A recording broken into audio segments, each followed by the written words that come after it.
morning, everyone. Hope everybody had a wonderful weekend, and I hope everybody's having a wonderful day. So we are back. And I have a whole lot of work to do before we can even really get started.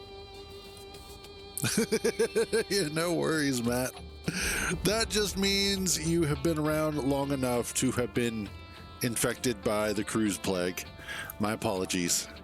It is, unfortunately, a lengthy, fatal process. All right, so unfortunately, so a couple of things happened this weekend.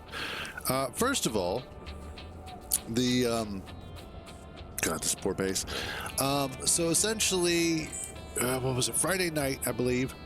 I went ahead and was doing a little bit of maintenance on the server. And one of the things was to go through and update the mods that were installed. Camp specifically was one of the important ones because of the fact that Crimson, who has been creating and maintaining camp, actually did a code reversion, rolled it back to its earlier version, and that fixed the problems that it was having. And in so doing, it now works. So it, of course, started going through and welding up the entire base. So I spent about 6 hours, I think, maybe less,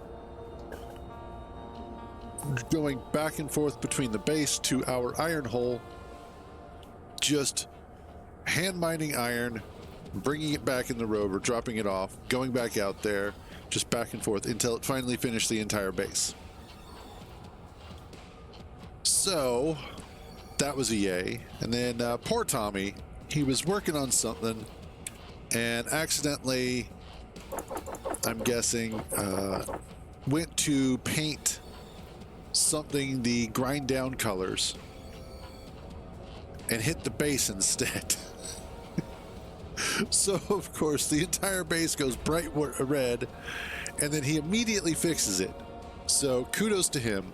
He fixed it, and then from an earlier VOD he went and tried to fix the colors. When I came back, I noticed, because he told me about it, I was like, okay, well, I did a little bit of painting, and then I came back, or it was about dinner time. I was like, when I come back, I'll fix it. Don't worry about it. Well, I came back, and he had gone through and fixed like 98% of it. The rest was just little touch-up stuff that I had to do, which wasn't a big deal. So kudos to Tommy for fixing his mistake. Good job. However, I know this wasn't broken this morning, or wasn't broken over the weekend, because I had to drive over it enough times. So I get to fix this morning. Hopefully. Yeah, we should have enough stuff for it. However, I have to go out and get more iron because of the fact that we don't really have any in the base. Last night, I had done a couple of trips. I had gotten us a nice stockpile. We had, like, I don't know, 20 to 40,000 extra iron in the server. And then, yeah, about that. Come back this morning, it's all gone, and we're starting to hit a part deficit. So we're going to start off today by doing some mining. And then, because the base is pretty much all welded up at this point, and most of the major functionality is in place, the biggest thing that we need right now is a proper dedicated mining machine. Now, Tommy has one, but it doesn't quite have the capacity that I need for the amount of stuff that I need to bring back. I need to be bringing back at least 40 to 50,000 iron per trip. Inventory without question. Or more. And so I have an idea for that. I know it dropped. Where did it? Oh, there it is. Okay, it didn't go very far. Good. The idea that I have in mind... No, unfortunately... And I think part of the problem is that it is... Inventory full. What I plan on doing is actually building a two-prong sort of system. The first is going to be a rover, and because our base has a nice wide avenue and road, but it is kind of short due to the fact that we've got the hangar doors. One of the things that I want to do is I want to build a rover that is also short and wide, with plenty of storage on it, that will also be able to house a short, wide mining machine. So that's what we're going to do hopefully today, and why I need to be out here collecting a whole bunch of iron for a little bit first. Now, it has been a fun weekend, both on the server and off the server, as... Oh yeah, that's right. Also this week, and I don't know, it'll probably be a little bit later today, I need to figure out how I'm going to handle kind of opening up the server a little bit more. But we'll get to that later. I wanted to go ahead and put it out there so that way I can remind myself later. But this weekend has actually been a lot of fun. I've had to pop onto the server a few times to fix things, but also a couple of times I came in and we were about to be under attack, so that was entertaining to say the least. But where am I? Oh well, I wasn't even full yet. Anyway, but the other thing that I've been doing this weekend is playing an ass ton of Dune Awakening. In fact, what was it? Saturday? Yeah, Saturday. This is up. Kintar and I were up basically all day and most of the night playing Dune. And having an absolute blast, too. Like, we haven't had that much fun in a game being, like, that locked into the game in a really long time. We were commenting on how, like, I can get sucked into Space Engineers to a certain extent, but it's not all-consuming. I've been pretty much all-consumed by Dune. Not even going to pretend.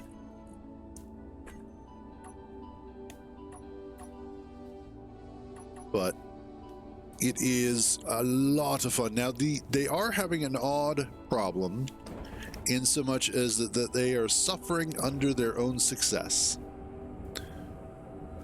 What that means is that, unfortunately, what is happening is that they are so popular right now, and they have so many players trying to play, that their servers are suffering under the strain. There has been tons of rubber banding issues and lag problems during the prime times. And it gets so bad that it's almost impossible to play effectively. Now, once the traffic starts to die down and everything starts to go back to normal, the rubber banding problems go away, the game goes back to normal, and it plays incredibly well. If they can fix their traffic problem or their lag problem and handle the massive spike of players, they could very easily see, I wouldn't say game of the year, but absolutely they could be seeing a huge hit, bigger than anything that they've had so far. Like, Funcom did pretty good with Conan Exiles. There's still a lot of areas where they've fumbled. But Dune Awakening has been amazing as a game. And has been a huge amount of fun. Even better with a friend. Like, playing it mostly solo isn't too bad. You can actually get away with it. It doesn't feel like it's a huge grind. Kind of a pain, but not a grind that is unattainable. Or untenable. There we go. That's the word I was looking for. However, with a friend, it becomes super easy and a lot of fun. You start doing all sorts of dumb shit, getting into trouble, laughing at each other a whole lot.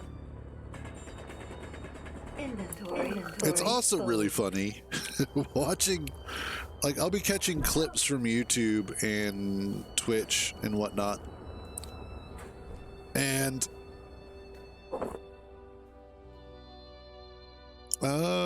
give me a second and I'll take a look here. But some of the clips that I've been seeing coming out of Twitch streamers is almost like they are specifically being dumb for the sake of being dumb, which is, I don't get it, but you know, it is what it is. That's a very lovely thruster. I see, you've got kind of a big ship going on here. Okay. With an nice. Not too bad at all. That's a good looking ship. That'll definitely get the job done.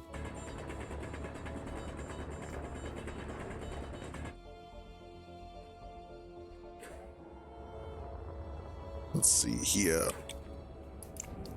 How we doing? Okay. But all in all, nice. Yeah, that's one thing that we need to do here on the server is start setting up a better back and forth between planet and space. So far, we're not doing so hot on having serviceable ships all the time. We've got a couple, but we need some better output. Anyway, if you're looking for a sandbox game that's a little bit different, I do actually recommend Dune Awakening. I say go for it. Inventory. And this Tuesday it goes fully live, full on launch, not just the head start. All right. Let's finish getting this load of iron. And then we can look at potentially... Nope, we're full. Cool.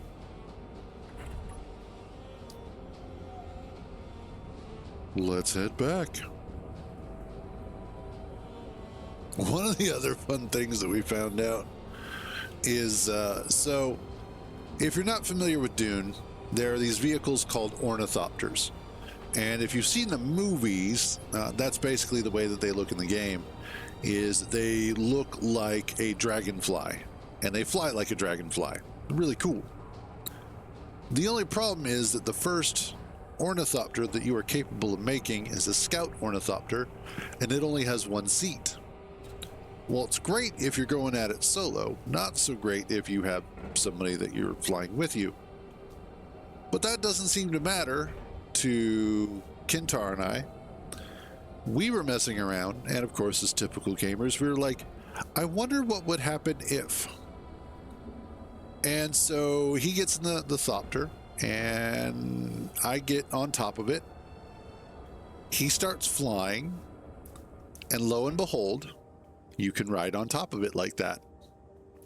Now, it's a little sketchy, and if you're on top, you have to kind of jostle around just a little bit every once in a while, especially if he has to make any sort of wild maneuvers. But generally speaking, it's a fairly easy way to get a quick ride somewhere. And it worked out really well because we were doing some of the quests and missions and whatnot, and we would have to go from one side of the map to the other. So he'd get in the thopter, I'd get on top of it, and we would just go flying over to the other side of the map. It was a lot of fun. And now it works better at night because during the day, whoever's on top starts dealing with the heat stroke and whatnot. But other than that, it's not so bad. All right, let's see how we are doing. Okay. Wanting to make sure. I want to get us to a net, or I want to get us to a positive amount of iron. Even though we need some silver, which that's not too big of a deal. Eventually, silver won't be a problem.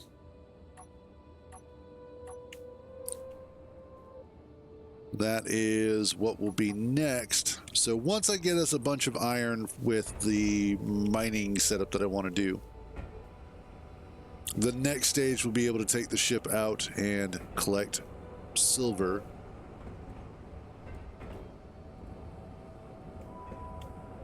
And then from there, I'm not sure. But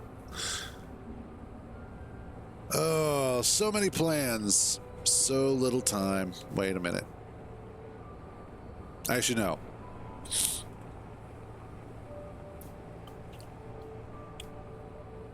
Well, there goes somebody.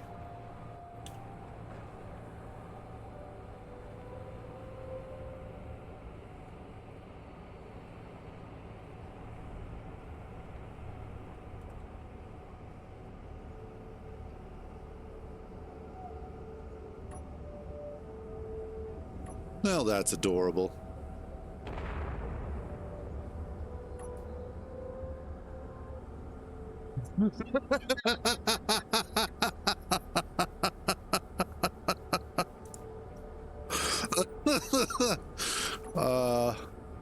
Well, that didn't work out too well.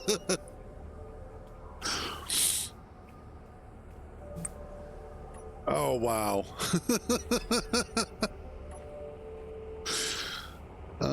Well, that's number 6, I think, for you. What's damaged? I think mostly just the hydrogen tank.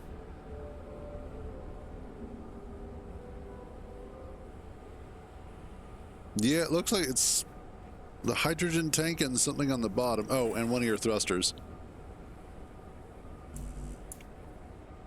Couple of your thrusters. That was just hilarious, though. Hey, I'm going to zoom on by. Oh, look, I'm crashing now.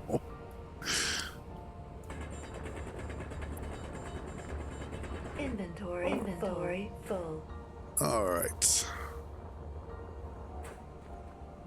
I need to bring this back just a little bit. There we go.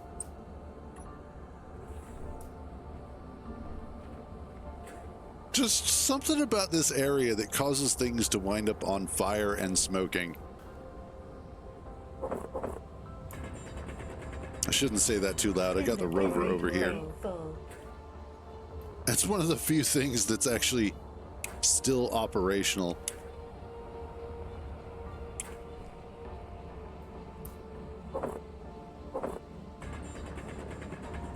And there we go.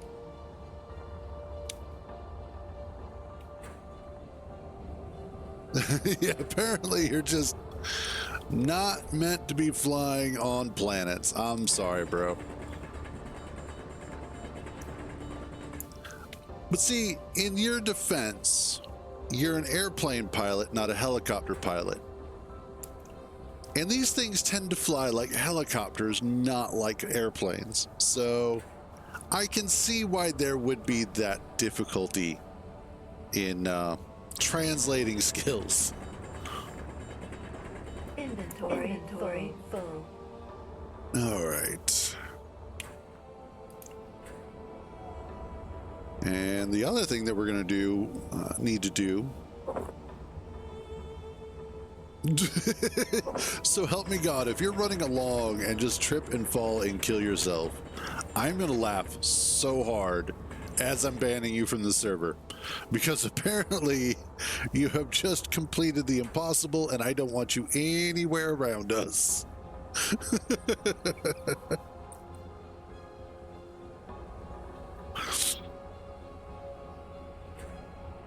Gonna have to start calling you Bad Luck Chuck at that point. Inventory full. All right.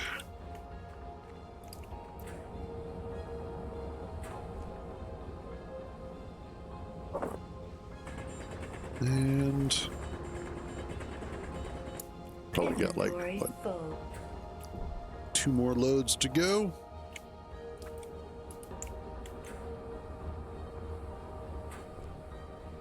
But yeah, it's been a fun weekend though. Probably the most time I've actually spent hanging out with my brother in like the past, I don't know, 2 or 3 years. That's the sad part.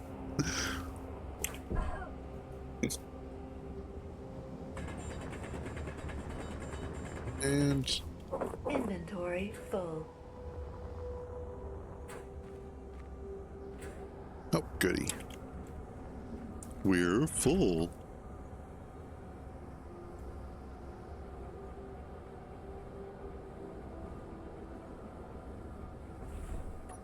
All right.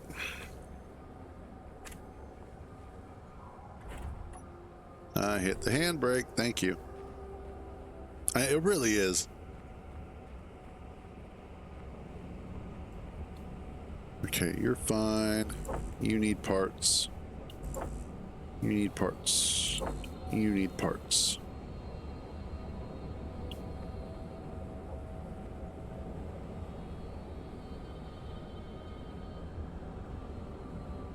Everything else looks pretty A-okay.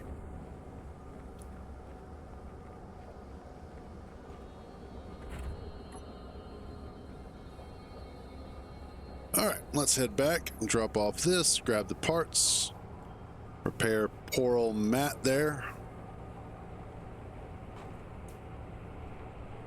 And I'll probably do 1, maybe 2 more trips for iron, and then we'll go ahead and start work on the mining ship itself first. And then we'll start working on the rover for it.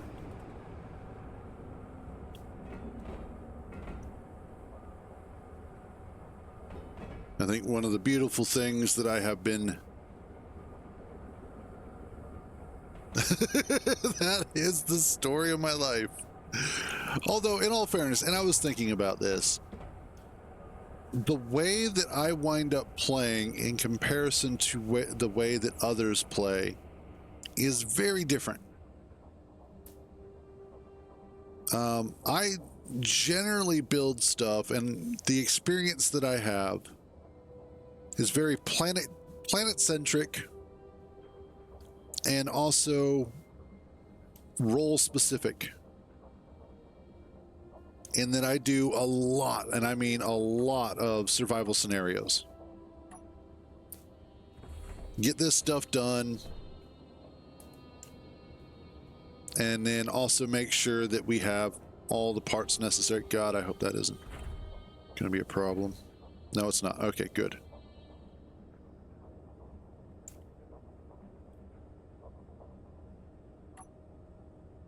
Let's drop you down.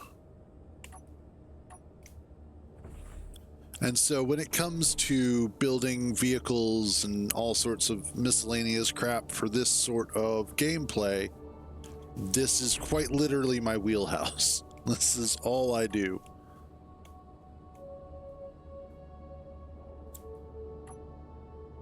And so I don't necessarily expect everybody else to play this way.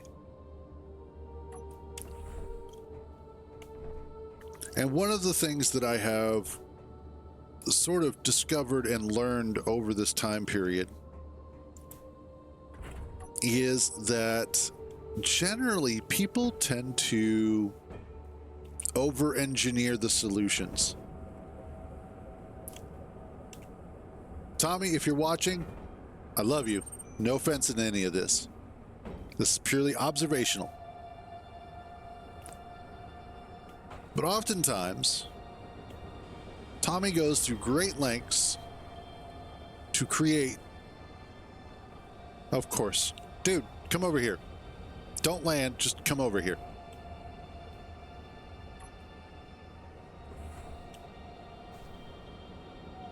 Oh, you're already getting... Well, fuck you.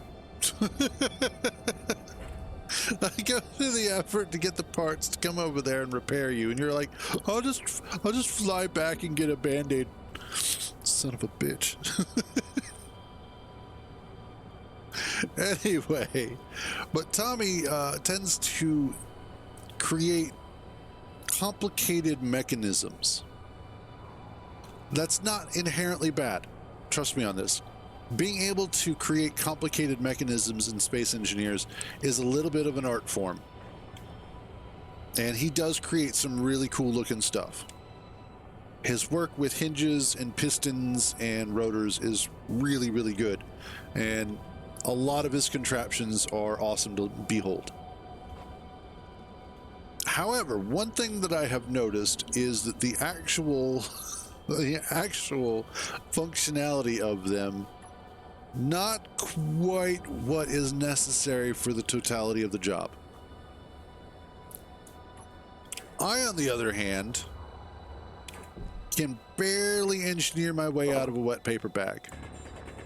I can make hinges and I can make pistons and I can make rotors do what I need them to do, but getting them to all work in concert with another is a huge pain in the ass for me. And so I salute Tommy for his ability to work with physics objects.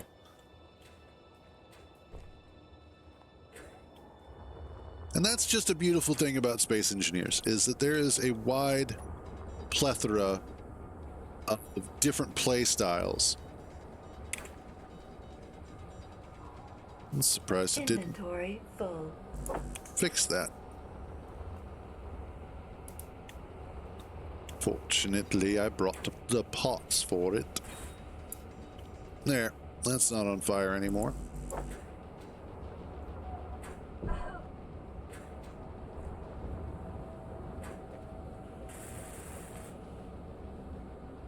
And I think...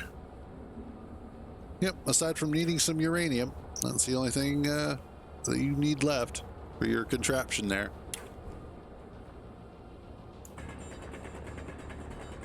Inventory full. Alright, shut up. Inventory full. Inventory full. Did I not?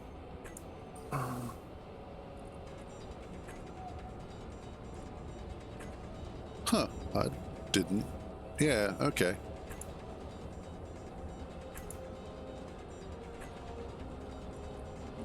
And then medium. Share with my faction.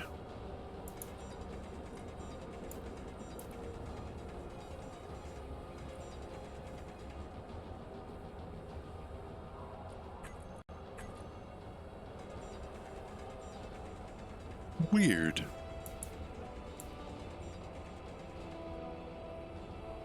Okay. That should all be shared. You should be able to shove it in there now.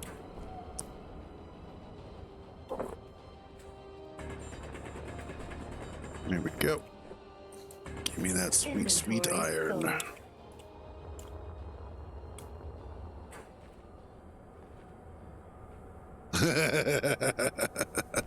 Fair enough. Alright. Give me that. Inventory full. That's also what she said. A lot. Inventory full. I just know that the day I die, that is going to be like my last word. Inventory. I'm going to lay there on my deathbed looking at whatever family and or friends remain, and then I'm going to look at them and be like, inventory full, and then just die. That's how that's going to go.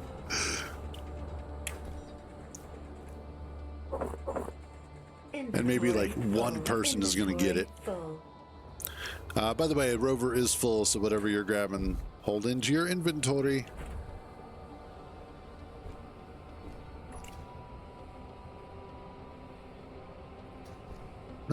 Yeah, there you go. I don't know. Most times, probably not. Let's be realistic here. You might want to slow down. Speed, and planets don't get along.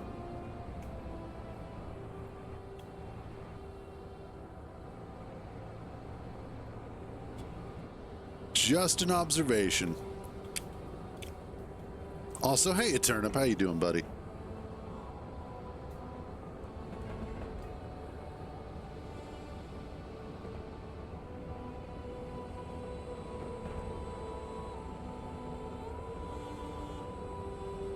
Why is there a dead engineer right there? You know what?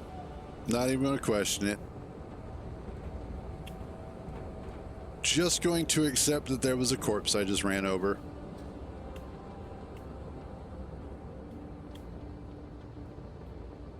Just another day working on the base, that's all.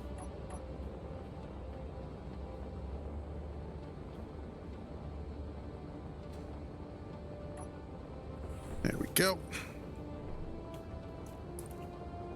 Let's see what we're up to. So we currently have 24,000 that is done. Let's see. I am going to need to go get some more nickel, though.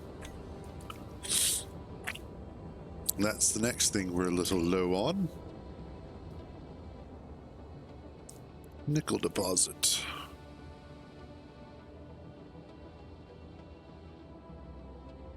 Yay! Work from home. This is the only job I've ever had where I get to work from home. All my other jobs have been retail of some sort. Probably a good idea there, Matt.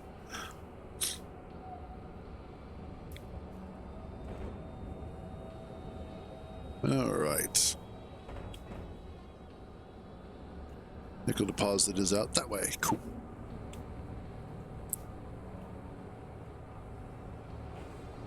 I think there's only been one job that I had that wasn't strictly retail. I was working at a FedEx sort of place. It wasn't actually FedEx, although, ironically, the business that had been there at that particular building went out of business, and that location was eventually bought out by FedEx. So, there's that. It was a little place called RPS, Roadway Packaging Service. And they were mainly East Coast from what I understand. Let's see.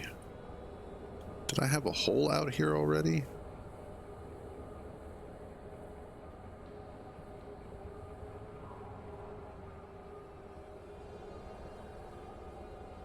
I'm guessing I did not. Yes, I did. There it is. It's right there.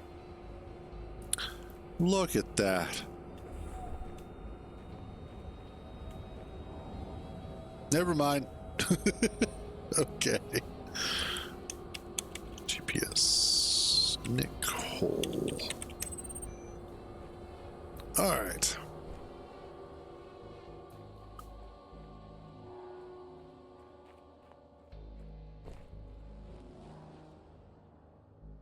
Yeah. I was like, wait a minute. I remember being down here. Inventory full. Where's the nickel?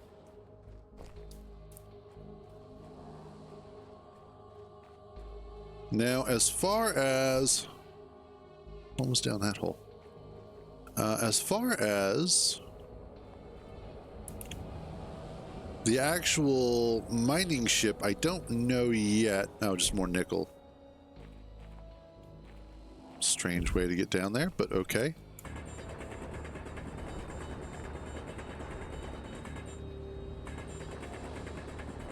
What I want to do for Inventory full. is try and keep it as flat as I can.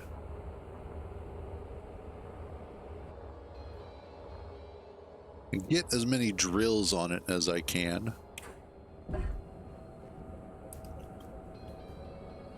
I'm not sure if I'm going to load it up with large cargo containers or if I'm going to use let's see. I could probably use large cargos. In fact, I probably should use large cargo containers. That way I can just absolutely maximize how much, or no. And okay. So I'm basically theory crafting here while we're doing this. I could use the modular cargo containers because initially, well, eventually, not initially, eventually I will be having an accompanying rover to go with it. So if what I set up on the ship is such that it can do all right by itself, but it does even better with its rover, I will be fine with that.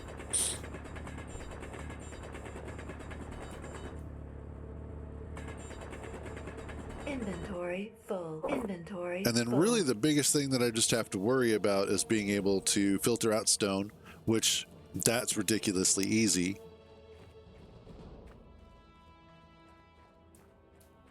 And then how I want everything to attach together. Also technically ridiculously easy, but that should be a good start.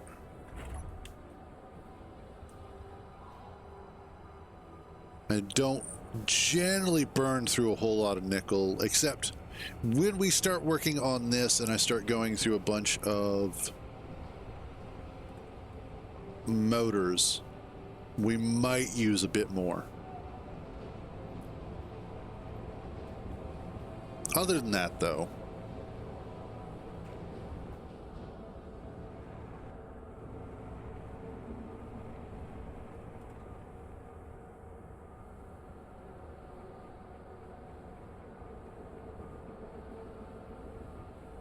and that's fair. I love, and I've honestly, this really just dates back to me being a kid. I've always loved digging. I love digging in the dirt. I love making holes. Always have. It's probably one of those things that I enjoy the most about this game. But I absolutely understand why people also love salvaging only. I get the idea of having to find everything that you're working with instead of making it yourself. So, totally understand it.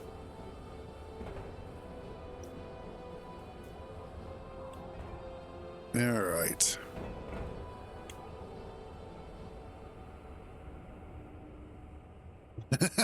Yes, I imagine so, Turnip. I imagine so.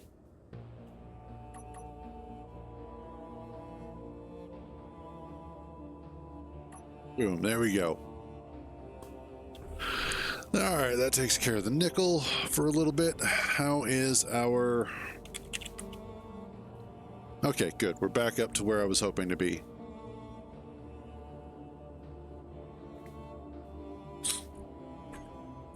Now, of course, I don't have any silver on hand, but that's okay.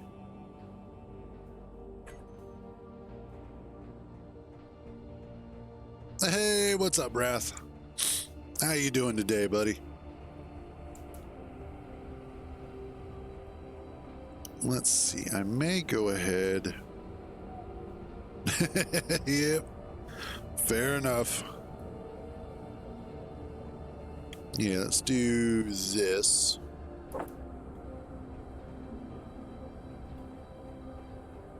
And I want you to be over... No. There. I keep forgetting that I don't have to actually, like, get everything that I need for a particular block now. Inventory full. Now that everything is working the way that it's supposed to, yes.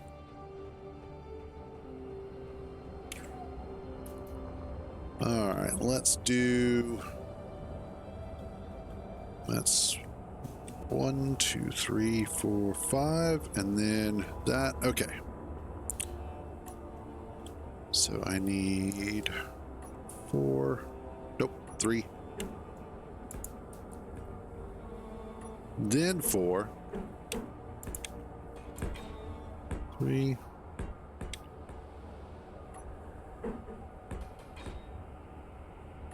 And then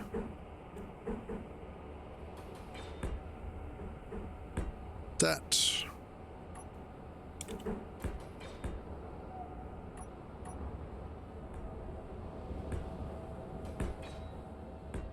There we go. All right. Yes, camp is fixed, sort of.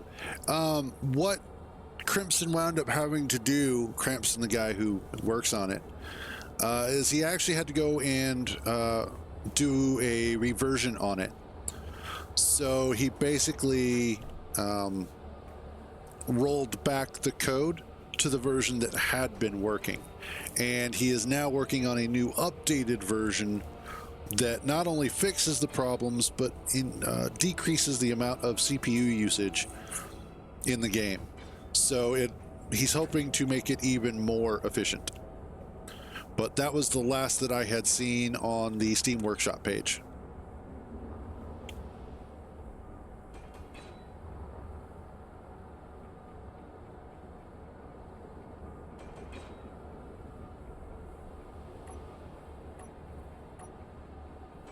Okay, and then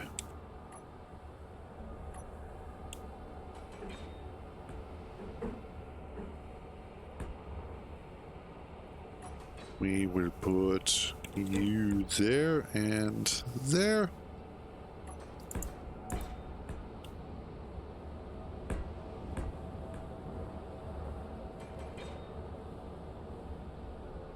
And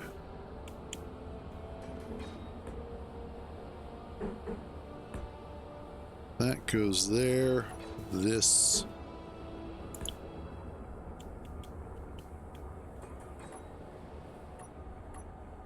That. There. There. And there.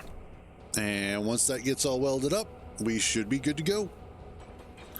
But yeah, over the weekend, I went ahead and I noticed that camp had been updated or downgraded. But then apparently Weapon Core and there was one other had also gotten updates. So I had just brought the server down, updated the mods, brought it back up. And camp, when I came in, was welding everything on the base. So I had to run like a madman to start getting us more iron because we were about out. Yeah, basically.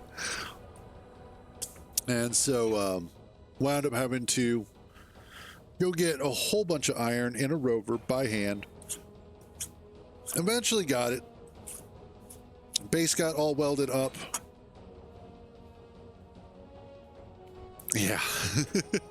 In fact, the nice thing is, if you missed it, the whole base got cleaned up.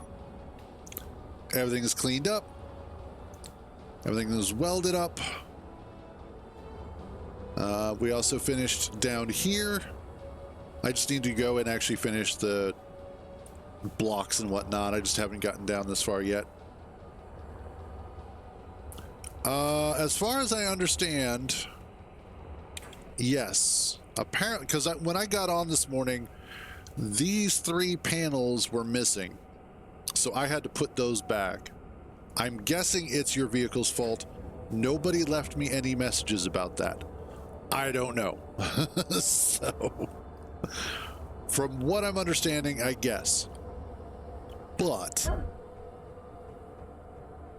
that aside,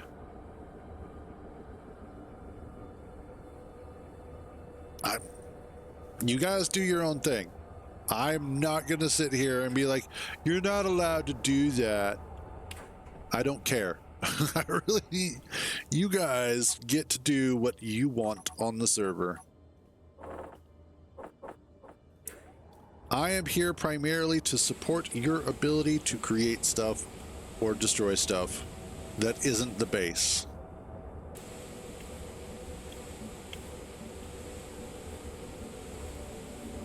Oh, eyeballs, why are you like this?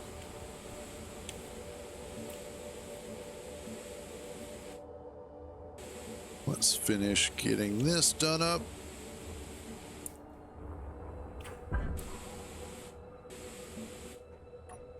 There we go. I might actually change the color of the pipes so that it better signifies that they are part of the inventory system and separate from a lot of the other decor on the base.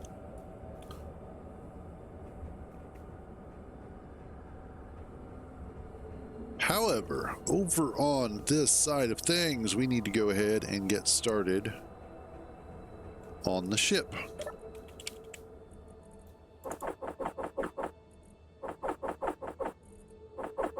That, cool. All right. The other thing I want to do, since I'm going to be building over here, I'm going to add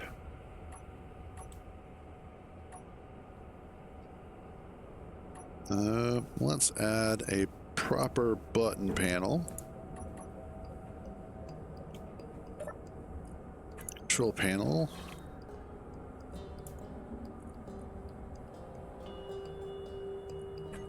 There.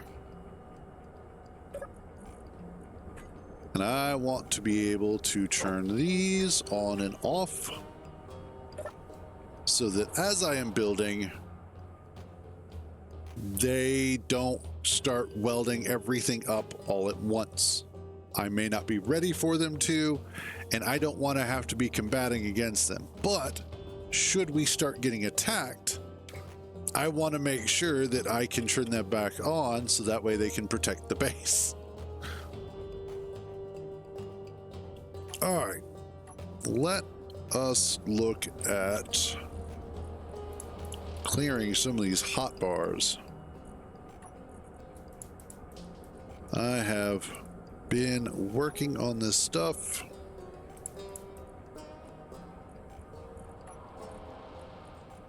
And finally get to start clearing a lot of it up.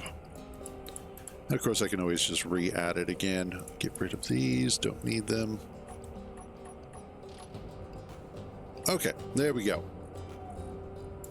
So first off we start with our delicious landing gear. Next up, I'm going to need a cockpit, and I'm going to go with the industrial cockpit on this one. I want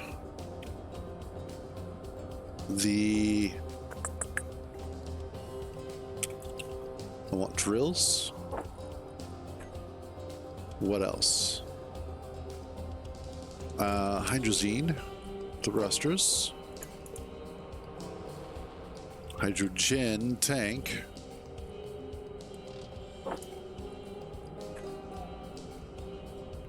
Gyroscope.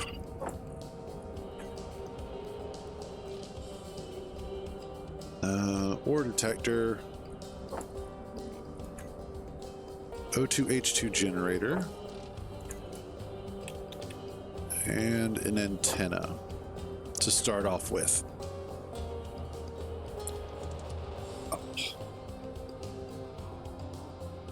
And then, of course, we'll get into the other stuff once I get to the construction of things. I don't want to make it that color though. We're going to start off with our white and battered armor. I should say eggshell white. Then try some more, and you know what? I think you're going to need to try, and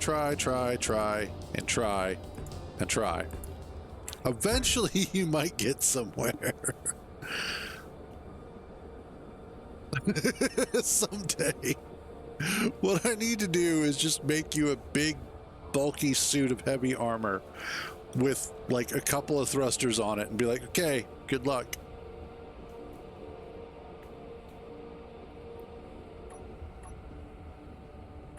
Yeah, there you go. All right, let's start off with the connector in this particular case.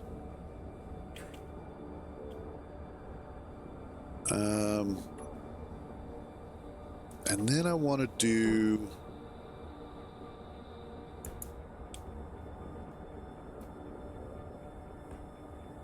let's see, we'll do couple, actually we'll just do one of those, because then I can set up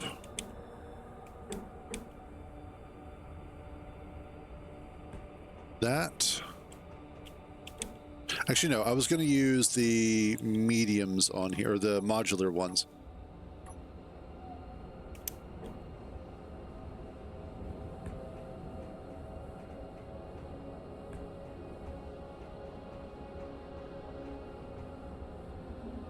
And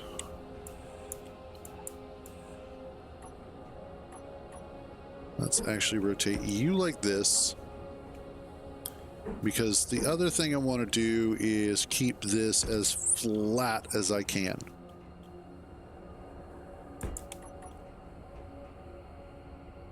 The lowest or most protruding point in all of this is hopefully just going to be the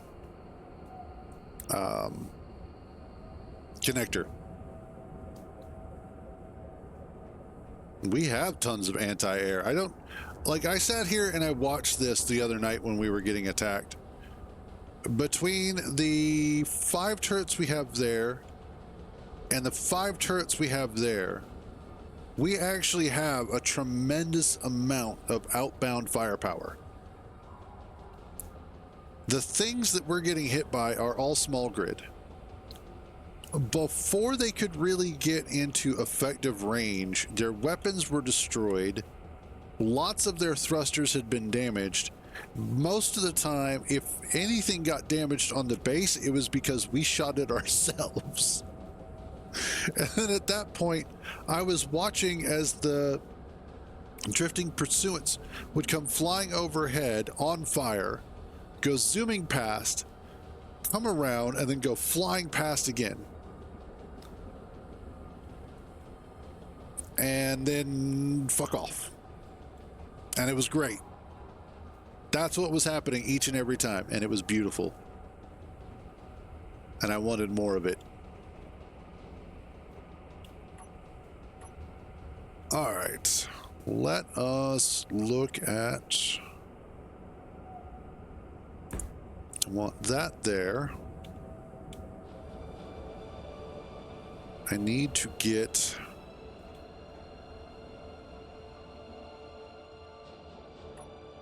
a battery on here. Battery there is going to be pretty good spot, because I don't need a lot of power with the thrusters. I just need a bit. And then we'll do maybe a couple of these to compensate for the amount of... I don't actually need that there, so I could move... Ah, that's what I'll do. I'll put...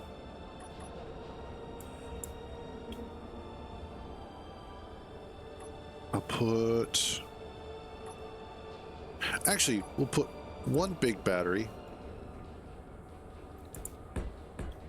and then we'll use some of these smaller ones. That should be fine. I can sneak that in there as well as that, plus a couple of gyros. I'm gonna knock that off the back there, and I can see about putting in the stone ejection system, because what I want to do for stone ejection is essentially run...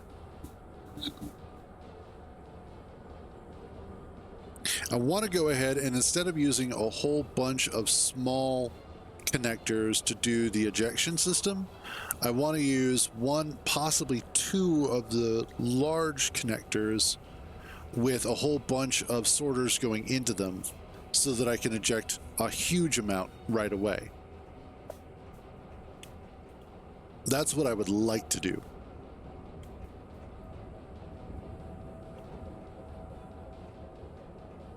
And then I should be able to get...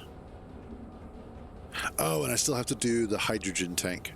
So yeah, it was a good idea. I wish there was like a medium hydrogen tank, because I don't necessarily need a large one.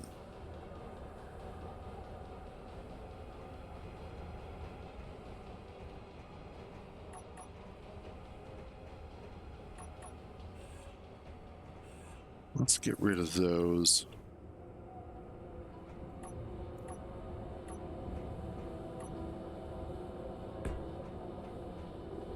Okay.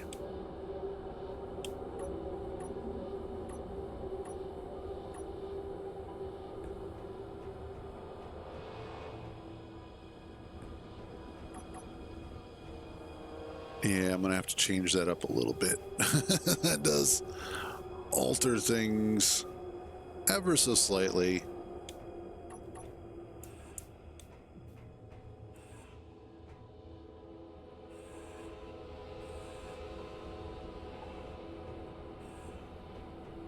That's okay. That just means that I have a little bit more to play with.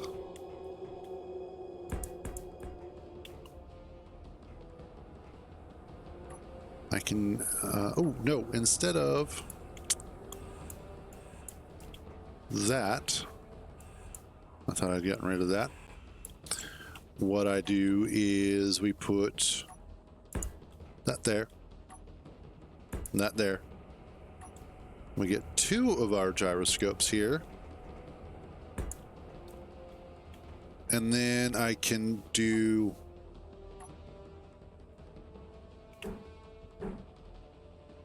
battery there and there. That works better. Now we stick on the O2H2 generators.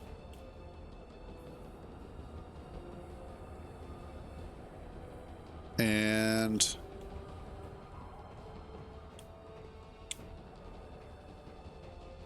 okay, yeah. That's starting to look a little bit better. All right, let's go ahead and get this welded up. Let it do its thing.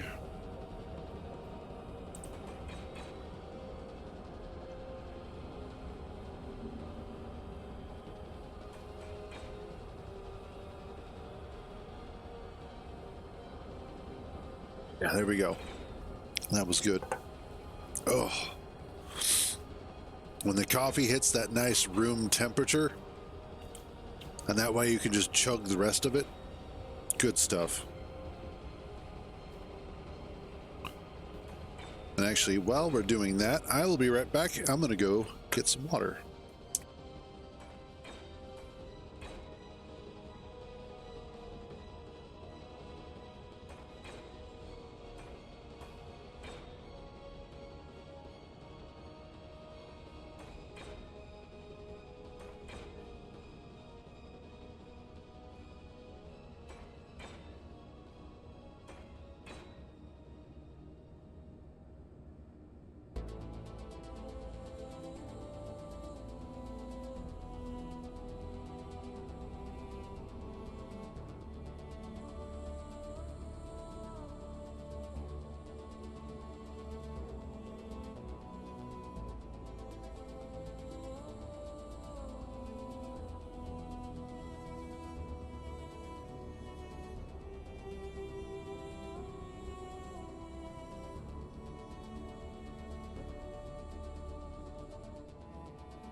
There we go. Had to take my aging man cocktail. Starts off with 2 ibuprofen and acetaminophen. Takes care of the aches and pains, followed up by a B12, potassium, and magnesium. God, getting old sucks. I keep, growing up, once I started hitting that point where I was starting to get just general aches and pains, I started telling my parents they needed to take this old age back. I didn't want it. They're like, nope, you're stuck with it, buddy. I was like, damn it. Okay, so now that we've got that welded up, let's turn those off again. We can start looking at where I would like to start placing the thrusters. More specifically, where I also need to place the cockpit.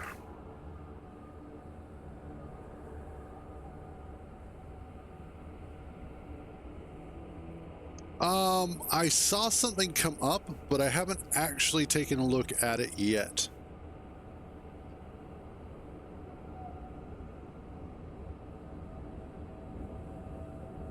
That's true.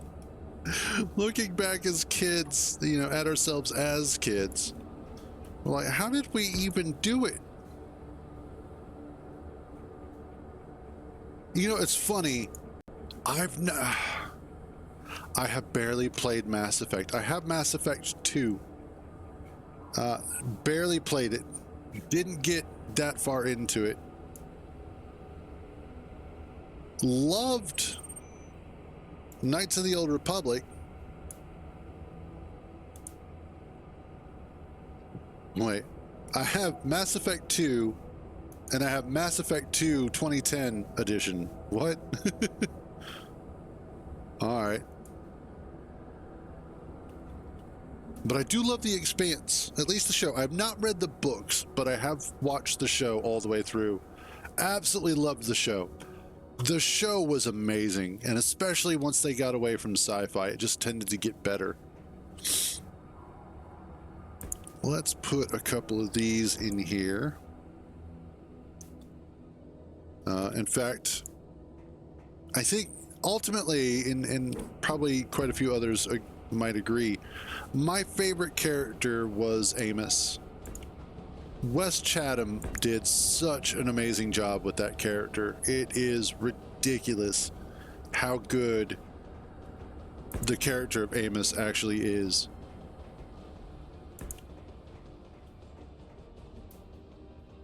All right. Oh.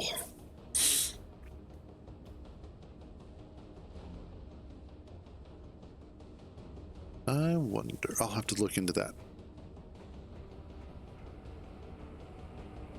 All right. Let's get a couple more gyros on here.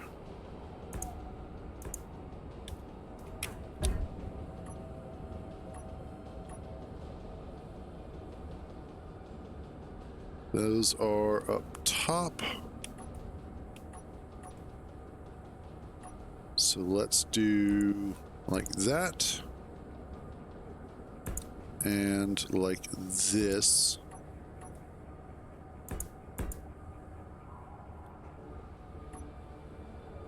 Get the cockpit in place. Oh, no. Looks like I need to bring this down just a little, damn it, a little bit more.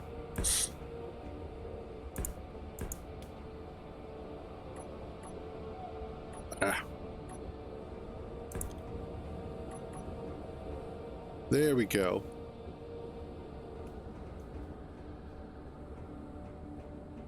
And then we'll start figuring out how to get the drills on here.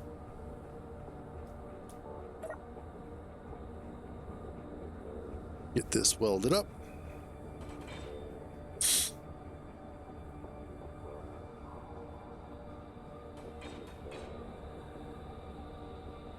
One of my, there's a couple of scenes that I really, really like from The Expanse. But I think two of my favorites, and what really sell the idea of Amos as a character, is the, and they're part, actually, funnily enough, they're part of the same season. I believe it was season 4. But one of the scenes is when the crew are on the alien planet. And if you've not seen The Expanse, my apologies for spoilers. It's just going to happen. I won't spoil everything. But they're on this alien planet. And everybody's slowly starting to go blind, except for Holden. And I think one other character. And Amos, who's ordinarily the stalwart warrior and protector of the crew of the Rossi and everybody else, for that matter, for once in his existence on screen, comes across as afraid. Which, when you see him as a character and you understand his backstory, makes him a far more sympathetic character. And you start to realize that there is a lot more to him than just big burly guy from Earth. Which is a beautiful thing. Absolute beautiful bit of character development, as well as just general... I need to go turn camp back off. Just the general idea of who he is as a character and as a person on screen. It makes him a lot more interesting. And I like characters like that. I like characters that are more than just a particular mentality.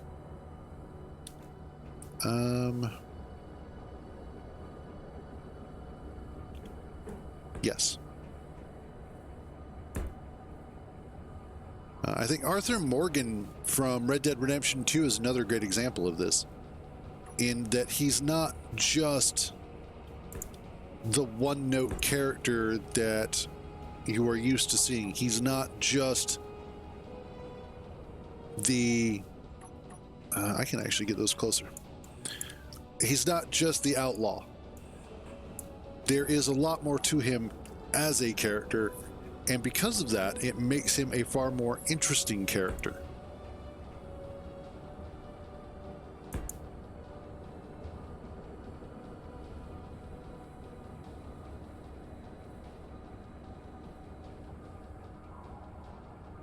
Oh, nice. I am... Let's put it this way. I am optimistic that they are capable of producing a good game. However, like with all games, until I get a chance to get hands-on with it, I feel a certain sense of trepidation. Because of the fact that so many games have promised and looked so damn good, and yet when they come out, they are lacking. And I know what I want here. Not that. Let's go with this and this. I have no idea who they are. I've never actually heard of them, so that's a new one on me. But hopefully they make a good product. So we'll find out.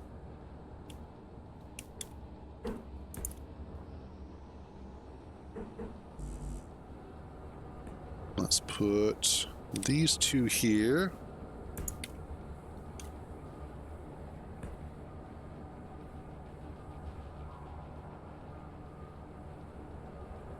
Man, that sucks. Well, at least you can use the drills to put something in.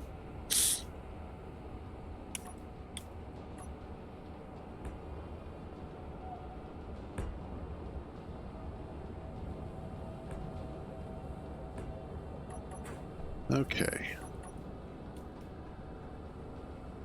Let's do this, and I'm working on this a little bit at a time. That's true. Get a nice relaxing ride. But what I want to do is just kind of, as I'm working here, get a better idea of part by part.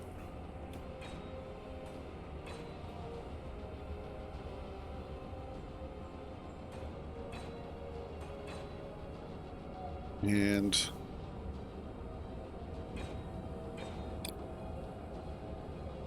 slowly get this put together to a point where it is a very capable ship. All right. Yeah, I think I'm going to like that.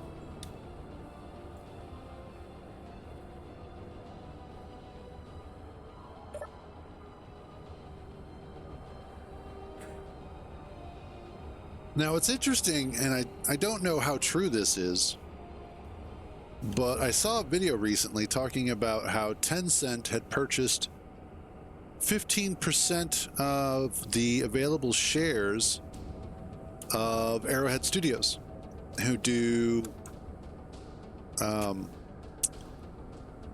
Helldivers 2. Yeah, the Factorum are no joke. Let's see, 10-cent Arrowhead.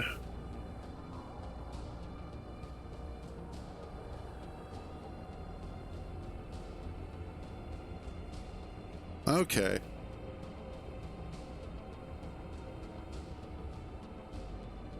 Yeah, so it looks like Tencent has purchased 15.75% of Arrowhead Studio.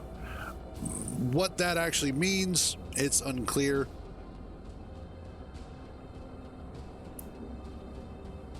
Yes, 100%. Well, okay, there are a couple of exceptions. Tencent does have a stake in Digital Extremes, which does Warframe. Warframe's microtransactions have been, for the most part, incredibly fair, and even after the Tencent acquisition, they've still done fairly well and still maintained that level of fairness. So it also depends on the company and what they wind up potentially like pushing for. But you're not incorrect. I am so tired of Tencent being in basically everything. Which, speaking of Tencent, big issue that's come up, which is hilarious, is that apparently Take-Two Interactive and who else? Anyway, the developers behind Borderlands series. Yeah, Tencent is basically part owner of like 35% of the world or something like that. But Take-Two Interactive and what's their face that do Borderlands have gotten into a bunch of trouble this past weekend with the fact that they have updated their terms of service and end user license agreement to basically turn their software into spyware. So all of their games are now basically allowed to spy on you. You are forced into arbitration, which, funnily enough, is actually illegal in most countries. If you have a dispute, if you have a dispute, you can take them to court generally, but in this, it's like you're only allowed to go through arbitration. You're not allowed to sue us. Yes. Who else? What else? There was quite a few other things. And part of this came to light because of the fact that they were offering Borderlands 2 for free over the weekend and got massively review bombed. Like, they got review bombed so hard. It's hilarious. All of the new, basically what's happening, all of the Take-Two games, any game from Take-Two, which also includes Rockstar, because that's under the Take-Two. I think that's under Take-Two. I'd have to double check. Take-Two Interactive. Yeah. Take-Two is under Strauss-Zelnick, which is also the Grand Theft Auto series. So Rockstar, any of their companies are now under that umbrella. So, and the funny thing is, and what I imagine the reasoning behind this is because for a long time now, a lot of companies have known that data is far more valuable than the service itself. And so I imagine what's happening, and the reason why that there's been this shift in a lot of these companies is because what they're looking to do is actually get training data for AI. So that, and especially if they're able to just freely use their users, they don't have to pay for any training data. It's all just right there. The other thing of note, and what's also pissing people off, is that they are cracking down on modding their games, and this includes both single and multiplayer games. Their TOS and end user license agreement also dictates that you are no longer allowed to play their software through virtual machines, that you are no longer allowed to play their software through VPNs, which that's fucking dumb. Biggest reason why that's dumb, and this is something that any GTA 5 player knows, is that a lot of people use VPNs when playing GTA 5 because of the fact that you can get DDoSed a lot.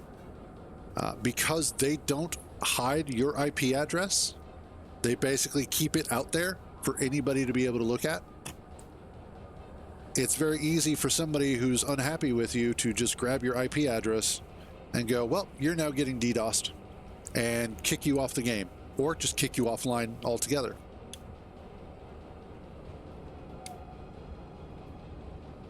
So that, it's like, okay, if you're going to make sure that we can't do these things, what protections, what guarantees are you going to give us that you're going to then protect us from this sort of stuff happening? And of course, the reality is none. They don't care. Why should they? Protecting you doesn't make them money.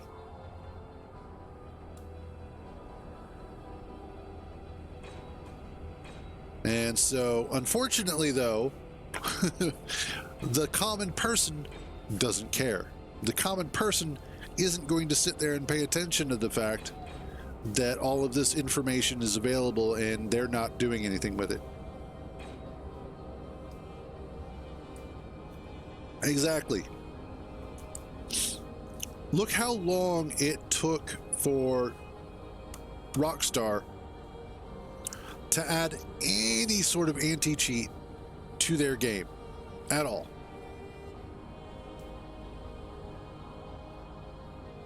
So that is a clear indication that they will spend the least amount of money to be the most effective.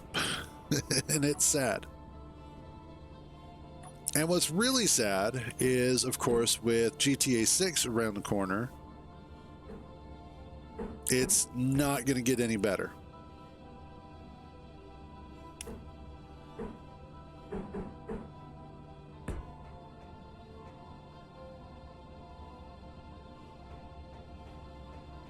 Well, and so on PC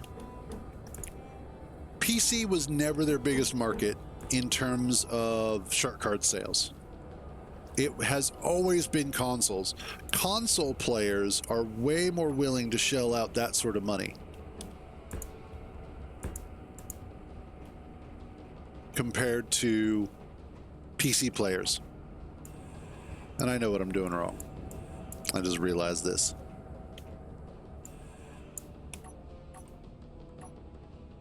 Let's go with these instead.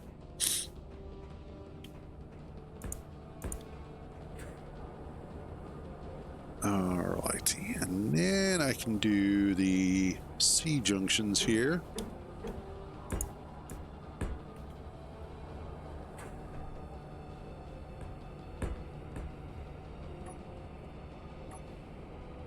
And then I will do that.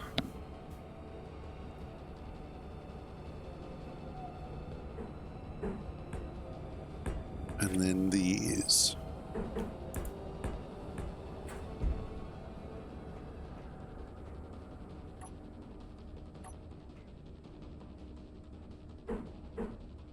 At this point in time, gaming is... Honestly, I think gaming is in a way scummier place than movies have ever been in. And especially with how much money gaming makes, it is ridiculous the hundreds of billions of dollars that gaming by itself makes. The gaming industry makes so much ridiculous amounts of money that it's a wonder why anybody does anything other than.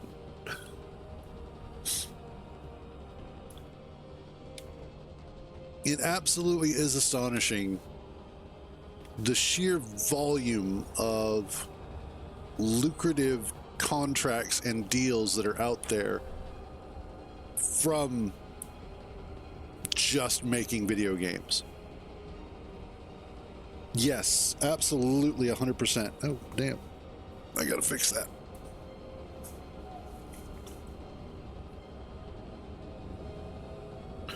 Give me just a second.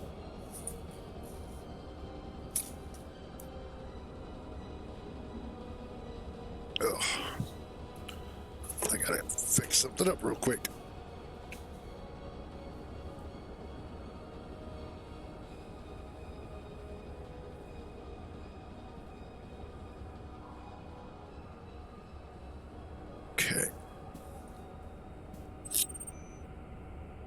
Yeah, like the music industry is tiny, movie industry is tiny. All of the other industries in the world are tiny compared to gaming right now. Gaming easily is looking to make upwards of $200 billion or more by 2027. The music industry would be lucky to make that much money in a year.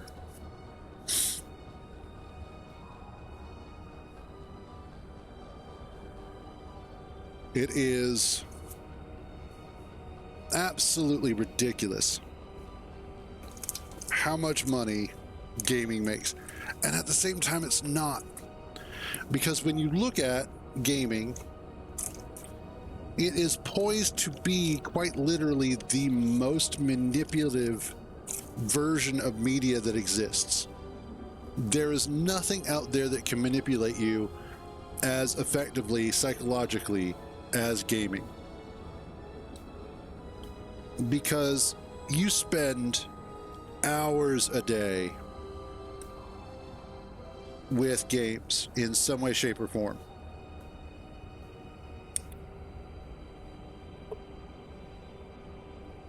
And that is just absolutely crazy. Unless it's your job, you're not usually spending hours a day watching movies. You may spend hours a day listening to music, though. Depends on what you do. Because I know my mom's like that. She spends a lot of time listening to music because while she's quilting and cross-stitching and doing all sorts of other crafts and hobbies and stuff like that, she needs background sound.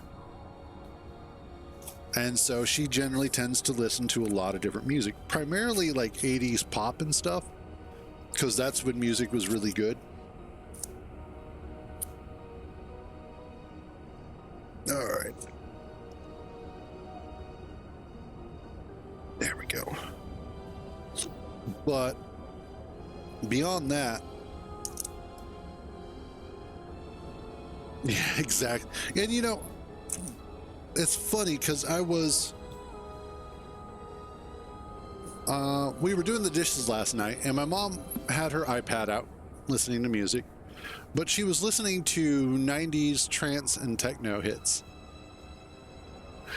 And I listened to a lot of 90s trance and techno because that was when I was a teenager. That was when I was getting involved in, drugs. And so I spent a lot of time listening to that sort of music. And it occurs to me that there's just something about that era and leading up to it that made music so good. And it comes down to the energy of the music itself. The music had so much more energy, so much more excitement. Like everybody was just so happy to exist and be alive and to be partying and having a good time. And these days, everything just feels like, well, we're here. I was like, well, that's good for you. But I understand to a certain degree why so many people feel just sort of ho-hum about everything.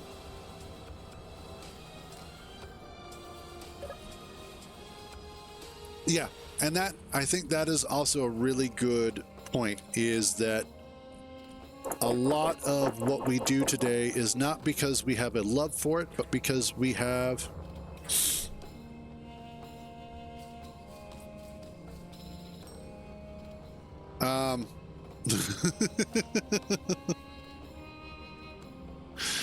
I don't need a welder ship, I need a mining ship. By the way, hey, Immortibus. But yeah, like a lot of what we do these days is from the cynical viewpoint of we're doing it just to make money. We're doing it just because it's going to pay our bills or it's going to make us rich and give us the better lifestyle that we want. It's like, but that's not necessarily what's going to be the best. Let's go ahead and actually shove some ice into here. O2. And get this starting. All right, weld these up. Now that camp is actually working correctly.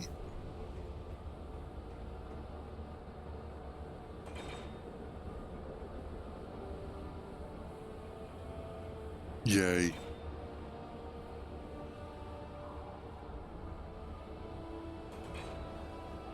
All right. And then I'll also need to do some reverse thrusters, methinks, along the bottom.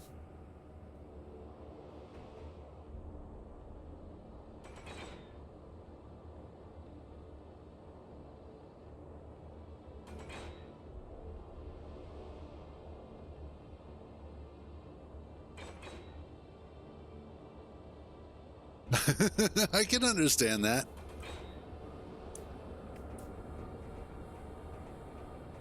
And it makes sense. You know, a lot of musicians, and especially a lot of high-level musicians, while they may love a band like Metallica and go, I love your music, I've been a long-time fan, they realize that to play in Metallica is to just simply exist as Metallica. You don't really get to go outside of that like you would being like a session drummer or being part of your own band. So I totally get why somebody like that would say no. It makes sense. You want to be yourself as an artist oftentimes. Like it would be fun to probably sit in and do like a show with them maybe. Like I'll do 1 or 2 shows with you as your drummer, but to become their only drummer would be completely different. So that makes a lot of sense. All right, now I need thrusters going in the downward orientation, which I should, if I do this right. Let's see. Let's grab these.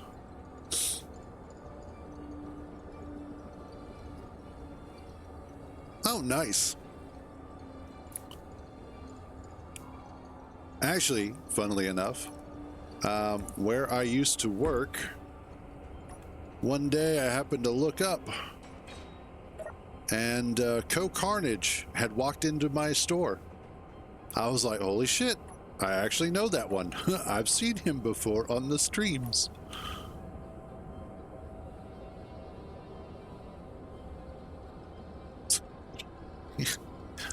I'm sorry, have you not seen the English that comes out of a lot of the people on this stream? I think you're doing fine, buddy.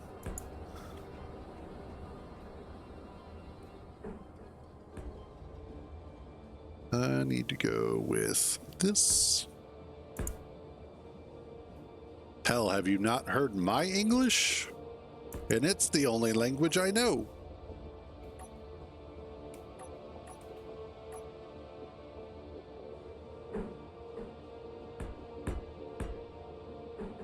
And we will pop those in there. Yeah, sure. Sure, Cruz, do that.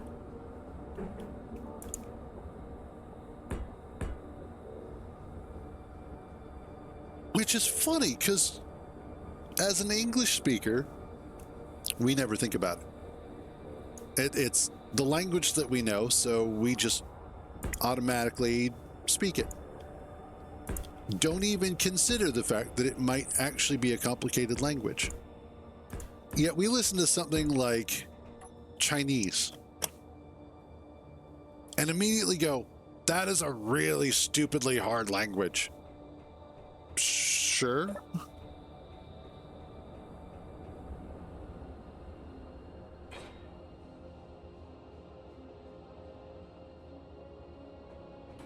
I've never actually really watched Ko's streams specifically.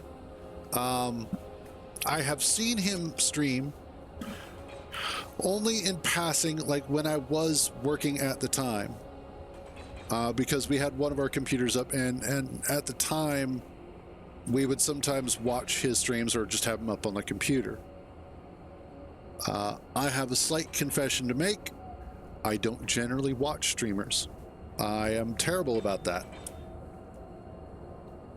Part of it is that I just have no interest in it, because generally if I'm not streaming, I have like a bunch of other projects that I'm working on or other games that I'm playing, and having a streamer up on the screen is way more distracting.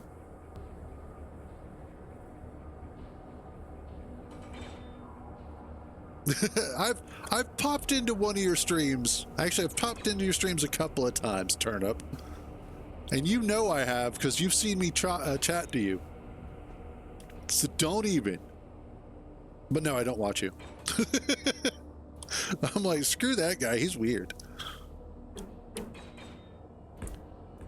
Besides, I'm way more of an onion kind of guy. Everybody knows this.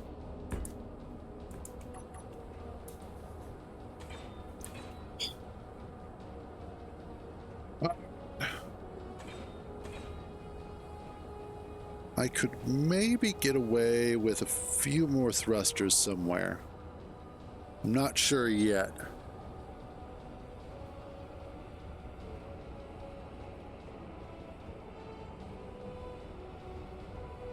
But I think right now 12 should be sufficient for what that needs to do.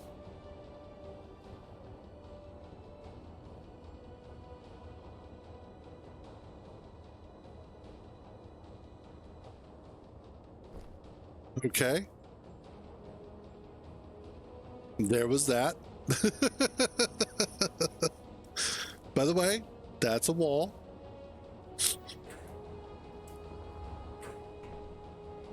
Let's see.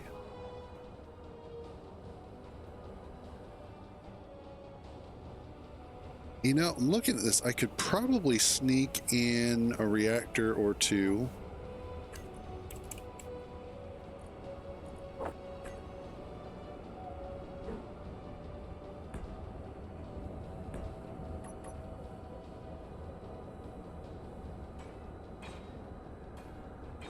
There we go. That's a good way to get iron. Just throw yourself into the wall. How much uranium do we have? Okay, give me 10.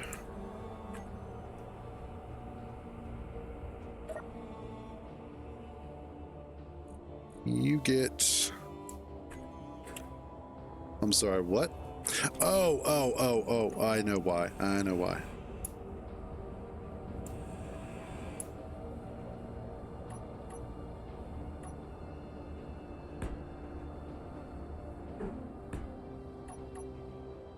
And then...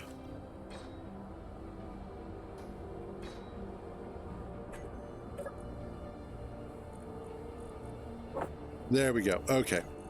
Because I had them attached to the wrong side of the sorter. So there we go. Solved that problem. Let's get...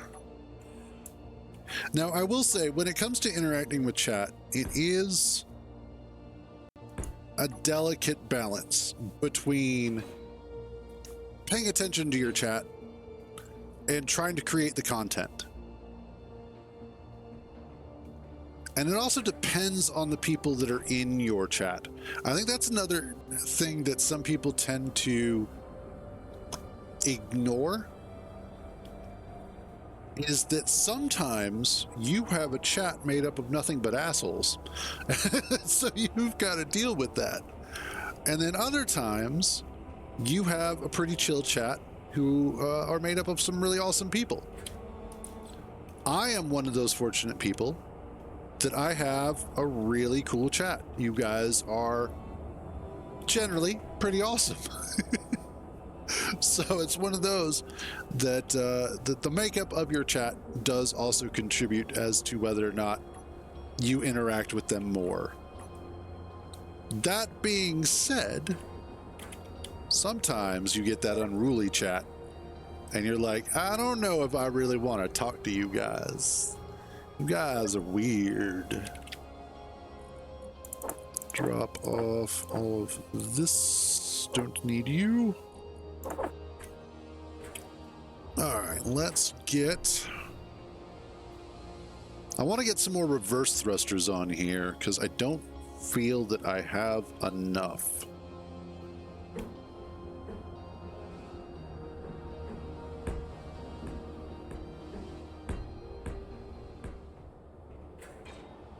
So let's...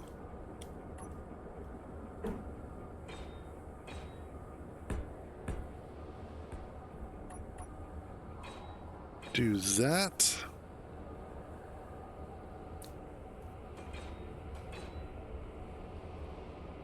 Okay, that should be good.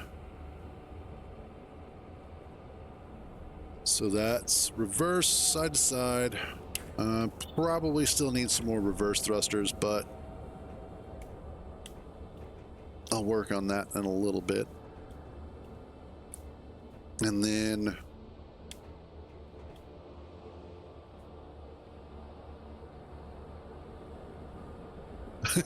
that's, yes, fair.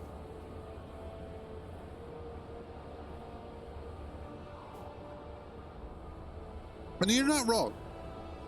And that is... So, okay, I wouldn't necessarily think of you guys as customers. I think a better way to think of it, and this is how we treated people in Geek Squad, or at least the store that I worked at when I worked at Geek Squad / Best Buy, is we did not refer to people as customers. We referred to them as clients. And the reason why that is because a customer can oftentimes be a single-use person, so to speak. You may only ever see them one time. However, a client is somebody that you build a relationship with. A client is somebody that you have a give and take, a back and forth. You give them something, in this case, your stream, and in return, they give you their time and sometimes their money. And so with that back and forth, that creation of a relationship, it becomes more interconnected than just a customer. I get where you're coming from, though. I totally understand that. As the content creator, you are creating something for them to then buy into, whether that's with their time and money, their money only. It's just one of those things. So yes, generally as a content creator, streamer, whatever you want to call it, you want to make sure that you are giving the best service that you possibly can at any given point in time. Oftentimes, that's why I will have shorter streams than others, because I feel that as the creator of consumable content, if at that particular point in time I am not capable of giving good quality content, then I shouldn't be attempting to do it. I should just go ahead, call it quits for that day, and move on.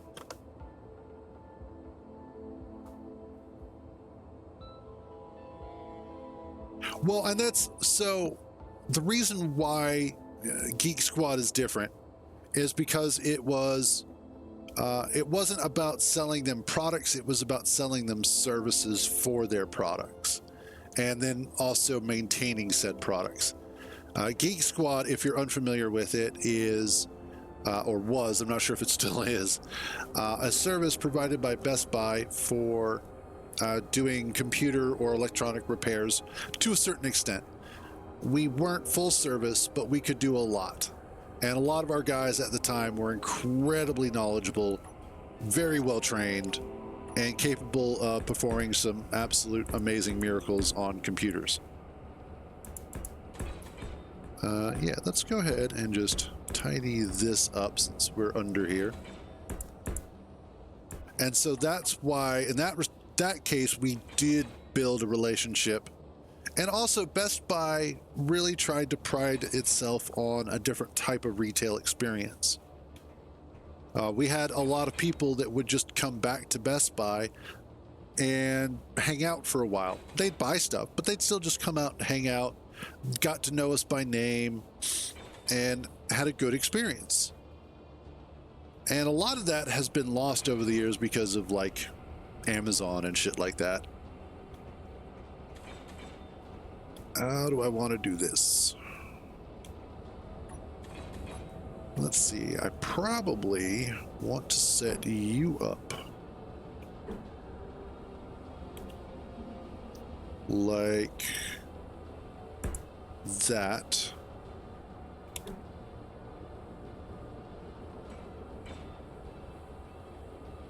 Where's that little... There it is. Oh, but that's one of the big... Ooh. I could do a hydrogen tank, or an oxygen tank. Actually, I could do one of the small ones. But what I'm looking at specifically is setting up the sorter. I've not used one of these before, so... CS stone ejector. Want to make sure that I can get that done correctly.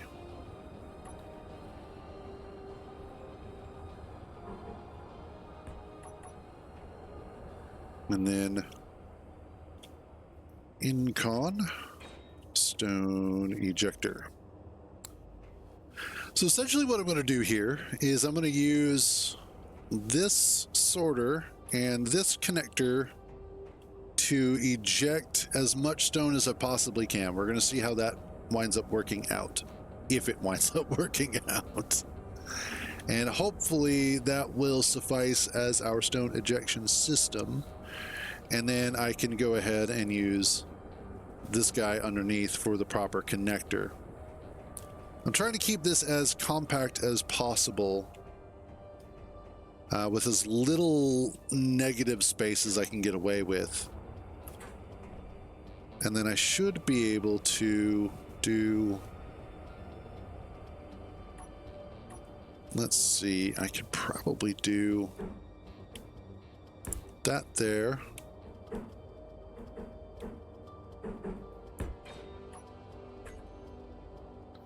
Don't really necessarily have to have an oxygen tank on here, but it won't hurt in case I do take it up into space. And a couple of small oxygen tanks are going to be more than adequate. Really not going to need too much more than that. And if I do, something is wrong.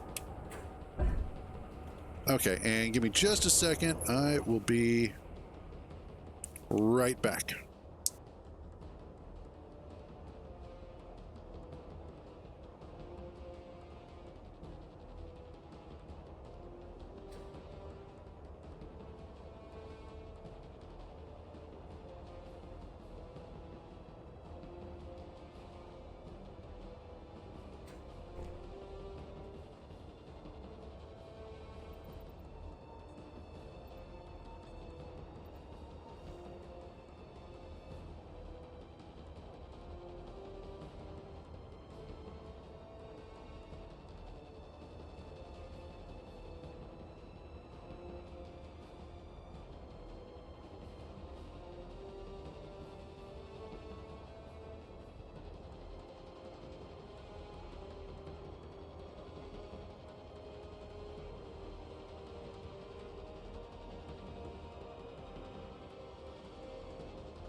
There we go. Oh, and I do actually have a hydrogen tank on here. It's dead center, though. It's that big guy right there. But I'm using the hydrazine thrusters, and they are super, super efficient for fuel. So I'm not too worried about that. What I do need, though, is... how do I want to do that? I could run them from the top.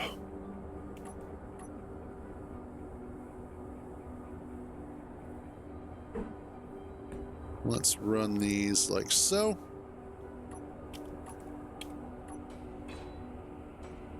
And we will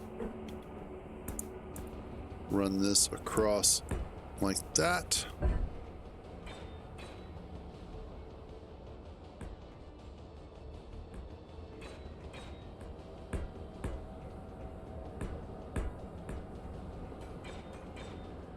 And then finally, we do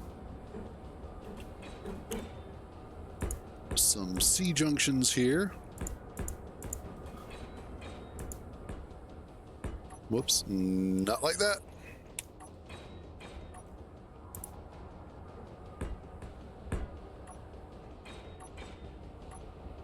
And I want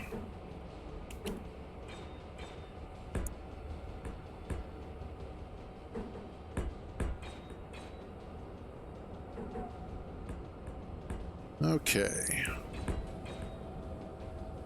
That should be enough, I think.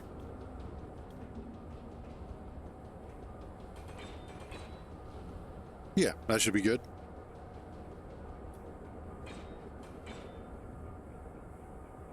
So I have a bunch of reverse. I have a bunch of... I could absolutely use more reverse. In fact, I could easily stick some on here. Probably up here even.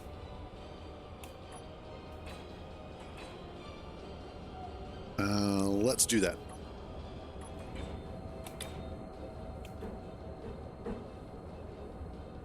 Put you there.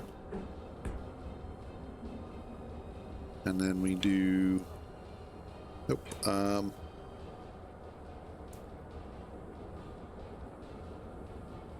Or what if... You come off of there. You come off of there. Put you guys there.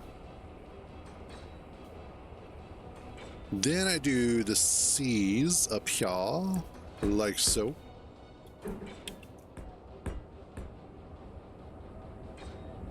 Then I can go ahead and put the reverse thrusters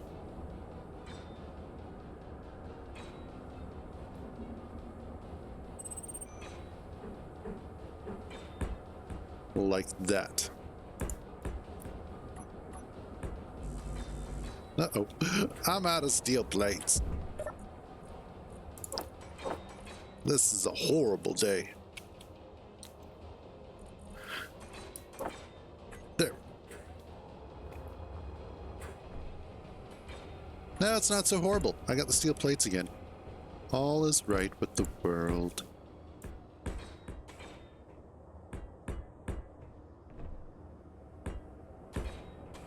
And the nice thing is we can start getting this armored up. In fact, I actually might need to change that. I'll come back to it though.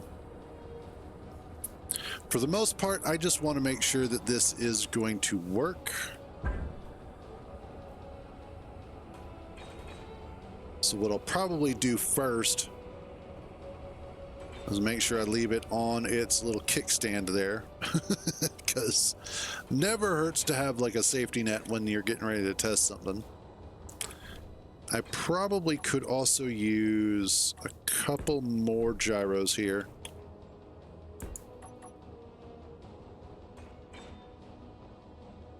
All right, and let's go into...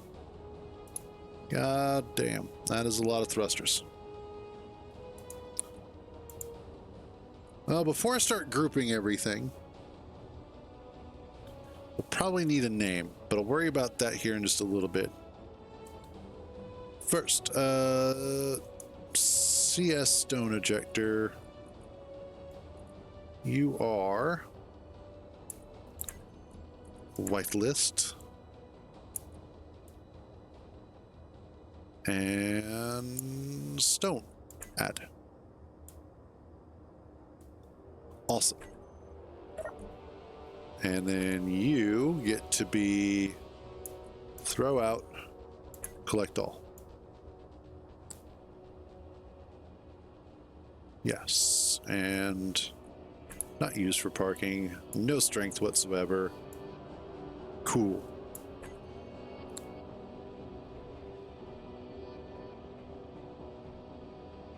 You're saying that there is, or you were saying, that there was a gyro that was unfinished. Nope, you got it. Okay, good. All right, let's drop off all of this crap.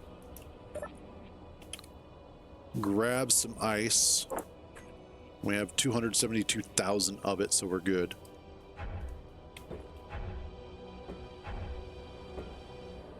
Oh, I know why. Because Cruz is a dummy. At least I know the ejection system works. Whoops.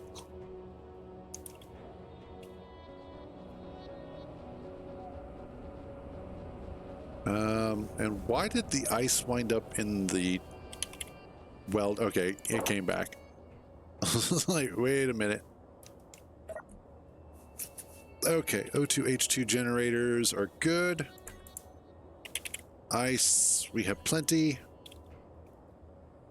That's filling up. The next thing I need to do is add at least a temporary connector. Carve that back a little bit and... All right, we will put the connector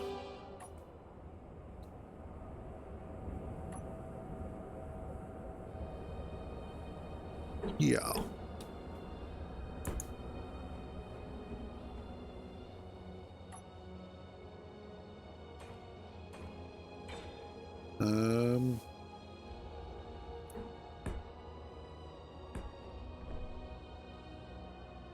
I need the bend there. 2, 3, 4.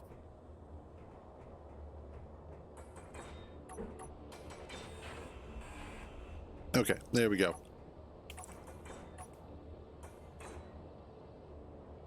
There, and this is a temporary connection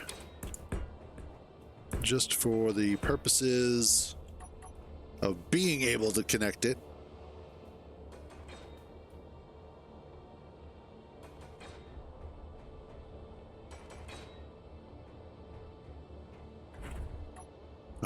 First of all,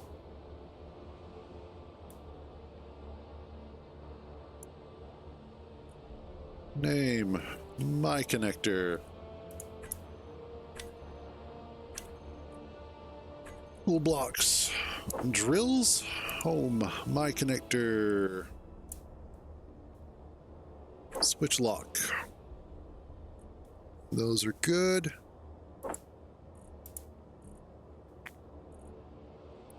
What else do I need to set up? Ah.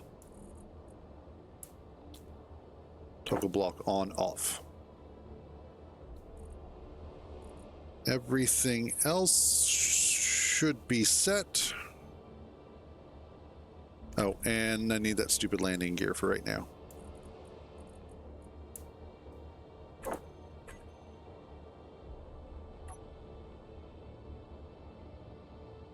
And we're flying. We're flying quite well. All right, cool. So, things to add. First of all, let's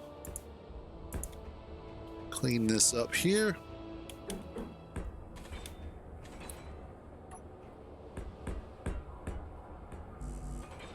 Oh, out of steel. Sad day. Yes, give me some teal. That'd be fantastic.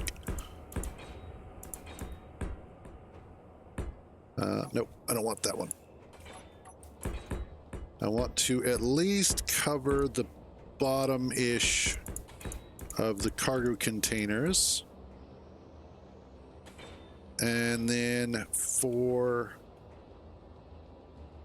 this, what I'll do is actually use half slabs.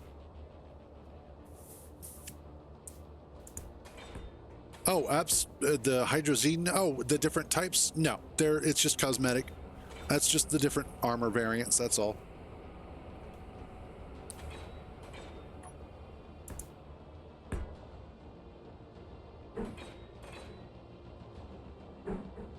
There we go.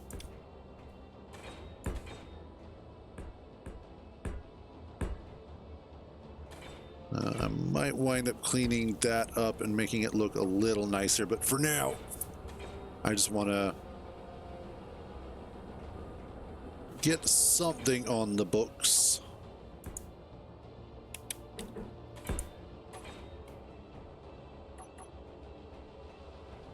And then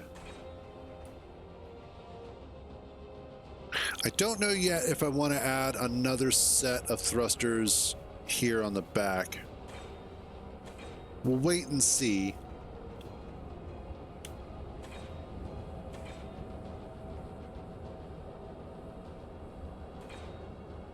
But once this gets finished, I need to grab... Oh, damn it.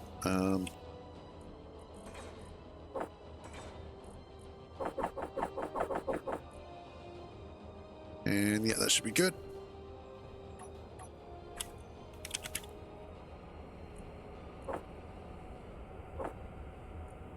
And floodlights.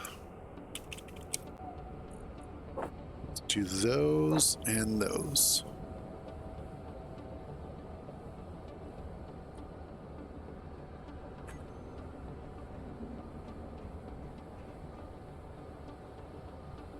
Oh, of course you need steel plate.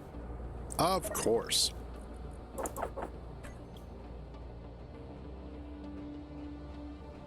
And then I need to see about putting, let's see. Put one there. And there.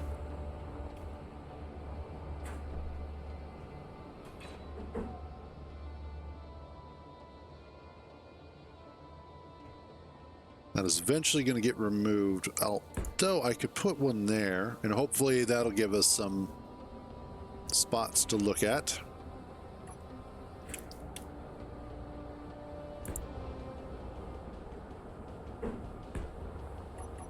That's going to be showing a lot of drill, but you know, it is what it is. And then I want...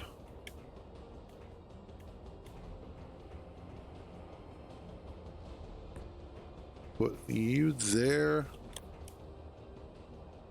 and there.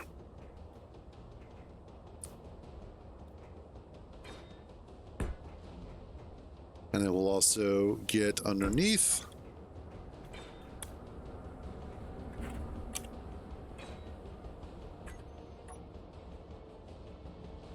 And we'll just get all of these all at once. Radius of 20. Intensity of 2.5. And there we go. Get the flood.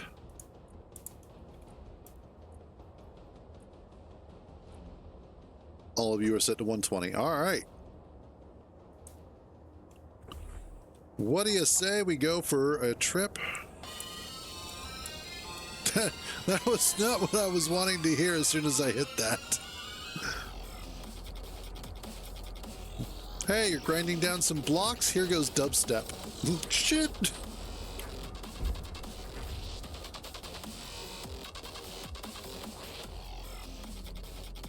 Ooh, she quick.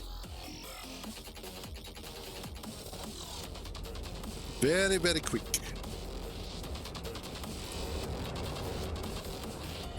How's the view? Actually pretty good. A little loud, but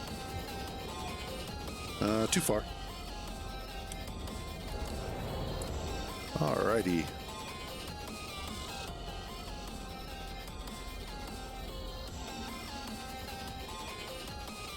Let's see if we can sneak down in here.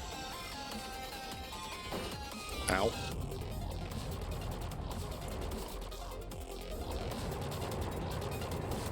Test stone sorting.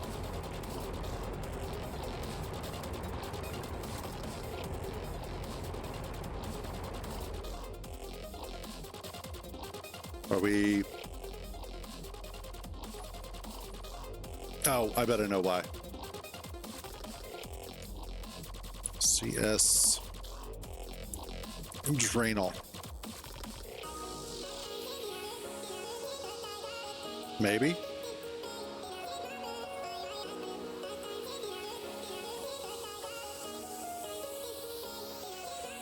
And then... Okay. Let's see. Throw out, collect all.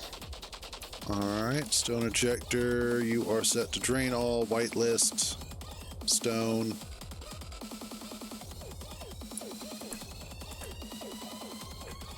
Why are you not actually doing your job?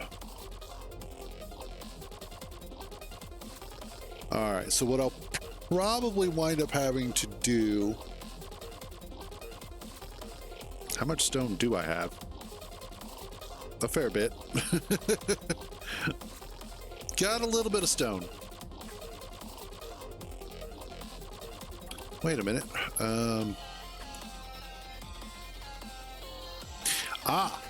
That's why. Okay. Conveyor sorter. CS drill 1.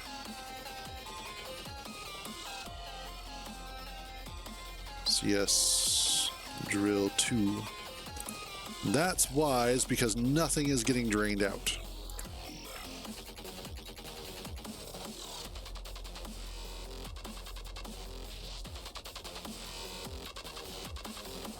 And then that should be going into the system as a whole.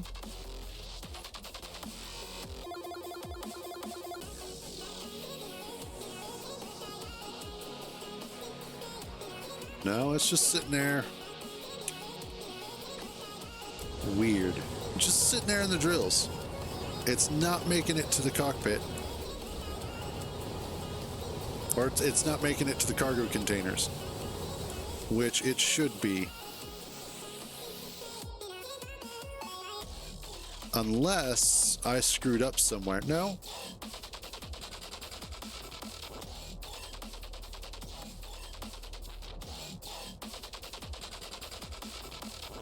Oh. I think I did.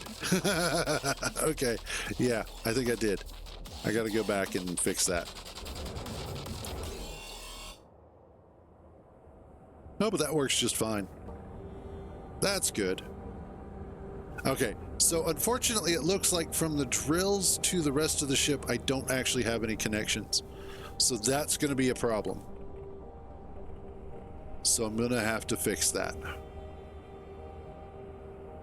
We actually reversed really well, so that's good. And then I want to set up some thrusters on top specifically for if I have to go upside down. Or if I do go upside down.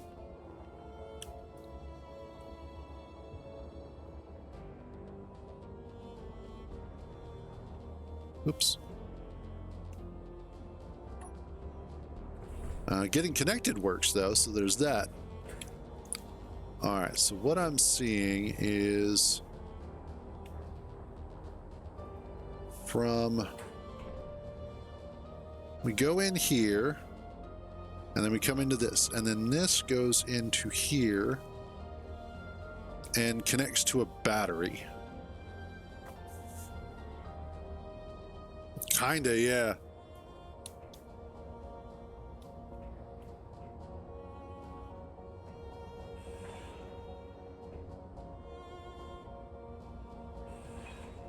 Whoops, yeah, fix that.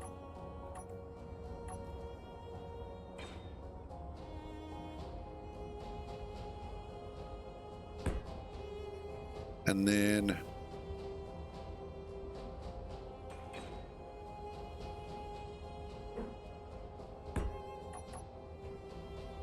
There we go. Okay, because that was supposed to be something different, and then I just never fixed it.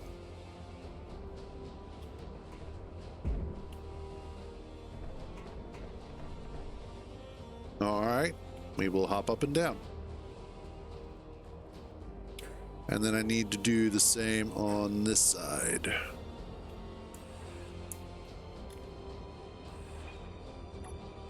All right, and again,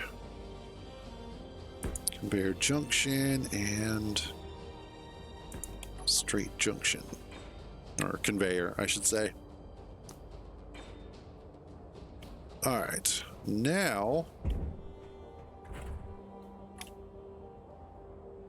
all of my drills are empty. Awesome. Okay, now that should be working the way that it's supposed to. Always make sure you follow your pipes. In fact, if I remember correctly,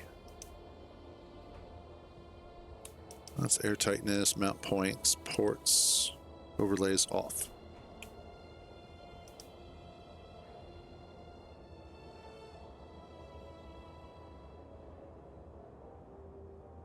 I think there is a specific way.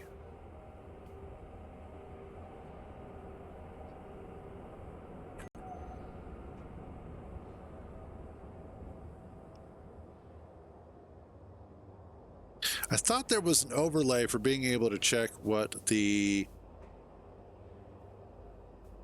Shoot, words. I had them. But being able to check what the conveyor network was on a particular grid.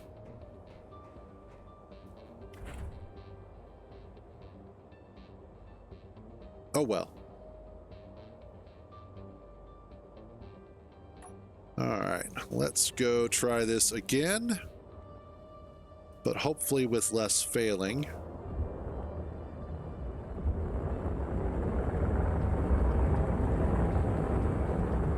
Damn, this thing goes quick. It's like, all right, let's get out of here.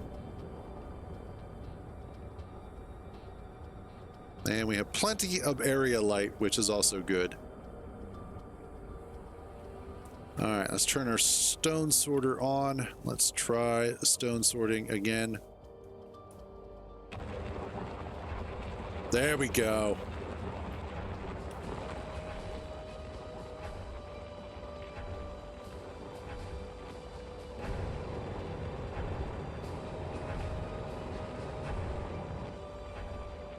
That's what I like to see. So we are ejecting stone fairly quickly.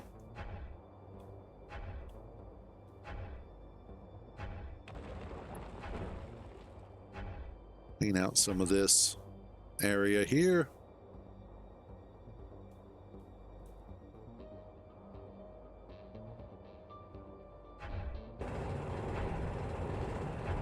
And we seem to be drilling out an adequate spot.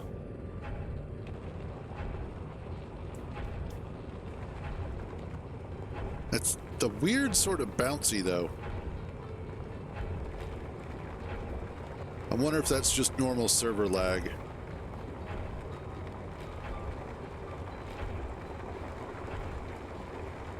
As it's reconciling the fact that I'm drilling and everything else that's going on.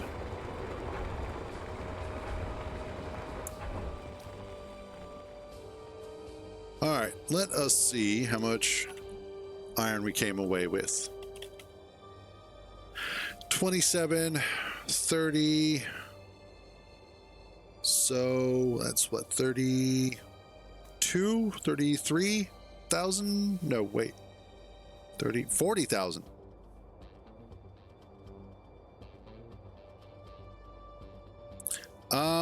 It should be working. In fact, it's been doing its job here, so I don't know why you're having problems, per se.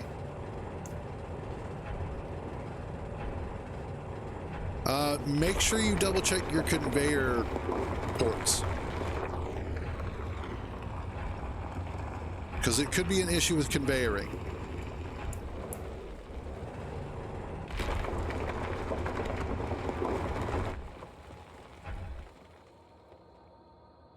right, there we go. Now we're finally going to bring home some proper amounts of iron. This is the amount of iron I wanted to bring home.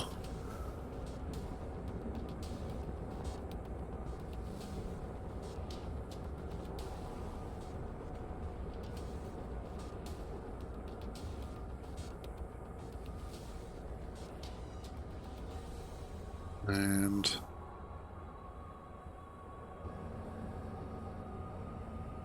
yeah, because I know for a fact that camp is working. Yeah, there you go.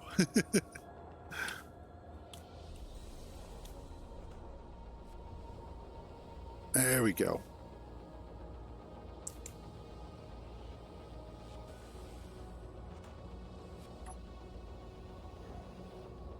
And oh yeah, that is just absolutely lovely. So that was rough. Let's see. Excuse you. Oh. Helps if my antenna is on.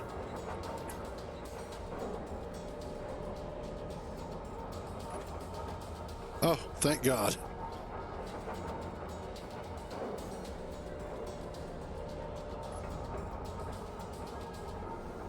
I was about to have to be upset if Pecker had been lodged into the ground and then blowed up. Because Pecker has been a very good ship.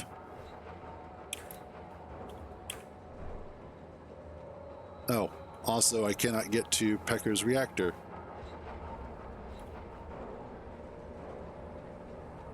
I will have to move this. Give me that.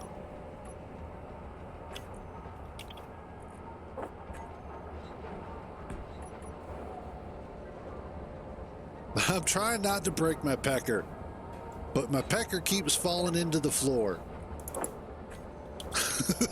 It just sounds so good. Like, that is the best line of jokes that one can come up with. All right, let's drop off that stuff and let's take a look at our ingots. That's what I was looking for. Hallelujah. So there goes easily 65,000 iron and then some. How are we doing on... We went through all the iron already. Okay, cool. So that feels infinitely better.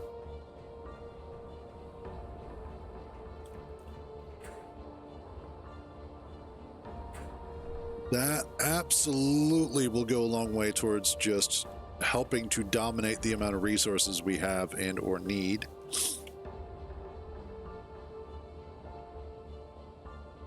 Wow, and this thing has plenty of fuel in it. So I think the next thing I want to do, GPS, silver deposit. Let's go pick up some of that sweet, sweet silver that will take about 12 years to get enough to actually be viable, but it'll be something. And we'll just fly up high with this.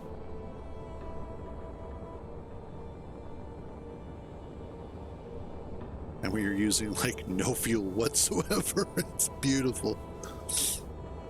Beautiful.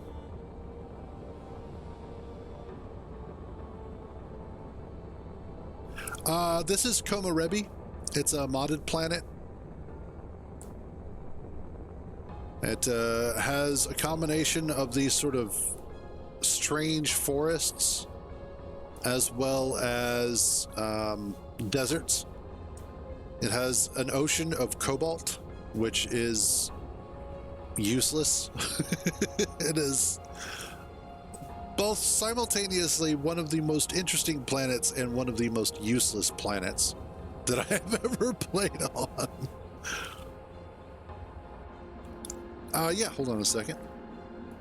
Wait, you mean you want me to interact with chat? Pleb. Komarebi. In fact, give me a second and I will pull up the exact link for it.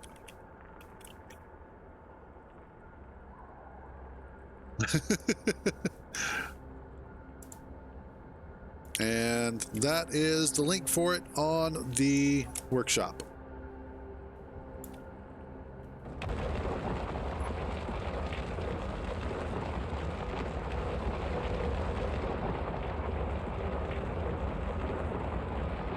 Let's grab some of this silver.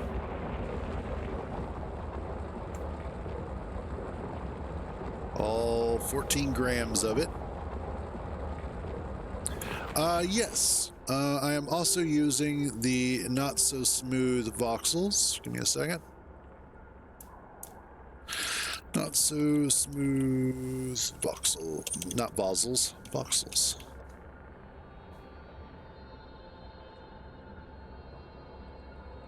We are also using this one.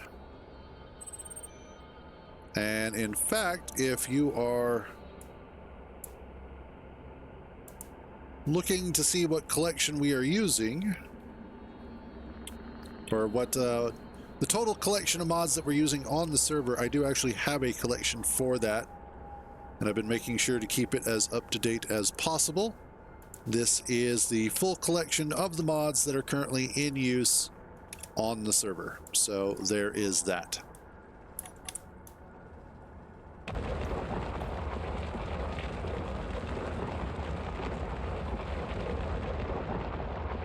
And that includes the planets. It includes camp, the thrusters. I recently added no edges to it because seeing the edges on the armor was annoying. I'm glad they got rid of the armor edges in Space Engineers 2. So glad for that.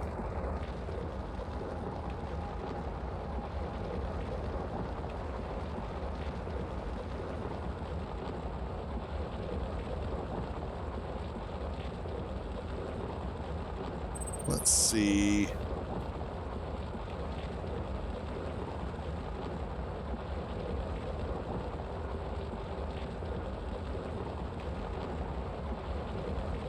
How are we doing here on silver? So all of that drilling has netted us a grand total of 252 kilograms of silver.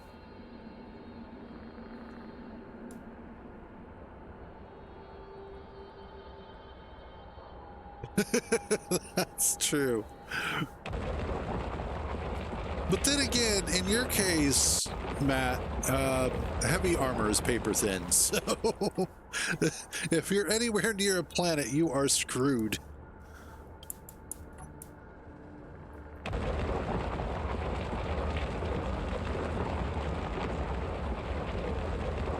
That's fair. I just went with defense shields because of the fact that it was, you know, it's the one that I've been using. I have had some problems with the deflector shields in the past, so I just tend to use defense shields. They work fairly well.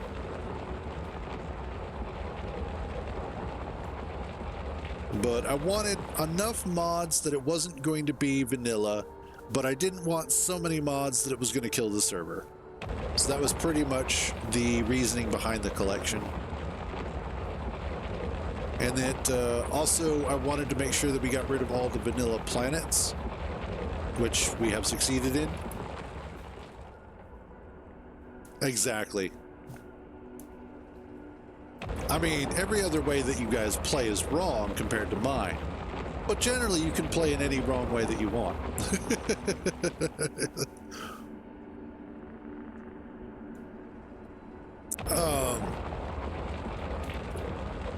Absolutely. I mean, no, I would never try and do that to you, Matt. What kind of horrible host do you think I am? Don't answer that. I already know the answer.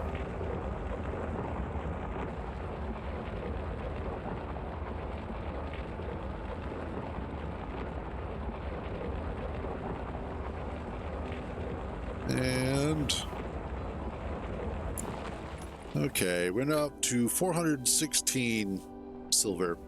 Yay. All right, let's just head on. Wow, this thing really just hauls ass. You know, it's weird.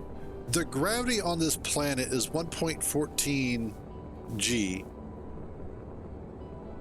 And yet, everything flies like it's low gravity. Yay! Good luck. That's true. I do have a Landry.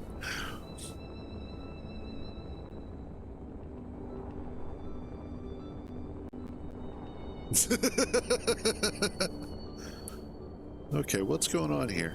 Calm down, game.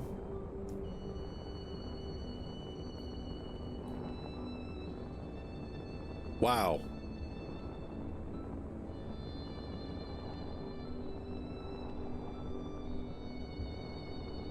That's okay.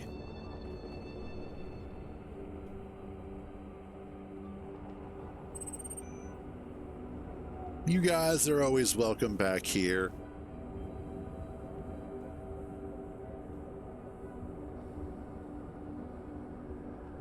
All right, let's drop off this terrible amount of silver. Actually, at this rate, I might not actually need the rover.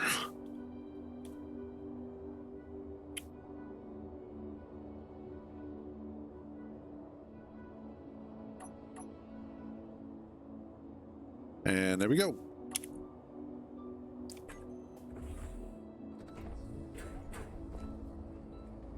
That is a lot of light, though. Let's turn those off. All right. So now that I can actually bring in a ridiculous amount of iron, which makes me super, super happy. Silicon, you are probably actually trying to produce those with the limited amount of silver that we get. Yeah.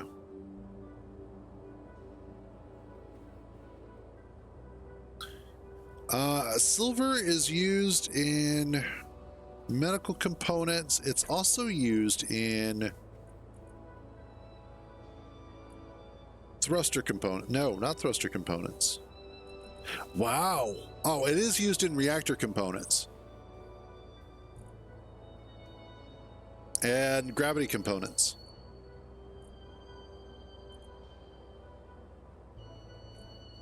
So it has a few more uses. I think it's also used in... Is it used in rockets? No.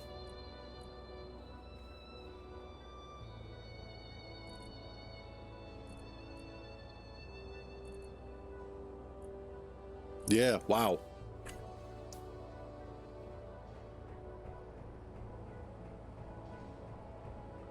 So it's really just those like 2 or 3 things, 3 or 4 things, 5 or 6. It's just those things. Let's go ahead and let's finish this off. Let's grab this. I did not expect this mining ship to be as easily constructed as it is, or to be as effective as it is. It really just came together super easy.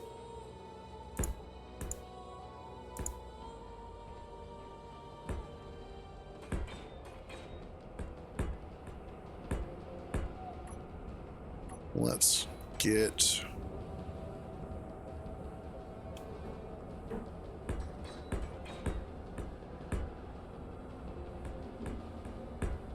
these on here.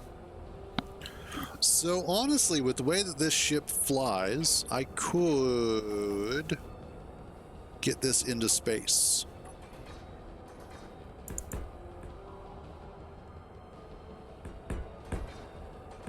And I could get it into space quite easily. So let's start working on that.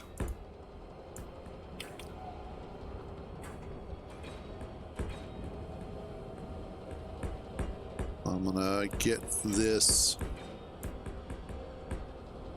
tagged up, armored up, and ready to go.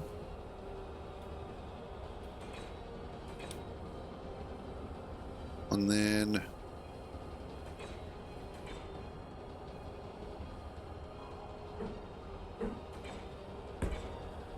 let's see.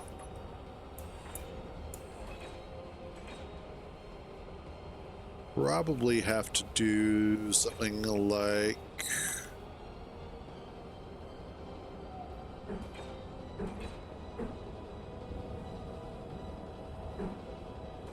that, yes. And then I can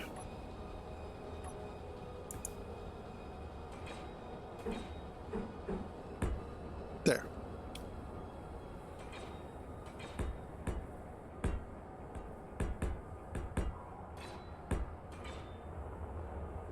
Okay.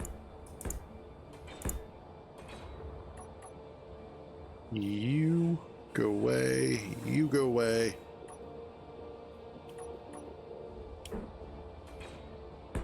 That goes in that place.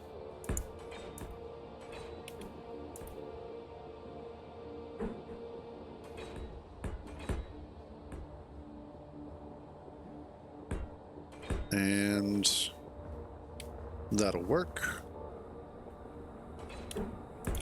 This is kind of the fun part, is getting all the armor set up sometimes.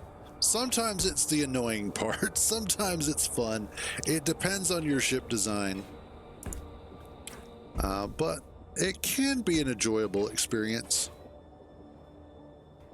if you let it. And of course, I need steel plate.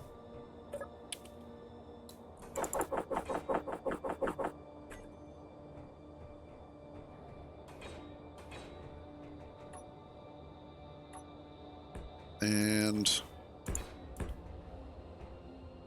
make sure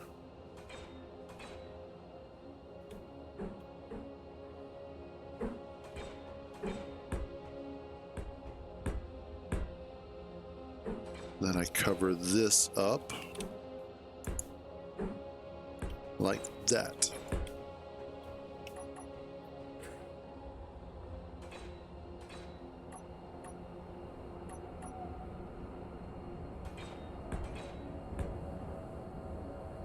That's kind of a pain in the ass to get into, but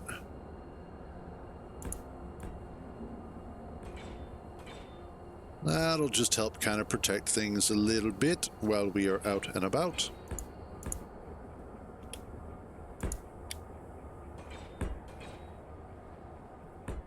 Although I'm not too worried about stuff getting into that that area. Mostly with the drills there, they're going to do a pretty fine job of keeping everything out of right there.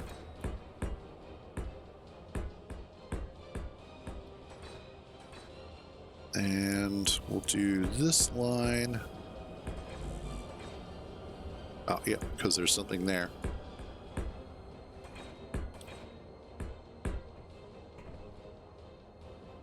And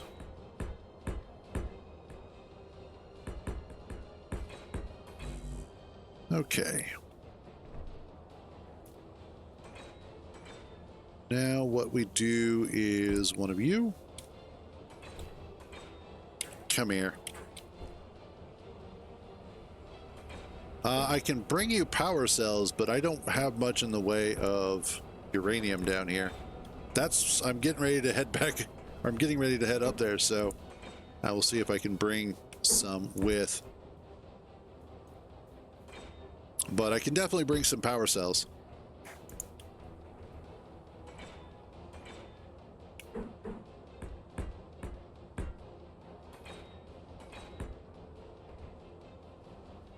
And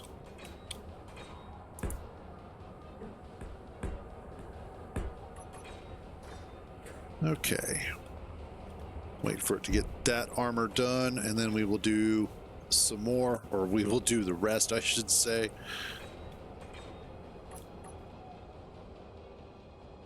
And then You know, I could probably actually switch this.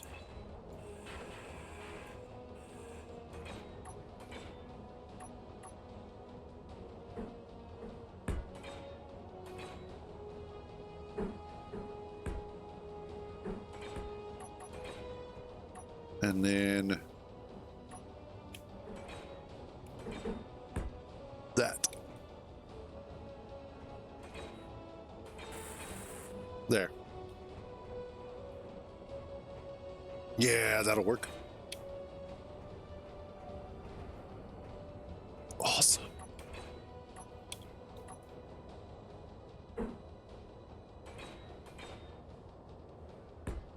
Let's see.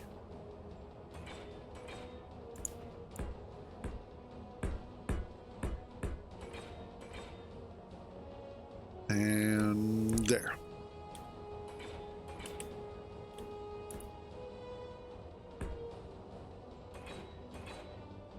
Maybe? Whoops, nope, not that one. Roughly how many power cells do you think you will need? And I'll bring some up.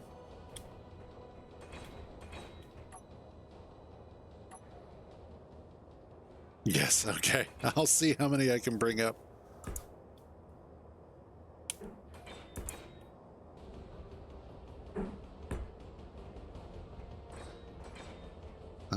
Ooh, that's going to be fun. Okay, I'll probably just rotate this around so I can get to the other side. So, let's finish this off.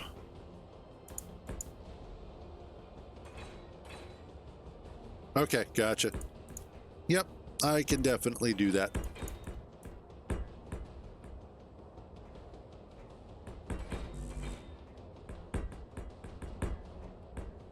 Nope, that's not what I want. Thank you.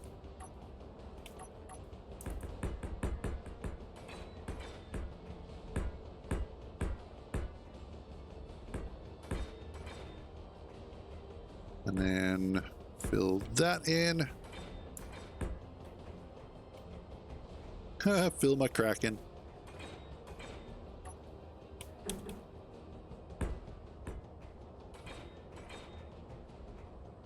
It's a little slow to weld, but once it does...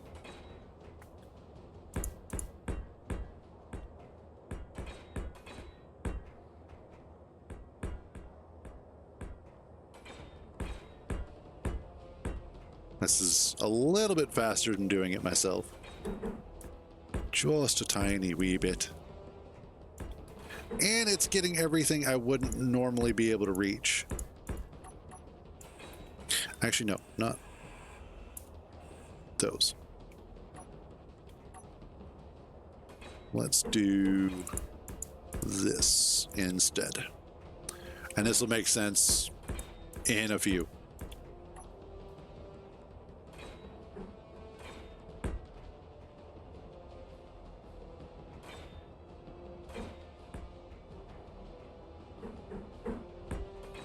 Okay, there's that and that.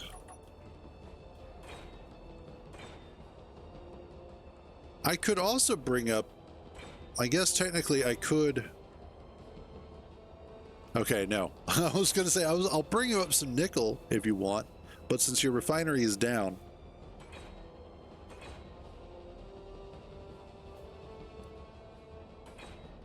All right. While that is currently in the process, let's rotate this.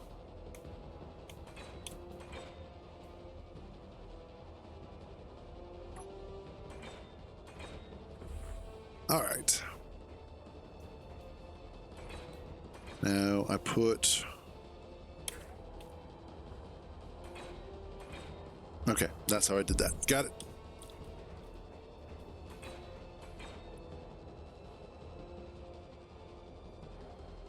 Is that how I wanted it?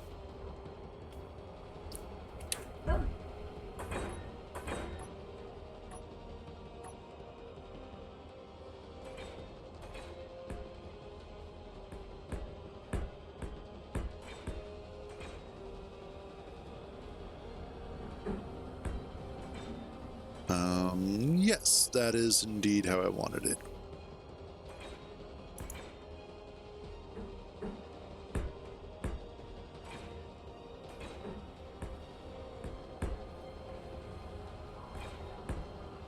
And then this runs to here, which runs to here.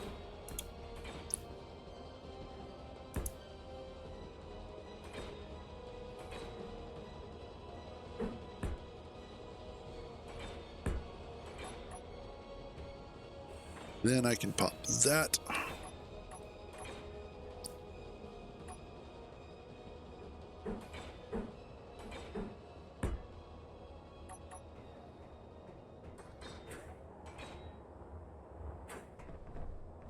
Oh, come on. Just thank you.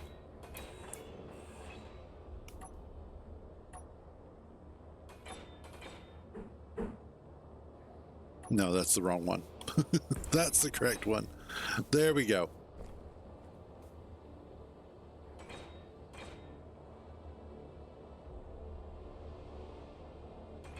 All right, Spectre. Have a good one, buddy.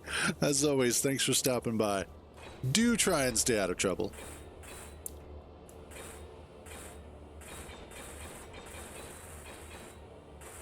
Let's get this finished, the welding on all of this. There we go. And the next thing to do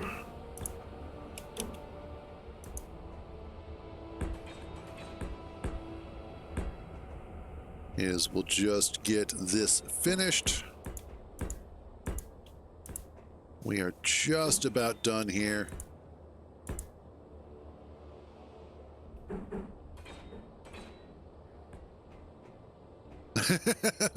That's fair. At least do your best. Oh,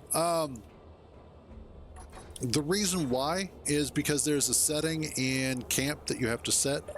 What you want to do is in the control panel for camp, scroll down to help other grids and make sure that's enabled. If that's not enabled, it won't try and weld your ship.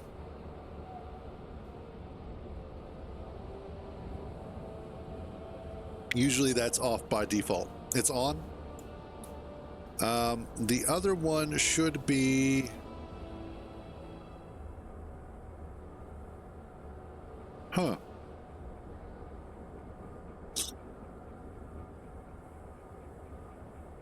It should be working. I don't know.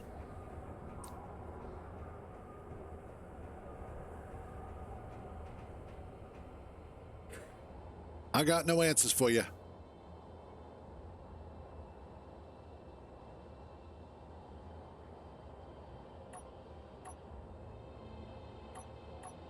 Let's see.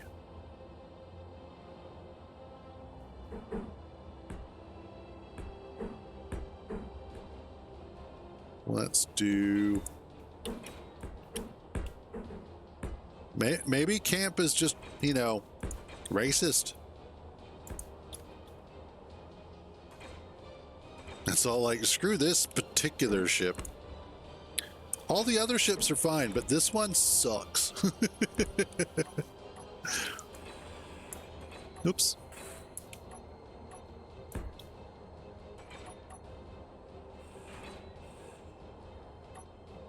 And there.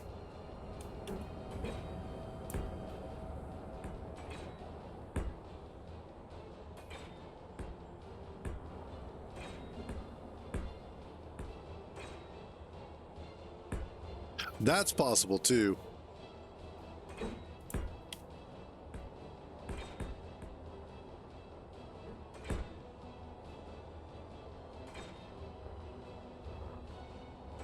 All right, let's also see about doing 4.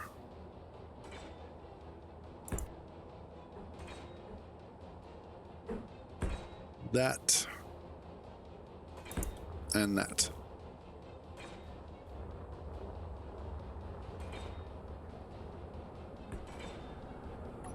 Cool.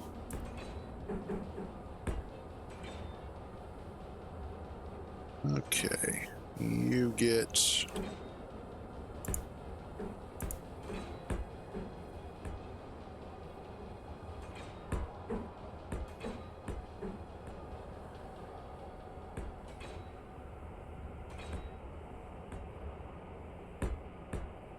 There we are.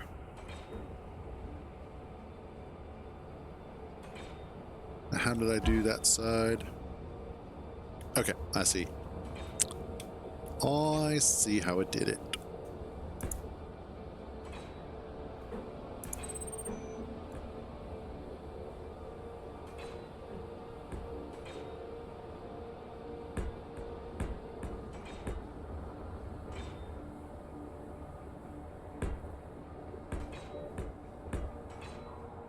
And then I will, once I get this done, I will be right up there with all the batteries and stuff. Damn it.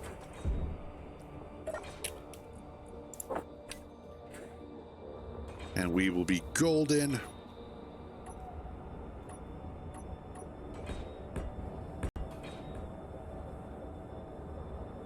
All right, you need...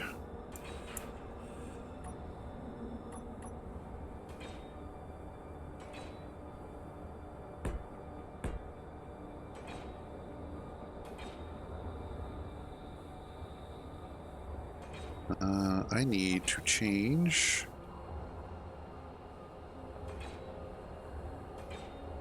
Yes. I was like, wait a minute, that doesn't look right.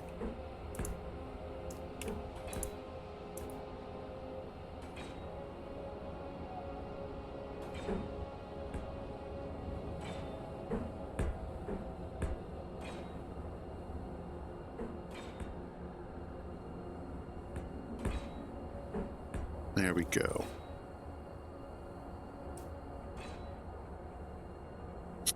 All right, got you covered. So girders.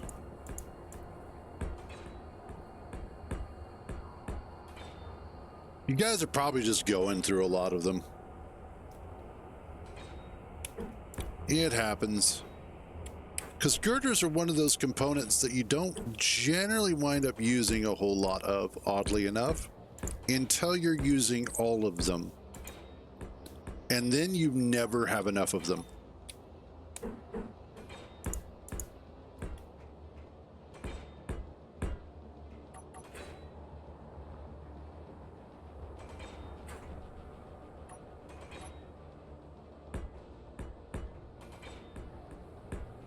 Okay.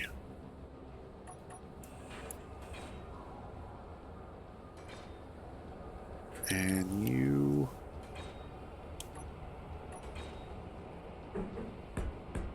just about done here, and fortunately camp is making this super easy.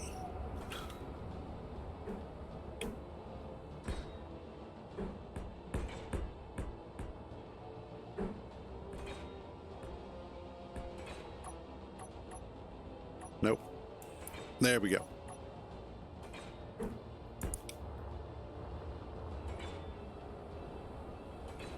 Boop. I'm mostly just doing this as quick and dirty as I can get away with. I'm not going to go too fancy here. It's just...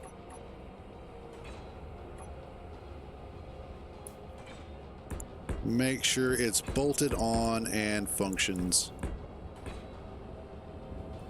Hey, how you doing, Ozzy?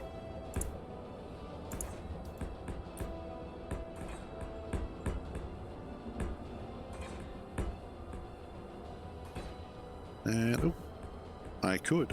Awesome. Okay.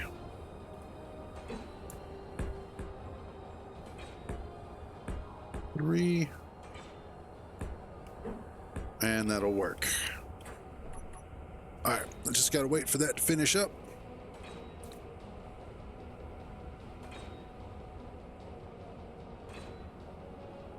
Awesome. It's always a good idea to have extra power.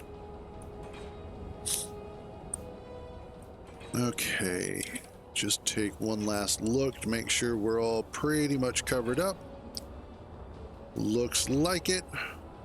Awesome, and then I'll worry about coloring it later. Maybe making it look pretty, that sort of thing. Just wait for camp to finish. Then I'll grab some stuff. And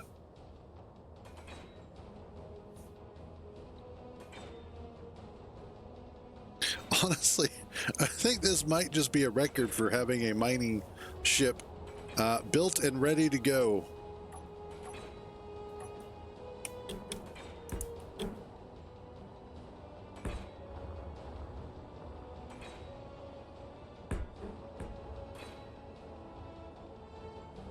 Awesome.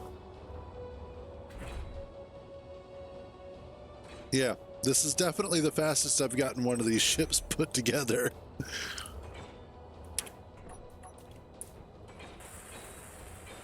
Ordinarily, it takes me like, what, 2-3 episodes, streams worth of play to get one of these put together and welded up. Now I'm all like, well, we're done.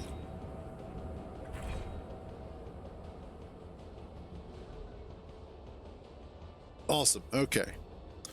We are all fueled up, so let's drop off what we have, grab some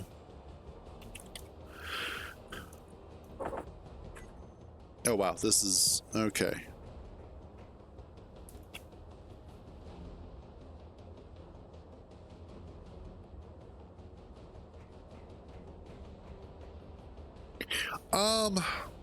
So this is one of the fun things about thrusters. There is an actual calculator or calculation that you can put together that will determine or show you how much thrust you need for the amount of mass that you have on your ship. If you are on a planet, doing a dual thruster type is never a bad idea. So having atmospheric thrusters and hydrogen thrusters isn't a terrible idea. If you are primarily in space, then you can also do hydrogen and ion thrusters. But I always try and put,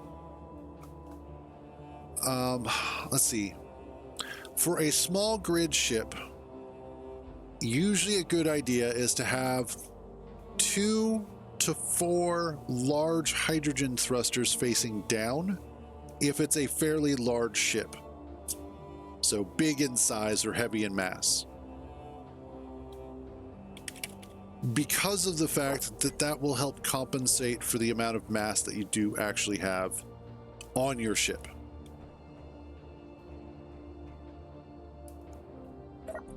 Oh, shoot. I just realized, that ain't gonna work, boss.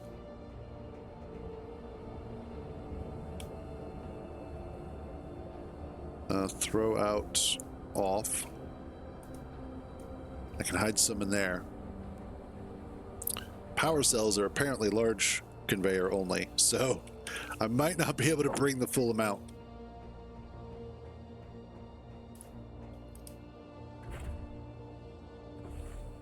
Let's see.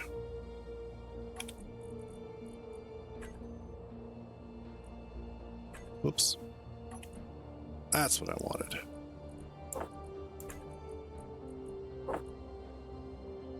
Okay. But usually what you want to do is you want to play around with the amount of thrusters that you need and start scaling up from there. One of the other things to worry about is also the amount of fuel you're going to need for the thrusters that you have. All right, thank you for the follow there, Lost Soul. Much appreciated. Oh, and I just realized on my end, I need that. There we go. Okay.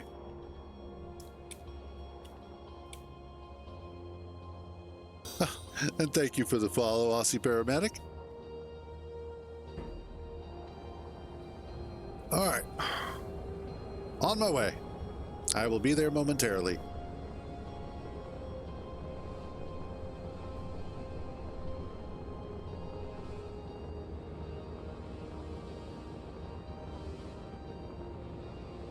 And I'm bringing a bunch of girders, and I'm bringing a bunch of power cells.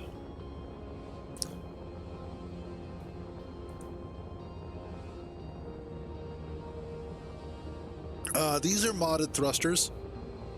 This is from the Arlen Lynx mod pack, which the thrusters themselves are based off of the show The Expanse.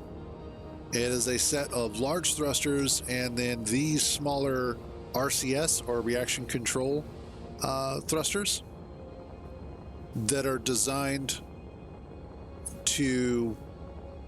They're designed primarily for larger ships in that respect. They are way overpowered for what they do. They barely use any hydrogen, but they have huge amounts of thrust.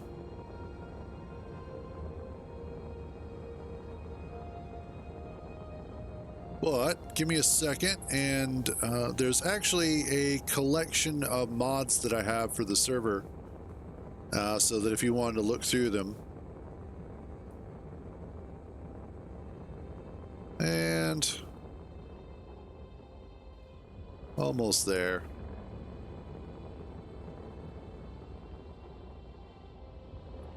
Yeah, give me a second. Aw, that's so adorable.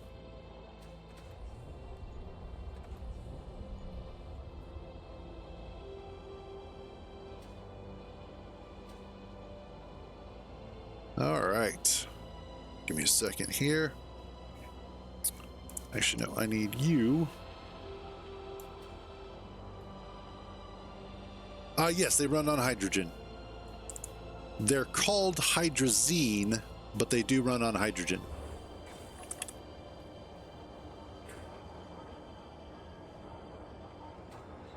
All right. There goes those.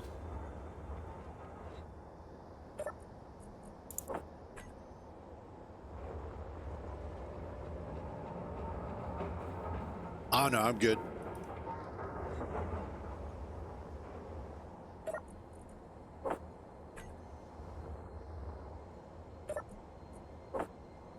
There we go.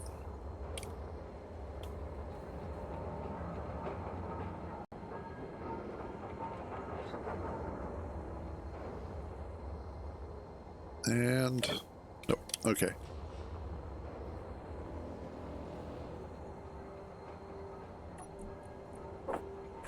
There we are. Yeah, I was wondering why there was a gyro on the station as well. I was like, that seems a little silly, but you know, whatever. All right. Because of the fact that the power cells require large conveyors, and I have a bunch of small conveyors throughout the entire mining ship. So I had to pull everything out by hand that way.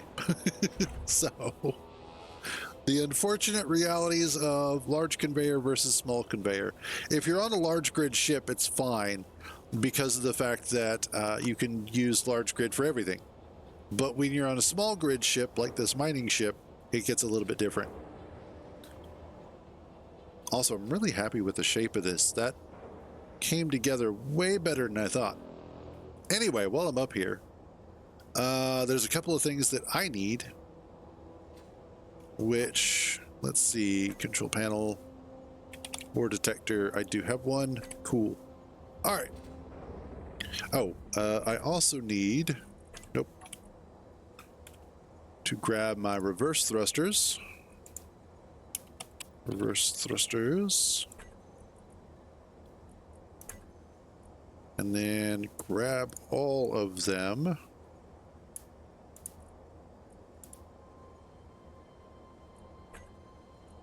And show block and terminal.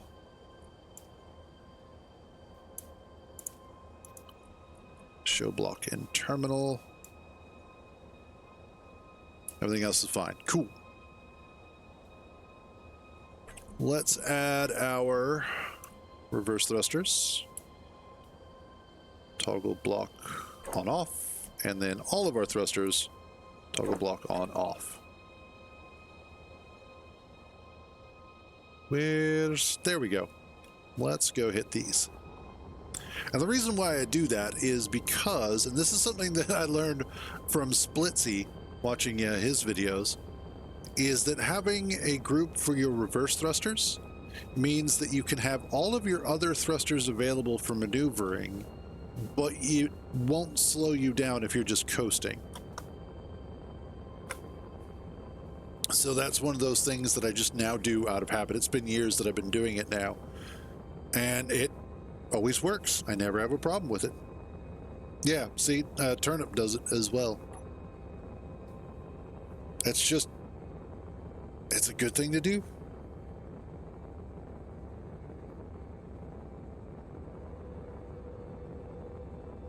But let's see. I want to find uranium, and I think this asteroid is actually going to be faster to get to. It's hard to tell at these distances. Sometimes they look closer, and then they're not.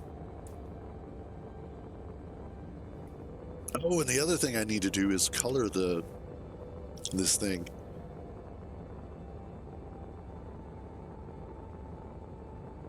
And nope, I did get that. Okay, good. I was about to be like, oh no, I missed one. But no, we're fine. It's all good. It's all good.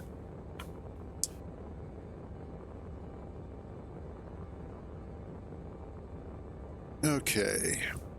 Wow, it's already been 3 hours. Time flies when you're building stuff.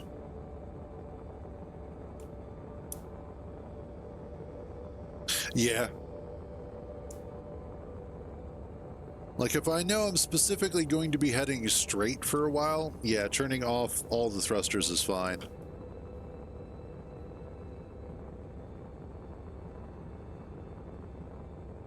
Let's see what we've got here.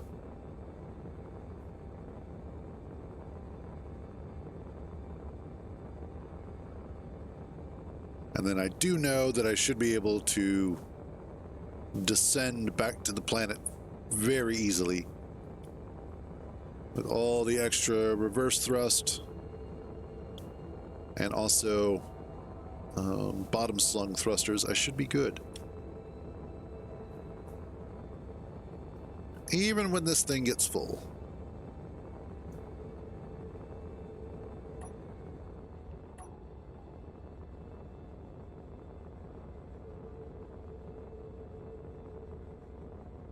What do we got here, if anything?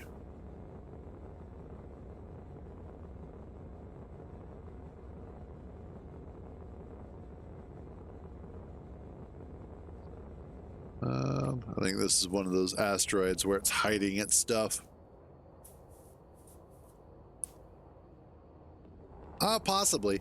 It depends, but yeah, if I need to.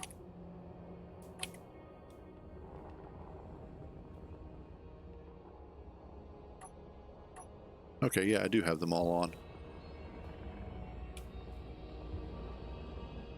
Is there even anything here?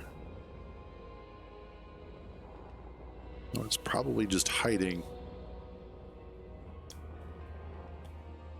Okay, I guess it's just hiding. Cool. On to the next rock.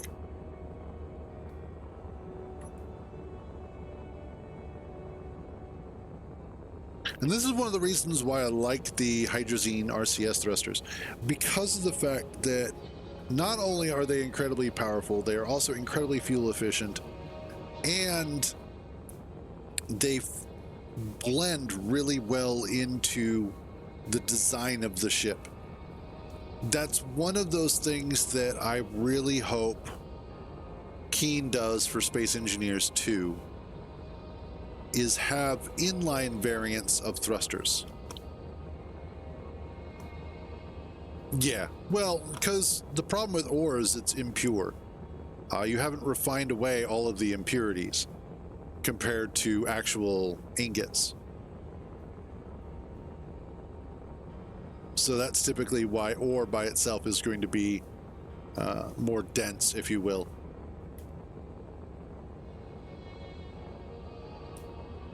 Although I'm really looking forward to Space Engineers 2. Once Survival comes out, I'm going to be streaming the hell out of that. That is going to be so much fun.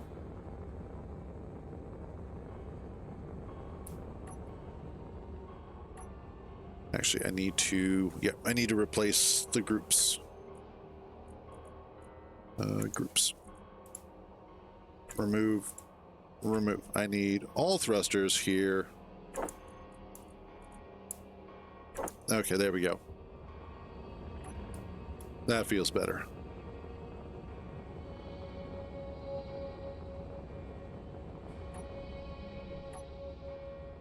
That is a nice looking asteroid. Like, this would be a good one for a base. And it looks like you are iron. Awesome. Automation is definitely interesting. And you will very definitely reach a point where it starts to make more sense and you will start making more complicated things. The thing about automation and Space Engineers, it's not complicated. It looks like it, but it's really not. The thing that makes it complicated are oftentimes the systems people will put together for the automation. But the actual automation itself is ridiculously easy. If you've played Factorio or you've played Satisfactory, either of those games can actually help you better wrap your head around automation in Space Engineers. Because those games take the whole automation aspect. How many more times can I say automation? Those two games take it to the next level because of the fact that you're going step by step in the entire process, and several more steps beyond what Space Engineers does. So definitely there are lots of different ways. Yay! Is it going to show it? Don't tell me it's not going to show it. What the hell?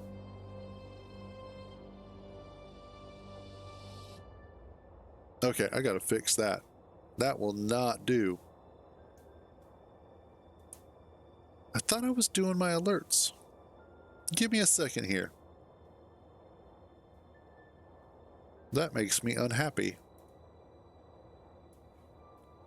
Put the screen over here.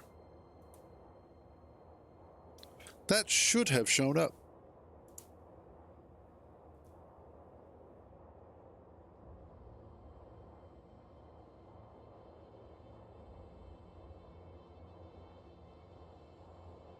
Yeah, that. What the hell? Awesome. And honestly, a good challenge can go a long way. Oh, I bet I know why. Properties.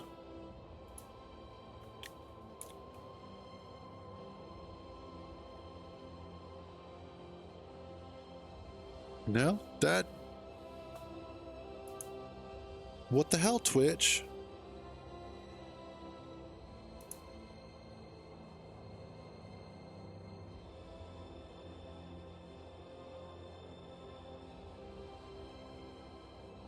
Okay, that one's on Twitch. I don't know why that didn't work. Because it should have. Because my alerts are coming through Twitch, and Twitch actually has that one turned on. So I'm sorry your celebration didn't show up. It should have. That actually makes me kind of annoyed.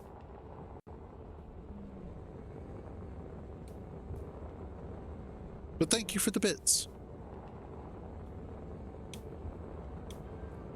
Now I'm going to have to get angry at Twitch. They're really slacking these days.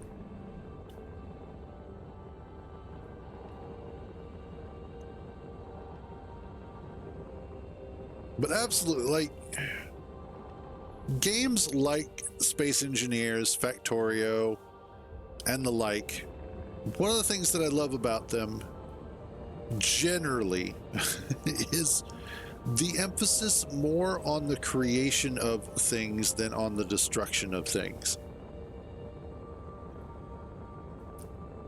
Now, that's not to say that you can't destroy things in them, because that's equally fun. Oh yeah, I'm always... One of the things that I love to do is to help people better understand the games that I play, if I can. I don't always get there, but I try. So if you ever have questions and I'm around, hell, you can even join the Discord, and there's plenty of people in the community that if I'm not around to specifically answer the question, somebody else will. What are you? Are you silver? No, you're silicon. You suck dick. I don't want silicon. I want silver. Hey Matt, do you guys need silicon up here, or do you already have one mapped out?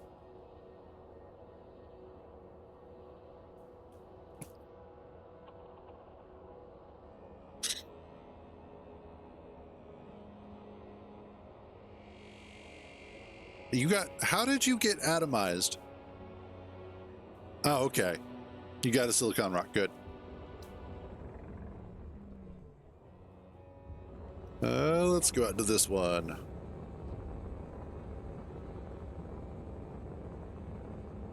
One of the other things is that this is a multiplayer server that I'm running. Okay, gotcha. Awesome. It probably is that one even. Exactly. But this week is the week that I will be starting to open it up a little bit more. Now, I'm not going to remove the password. And the reason why is because I don't want just everybody coming into the server.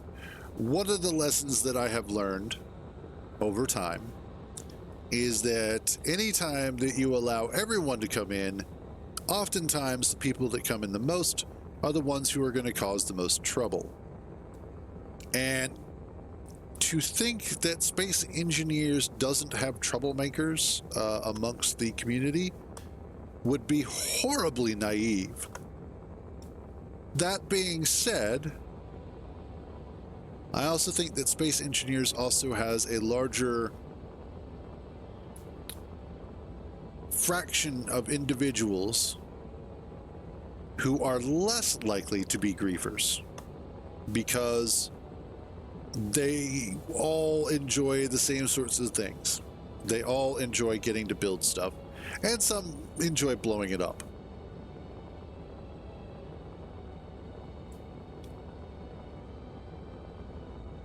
Let's see, what do we got here?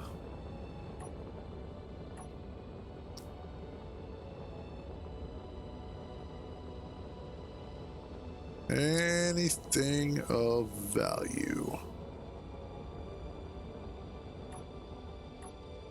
Oh, what are you? Oh, platinum. I will grab some of that for home.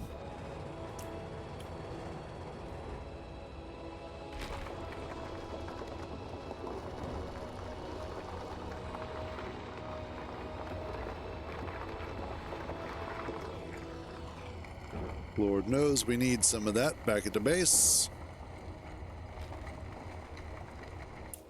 Cool. All right. This is basically what I did last time, was just fly around looking for rocks. When I found them, grab some stuff, continue on. It works out incredibly well.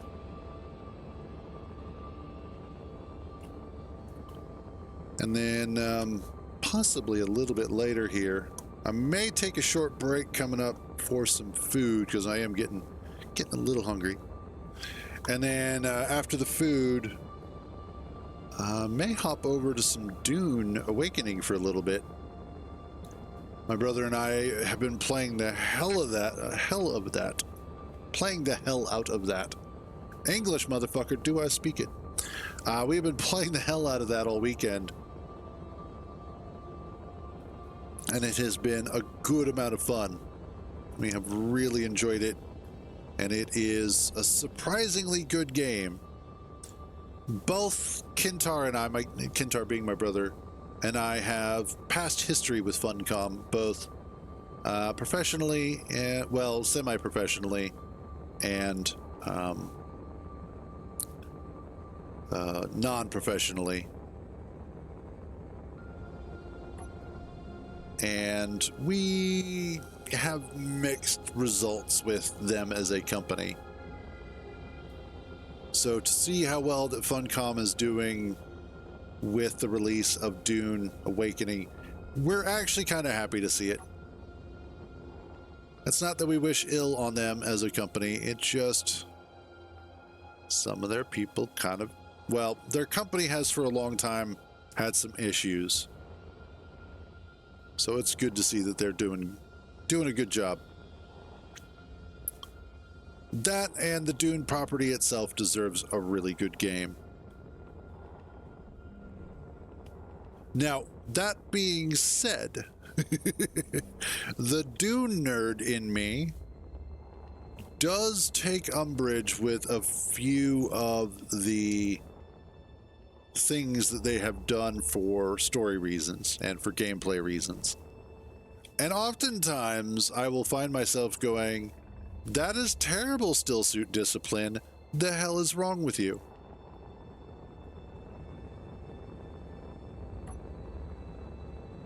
But that is in large part because, again, I am a big Dune nerd. I have read the 6 main books. I've read the first 3 multiple times. I have read the Chapter House books written by Frank Herbert's son and his friend of the 3 houses, House Harkonnen, House Atreides, and House Carino. I've not played a ton of the games, but I have seen the 80s show, or the 80s movie. I've seen the miniseries, which was really good. And I have, of course, seen the Denis Villeneuve Dune movies that recently came out, which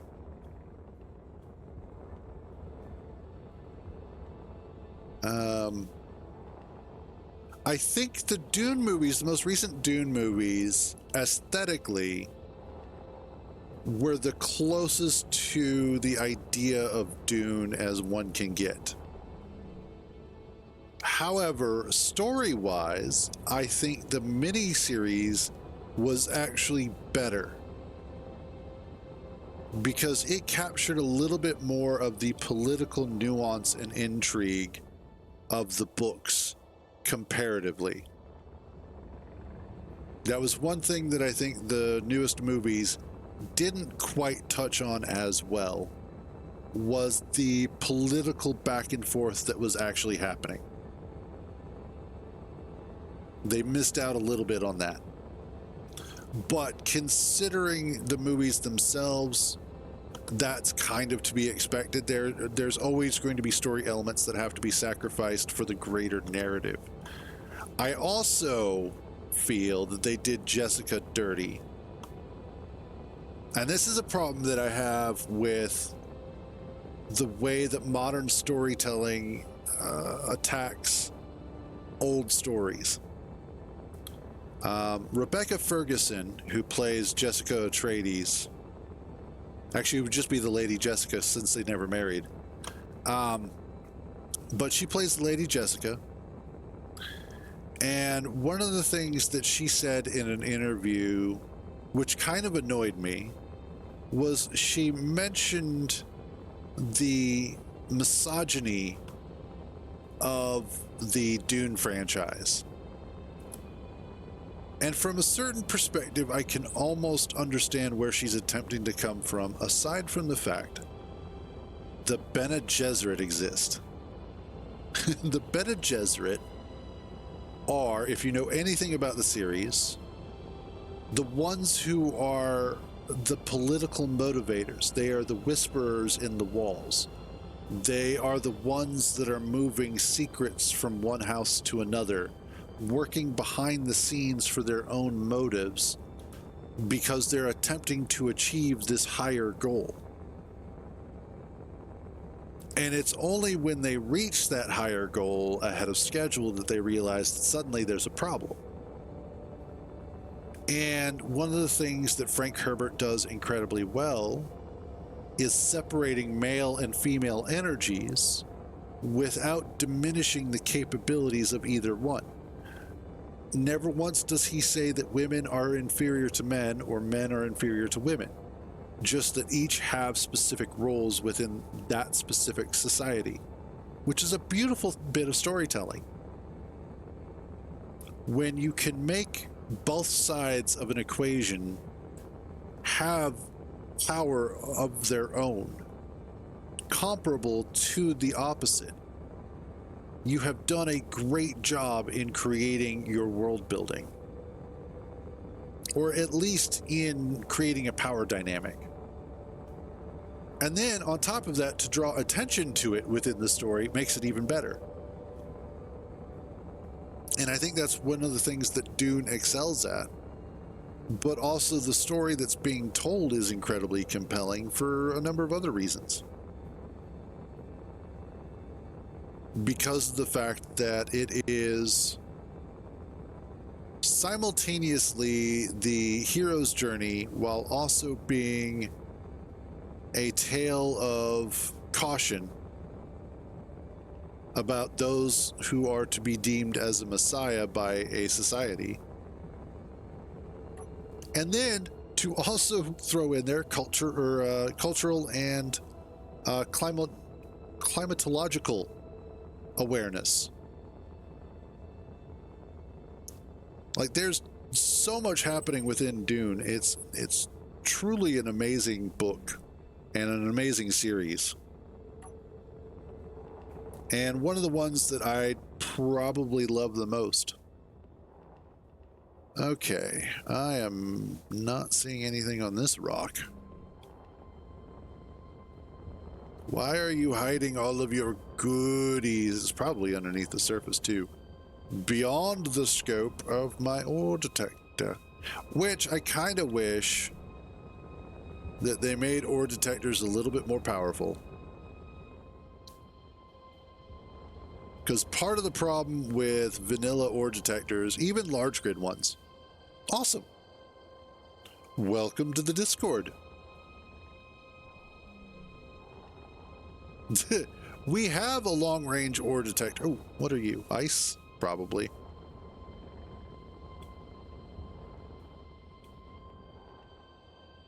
Silicon and ice. Actually, how am I doing on ice? Oh, I don't have any.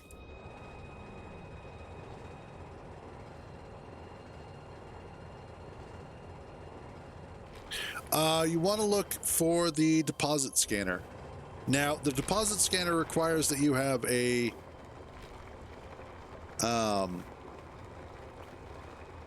there we go.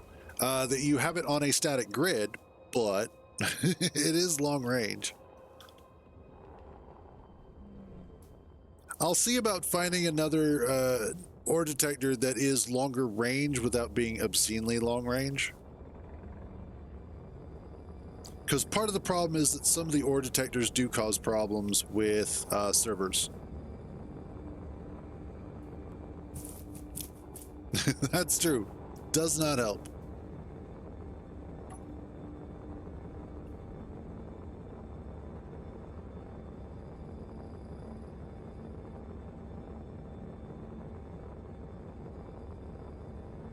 And I think that might be an asteroid. No, not blue enough.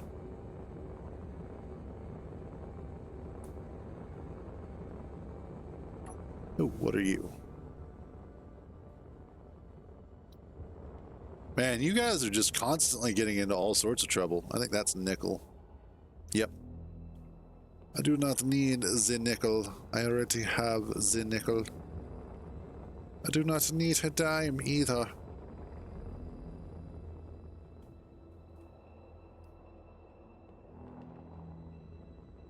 Yeah, you guys might want to invest in some slightly smaller weapons. Is that more nickel? That is more nickel. Okay. Yeah, as soon as you start adding more people to the equation, they start turning up the furnace, if you will. They start getting a little more rambunctious.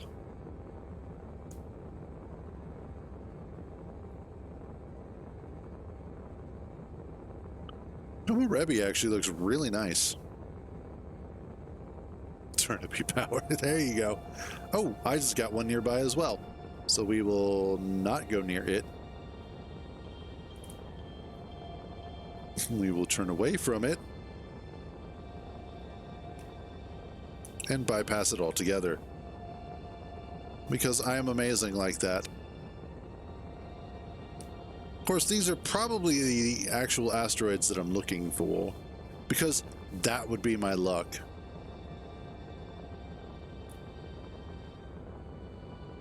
You want to see me do something stupid? Let's see if I can thread this needle.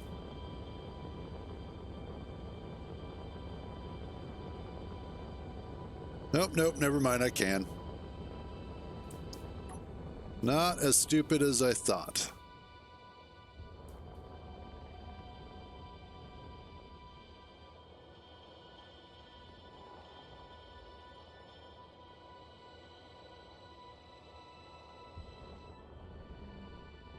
Alright, and that's more ice. You are having nothing of value. Okay.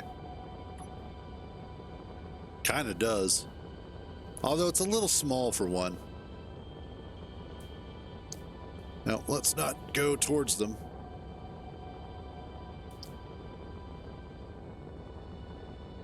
Let's stay away from them. That would be intelligent. Not that we do that around here.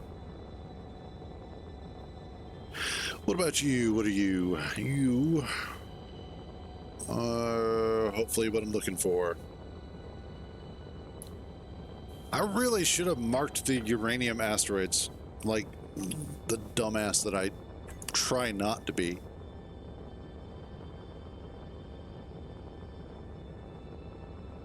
Like, I got the platinum asteroid, and I did get gold. I should probably go get some. Actually, if I remember correctly, ooh, and that's nearby. If I remember correctly,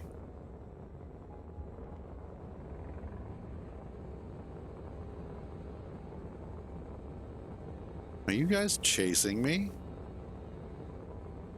Hans, no. We do not do that to the crews. Good luck on keeping up.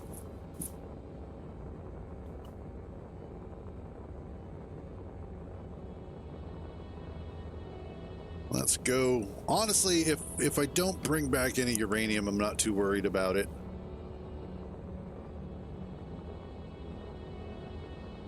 I'm absolutely looking for gold, though. Like, gold, the platinum will go a long way towards helping.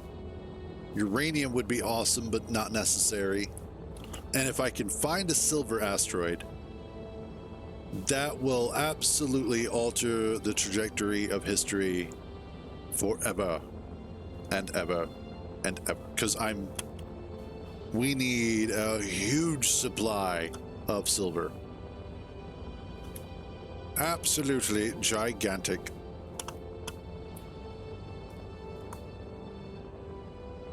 Almost there.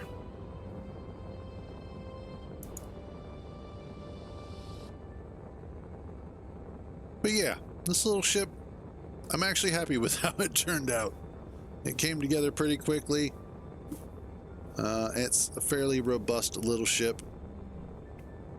The only thing that it's missing is some sort of armament, and definitely missing a shield. But beyond that, it is an incredibly suitable vehicle. And really the biggest thing that I need it for is just mining a bunch of iron. I think that is ultimately its biggest job for the base right now is iron, because the ship that Tommy has can get iron, and it's quicker than going by rover, but it's not necessarily purpose built for that. So it's not as adequate at the job as something like this, which is just a dedicated mining ship.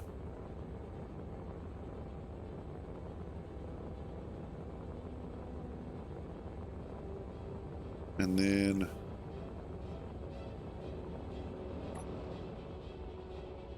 slow down and see what we have here.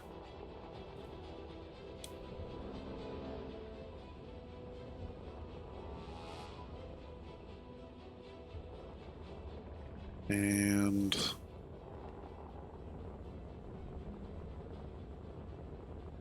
nothing that I'm seeing. Let's check this crevasse. Now this would be, oh, that's iron. Okay. This would be a good asteroid for a base, because you've got this nice central column here that you can put the base behind, but you also have easy access to get smaller ships in and out.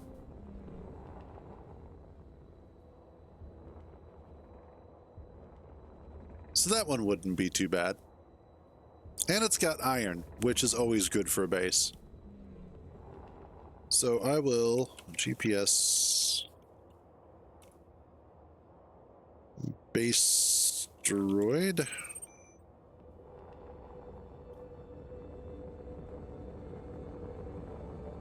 Let us continue looking for the shiny. That's respawn pod, not what I want. I want gold.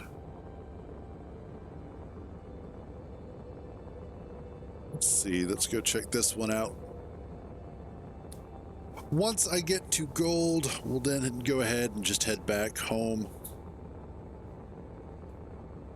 Alien drone. Oh, from you guys. Watch out, guys, you've got a drone.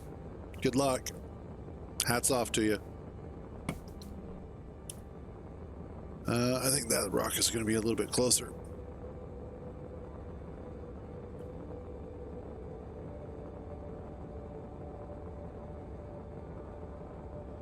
Oh, okay. Well, good luck.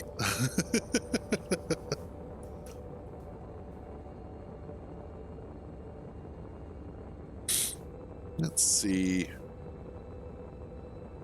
Trying to think of what greebly bits that I could add to this to kind of give it some extra dimension, if you will.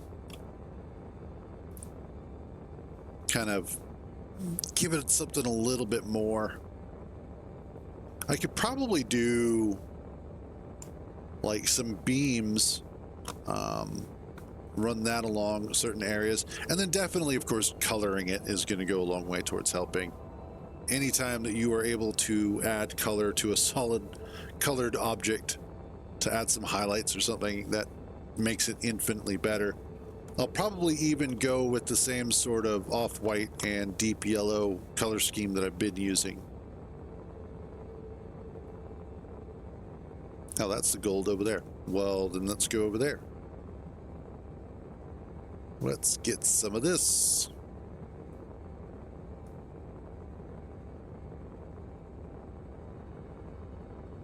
And then hopefully we'll be able to bring this back. I still want to check that big one there, but we'll then start heading back home. Because I remember, I swear, I spent hours out here looking for cobalt. Because while there is an abundance of cobalt on the planet that we're on, Komorebi, the big problem that it has is like with the silver, is that basically it's like trying to get sugar out of an entire bag of flour. and you have to sift through a lot of useless stuff. That would probably be the drone.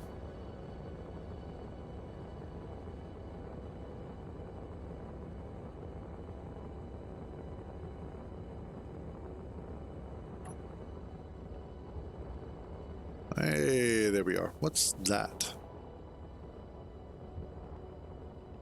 Ice?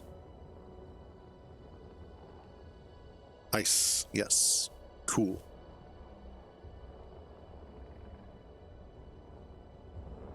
Let's go around here. Yay. Gold. Yeah, pretty much.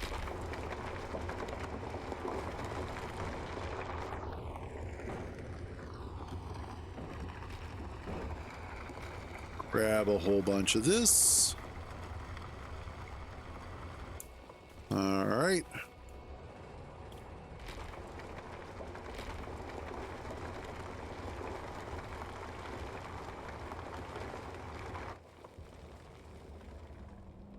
Yeah, no worries. Hey man, life happens. Everybody knows this. And we've got some gold there. Awesome. Okay, what about you? Then we can start making our way home. Then once I get home, then I can make some food. That's possible. I better not find this halfway across the galaxy. I spent so much... Actually, you know what? I should probably blueprint it. Oh, you're talking to Turnip. I forget that he's around. Not to say that you're forgettable, Turnip. I want you to understand that. I forget that other people are playing. When you're used to playing single player. Shut up, Matt. Shut up. The hell I'm not. It's my story. I'm the main character. Always got that main character energy. What do the kids call it? Aura? Which I always thought meant something else, but okay. This just about. This is how Turnip became the radish. Actually, honestly, as far as villain names go, the radish wouldn't be too terrible. There's definitely worse.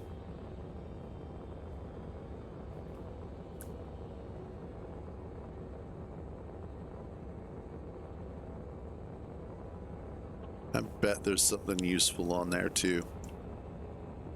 I'm just looking at that rock like, you look like you're useful. Then I'm looking at this rock like, you're probably not.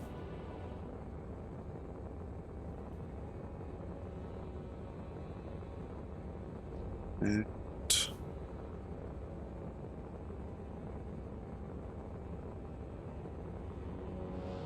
if they're not charging, it's usually because the amount of power draw is greater than the amount of power return.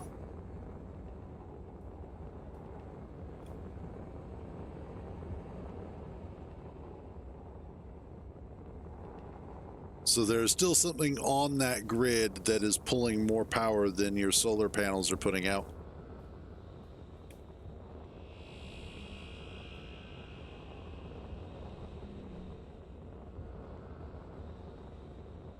Oh, that explains it.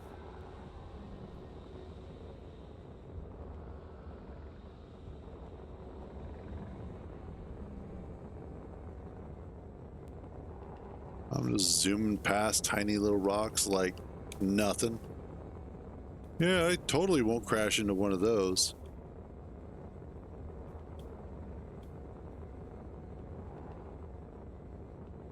Yep, useless rock. Okay.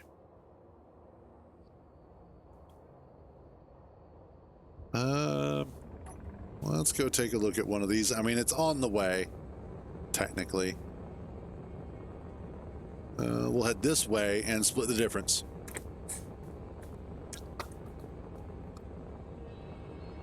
The biggest thing is I'm looking for uranium. I'd love to finish this off with some uranium, because I'm using it primarily as one of the methods to maintain the charge on some of our vehicles.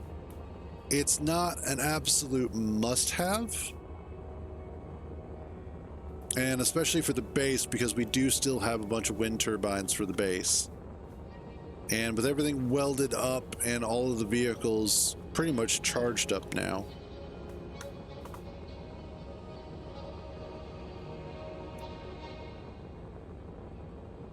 The secret tunnel.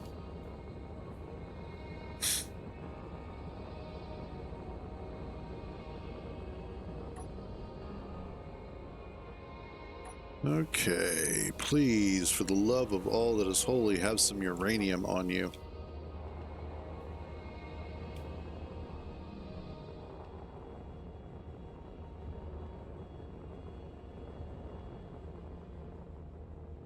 Oh, sweet alien beacon. No, you have none. Okay. Let's go poke this rock. And then we'll start heading back.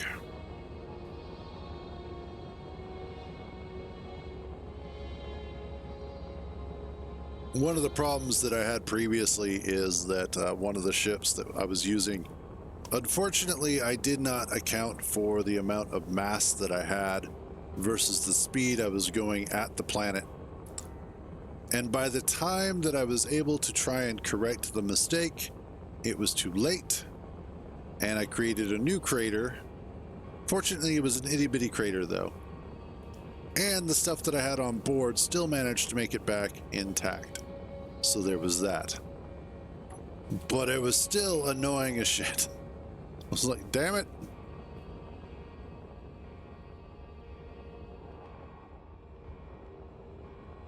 Especially after putting in so much work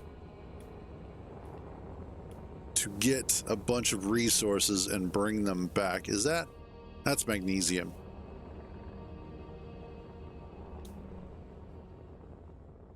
Isn't it? Oh no, cobalt. Cool. I'll grab just a chunk of that real quick. Okay.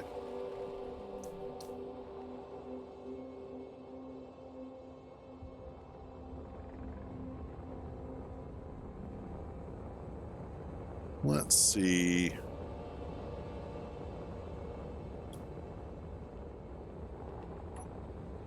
All right, let's just head home. If we come across any asteroids on the way, we will check them out.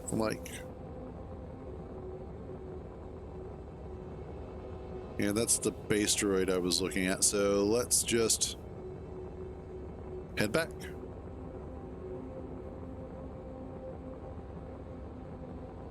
Oh. And then once I get back, we'll drop off what we have.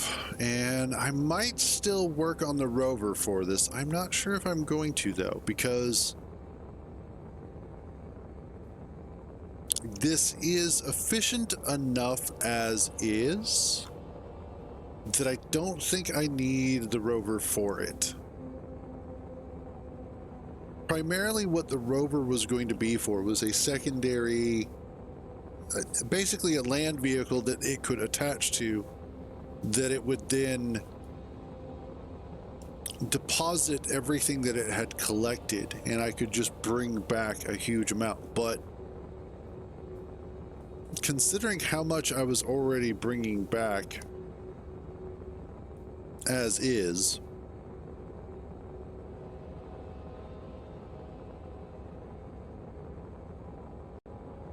I may not have to worry about it.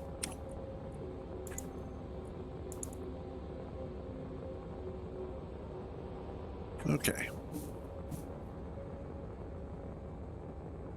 Haha, suckers. Not today.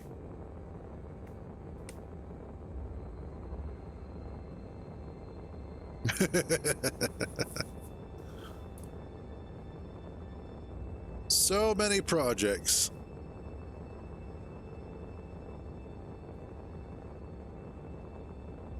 Exactly.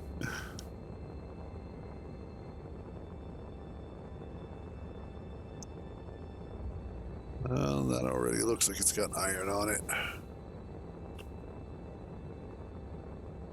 Oh, good.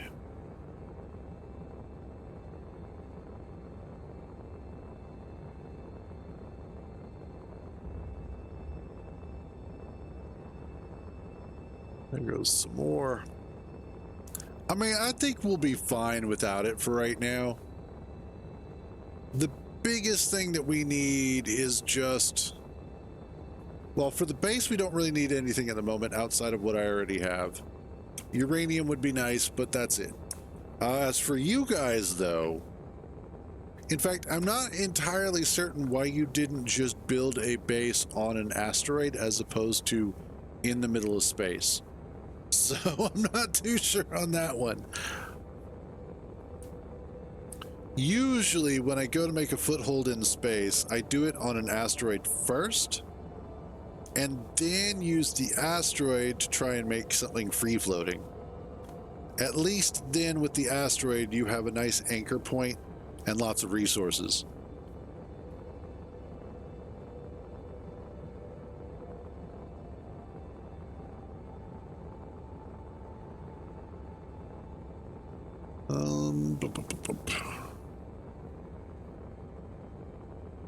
I think I might have to travel around the world to get to the other side to get to that stuff. I don't know yet. Oh, aliens, you don't want none of this.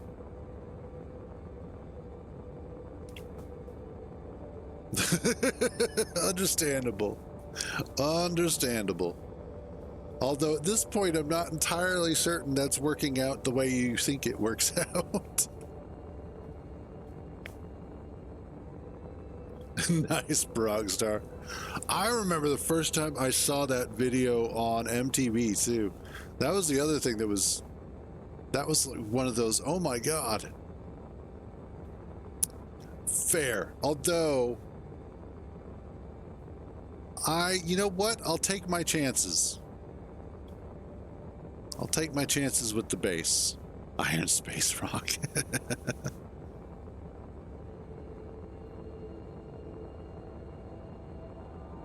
Yay, we're almost home.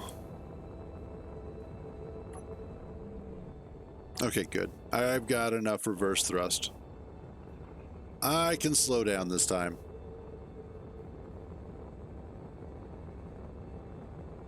It's Byron.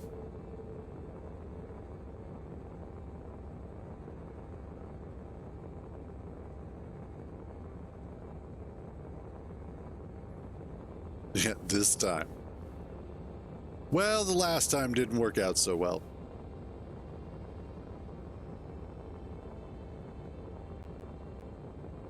So this time, yes.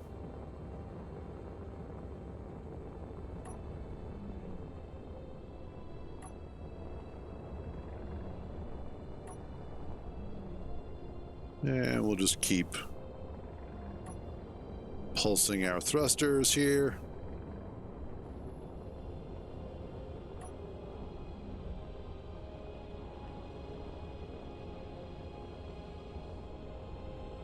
Yay, we made it home with stuff.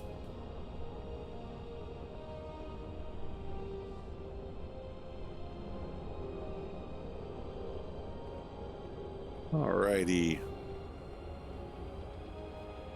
Now we just very casually slide on in home.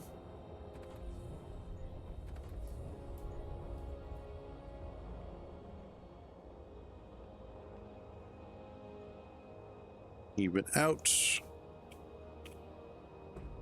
And there we go. Nice and easy.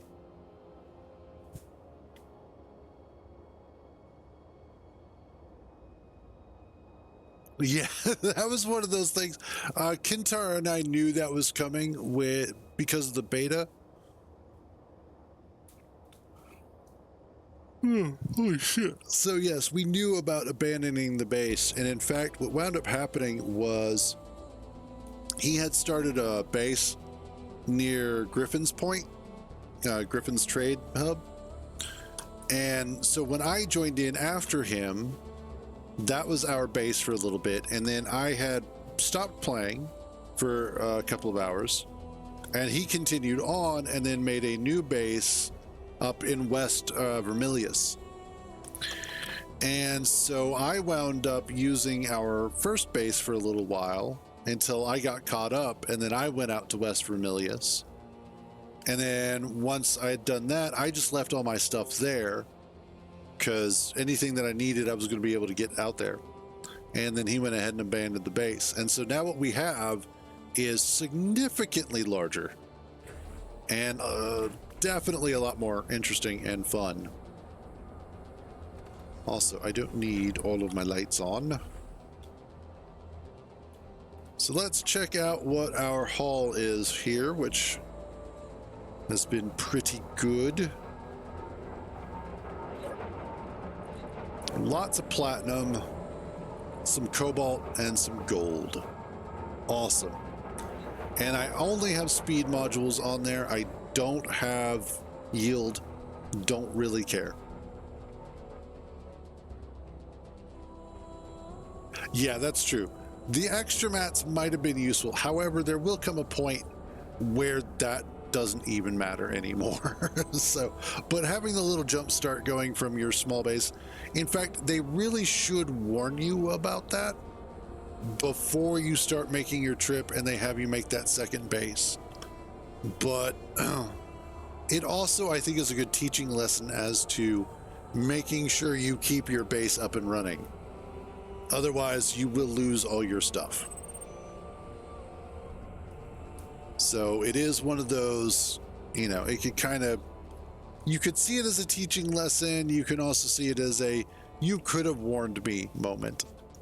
But I'm going to take a quick AFK. I'm going to go grab myself something to eat real quick, and I will be back in just a few. If you need to, stretch your legs, Oh God, fuel cells. I will say fuel cells are much easier to find in Haga Basin than anywhere else. So you will wind up going back there at some point. But I shall be back in a few. I'm gonna have some lunch and whatnot. And then when I get back, we'll see where we're at from there. So be back shortly.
Okay.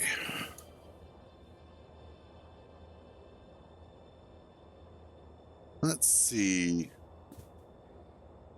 There's nothing around us. Cool. Let's hop out of here. And I know I need to change that. And let's hop in there. And we're actually going to swap over to some Dune for a little bit. Yes.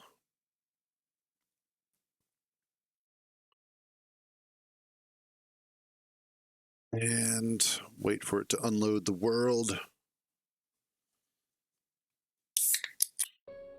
Unload my world. Okay, and we're going to switch this over. I don't know what we're doing in Dune yet, so... no.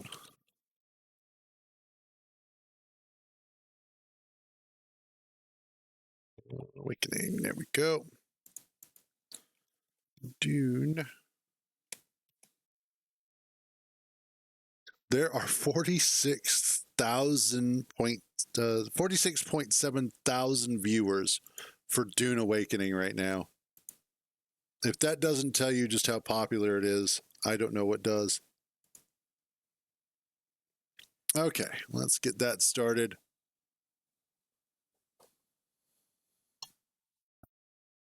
And again, I think they deserve the success. They put a lot of effort into the game, and it really does show. It is a lot of fun. And there have been a few bugs and a couple of glitches, but nothing so game breaking that it's like, oh my God, I can't ever play this again.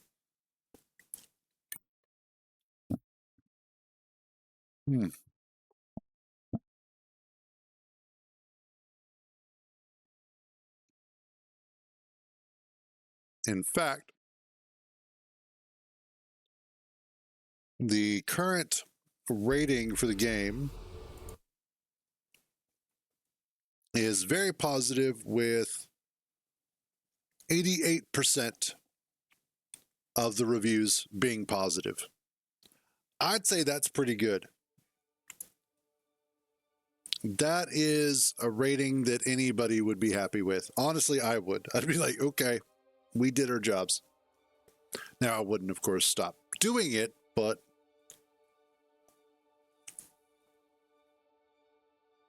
I would definitely continue, you know, like I would start with being happy with that and then just trying to improve upon it. I dream. I am so tired of seeing that, though. I would be happy if they could turn off, or like, I like it when games are like, okay, you've already watched the intro like 5 times, now you can stop watching it. Yay.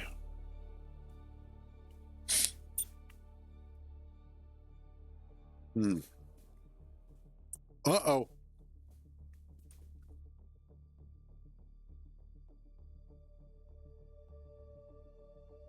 Yeah. That's why a free-floating station, and especially in the environment that we're in on the server, not always the best idea.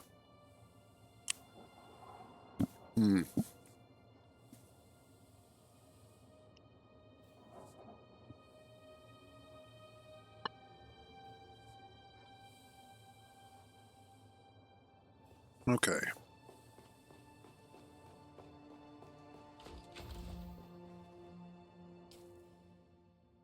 Let's see where things are at.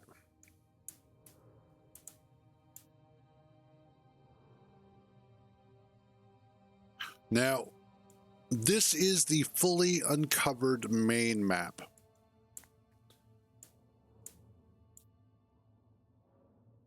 This would be everything within the shield wall, with the exception of down here, and then whatever is past the shield wall.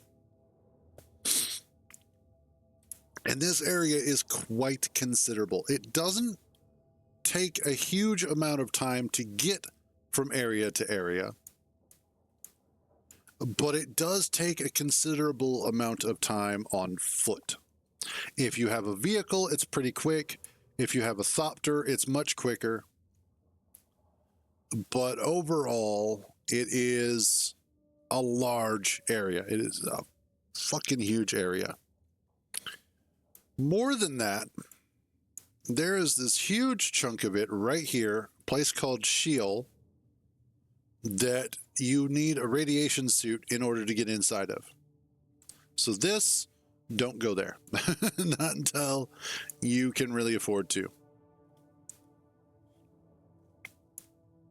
But the cool thing is about this is that you can quite literally settle anywhere. There are certain areas where you can't, and when you go to drop your sub-5 controller, it will tell you that you can't. It'll say, hey, you can't do that. But for the most part, you can drop your base anywhere you want. Now, I don't recommend dropping your base on open sand, because then a worm will come by and it will eat you. But usually in these rocky areas, you can drop your place anywhere and it will be fine. The location that we're in, Kintar had actually started it. I think it was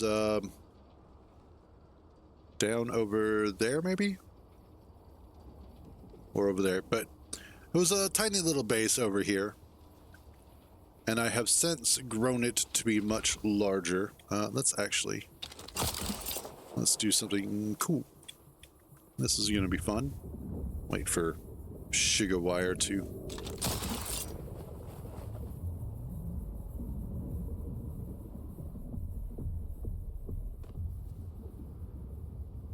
And then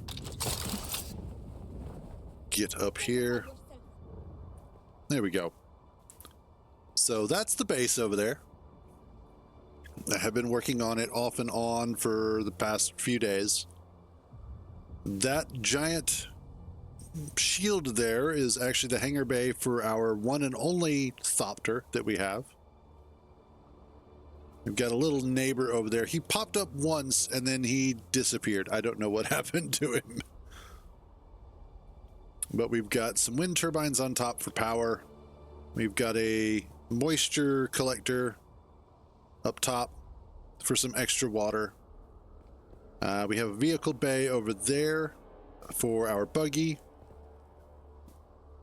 We're doing all right. It's not, you know, like the best base ever built, but it is doing all right. Oh yeah, I need to heal real quick.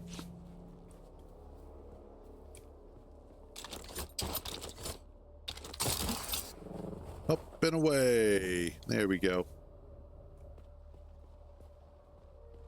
But yeah, Dune is a ridiculously good game. The base building is actually really well done, because what you get to do first is you put down essentially a holographic projection of the part, and it has all of its snapping attached to it, so you can attach walls and whatnot.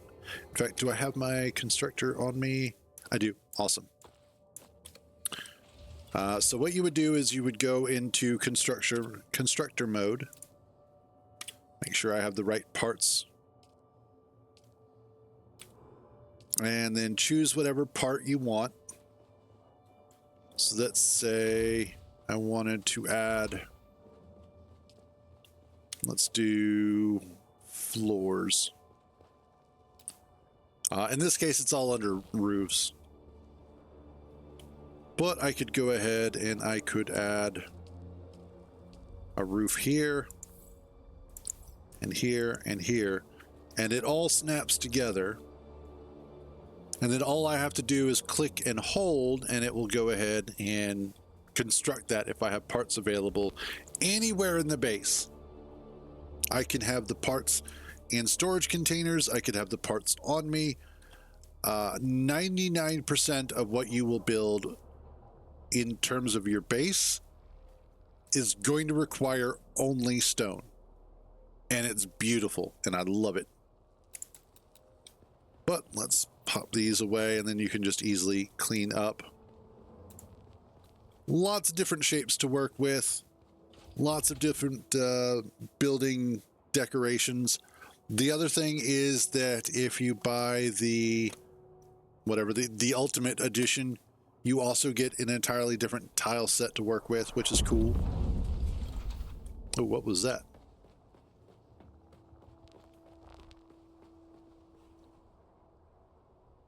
Something exploded, but I don't know what.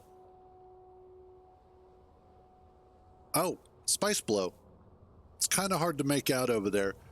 It's kind of a purple cloud that'll raise upwards. And then you have a limited amount of time to get over there and collect the spice before it goes away.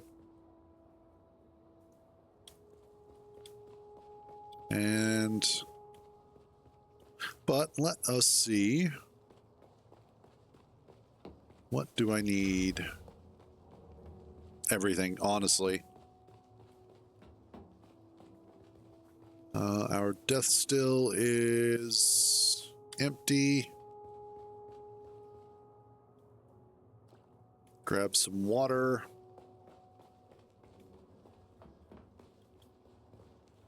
Nope, I need to go out this way.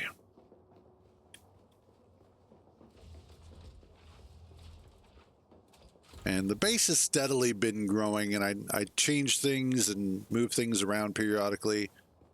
And it still does a pretty good job.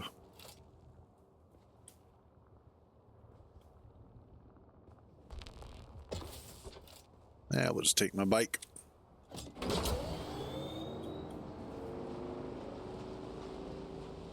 I need to go collect a corpse. Hey, what's up, Kintar?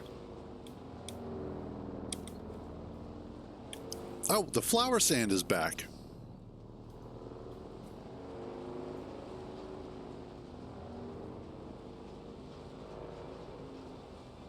Okay, yeah, give me a second, I'll hop on.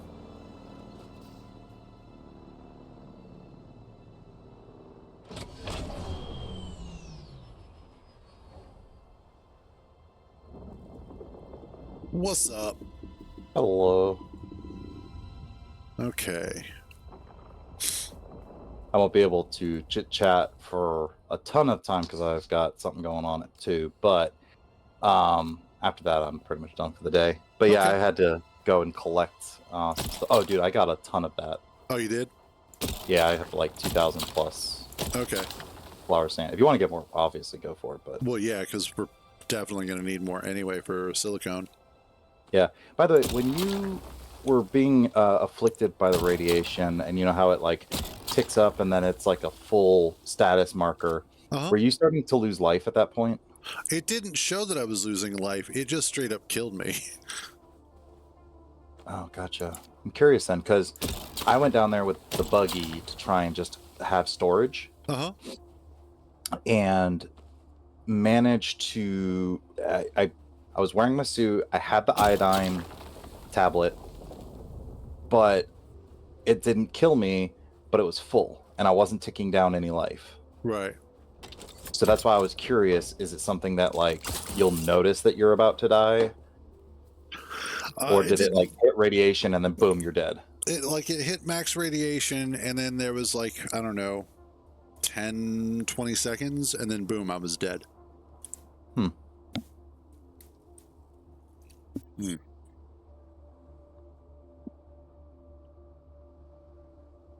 But yeah, the iodine pills, radiation mitigation 3%. So the highest you can get, I believe, is either 96 or 99% mitigation. Because where is it? Nope, not that one.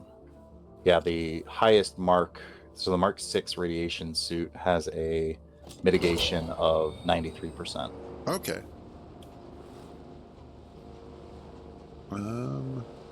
That's not a bad looking place. It is amazing how many small little buildings people have versus how many large buildings. Yeah, true. But yeah, dude, the agave Seeds are Uh-huh. so freaking annoying to get because they're like very sporadically placed. Gotcha. All right, I'm gonna come up here, and then I will double back for that dude. Oh, you son of a bitch. Let's see, buggy Mark 5. Oh yeah, dude, I got to get thermoelectric coolers, 9 of them, which they cost I think 5,000 a piece at the trade post, and then I need to get 23 total ray amplifiers in order to make the Cadre Mark 5 in order to get the Jasmium. Okay. Excuse me. Get in my oh. Damn.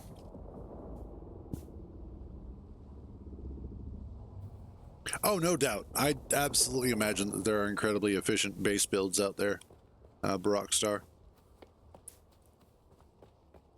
But, I mean, who cares? I'm sure some people care. But for me personally, I like the idea of kind of a large, sprawling base. It makes it a little bit more unique and yours. Oh, also on a side note, I did find a unique plans for Shadrath's drinker. Okay. And it's pretty much Calef's drinker, except it's got a damage per hit of pretty much 70. Ooh, nice. Okay. That is good to know.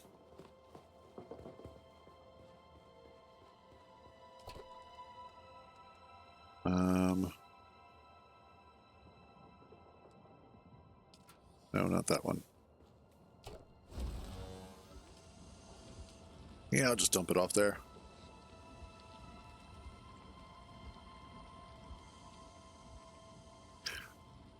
Thank you. Thank you, Barockstar. So much for that. Kintar and I have bitched about this a ton, about how a lot of these big bases do not allow for people to drive around them or through them. Now, in our case, the passageway is kind of small anyway, and there's plenty of room to go around. Like, it's not even that big of a deal. But I did try and leave an area so that people could come in underneath of it on foot, and they can get through on their bike. So you can easily get a sand bike through here, no problem, sand trike. And then on top of that, I have this area here, which is water sealed, and it's a nice little spot where you can just kind of hang out. You can hide from Sardaukar, you can hide from sandstorms. It is perfectly safe. And it's just a cute little area. It's just a cute little area. But yes, I get so tired of seeing these giant bases that block up entire thoroughfares. It's like, come on, guys. Be considerate. Try and be nice. Other people have to go through here too. Anyway, that's my little rant for the moment. I get so tired of that shit.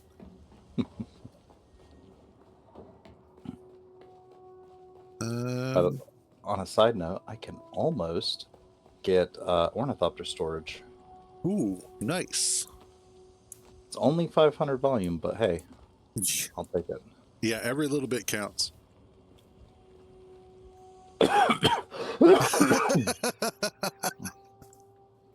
Yes, there are more blocks in the menu. It's nice. It's like, oh, holy shit, there's all this other stuff. It's a whole new world. You're just standing there looking creepy and shit? Yeah. Oh. Nothing, I was just pointing it out. I like observing things. Mm-hmm.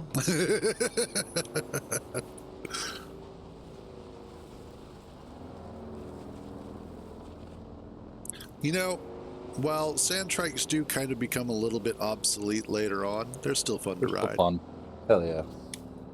I will never not enjoy riding them. I wonder if that corpse is still there.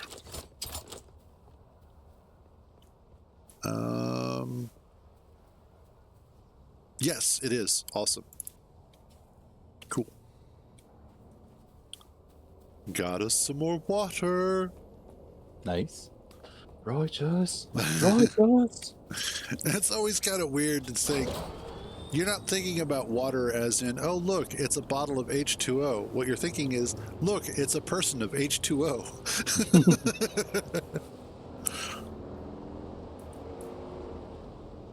Basically, start calling every human I meet, like, a bag of water. My water bottle. And then if they're generally or genuinely a really good person, you can say that's a high quality bottle of H2O. There you go. Oh, God, this game does some weird stuff to people. There we go. All right, this gives me a chance to shove some balls in my mouth.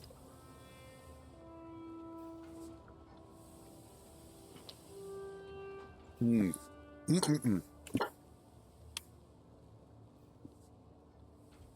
Do we have wire anywhere? Oh, I think the next like actual expansion slash project for the base is just coming up with dedicated storage that's a little bit more refined for what we need, so we actually know where things are. Yes, And that I know is most actually of that is my fault though.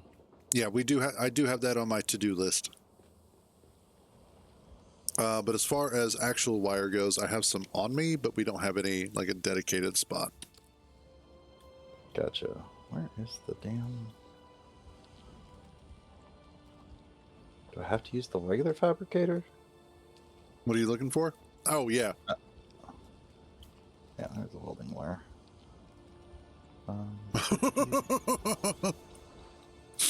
Yeah, but that's a really good nickname. I'm just saying.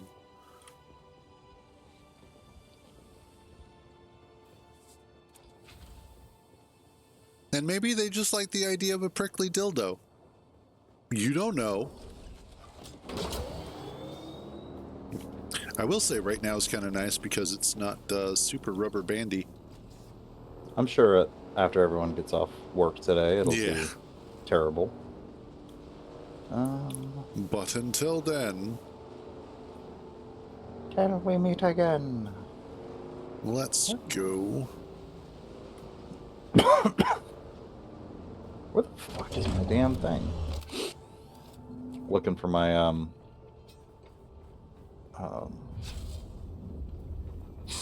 fuck. Thing for assembling, disassembling. Oh, your welding There it is. welder? Yes. My welding welder. Yes, your welding welder. Well, Sure.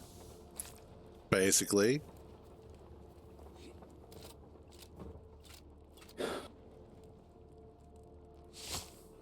And we'll just go ahead and start vampirism. I don't generally drink from the dead, but when I do, it tastes delicious. Dos Equis. Yes.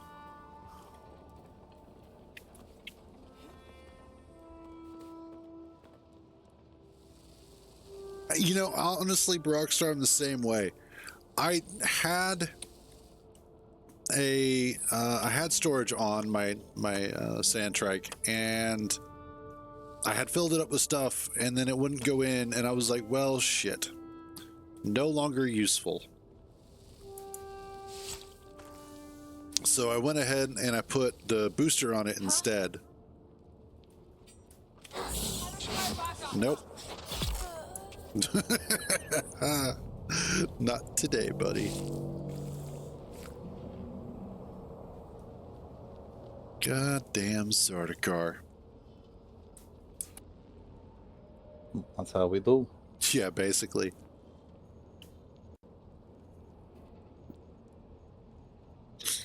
Now, once I upgrade to a Mark III or a Mark IV sand trike, I might take the booster off.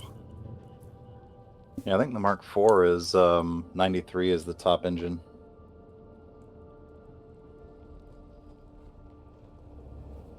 Which, in most cases, is going to be adequate for what you need. Yeah.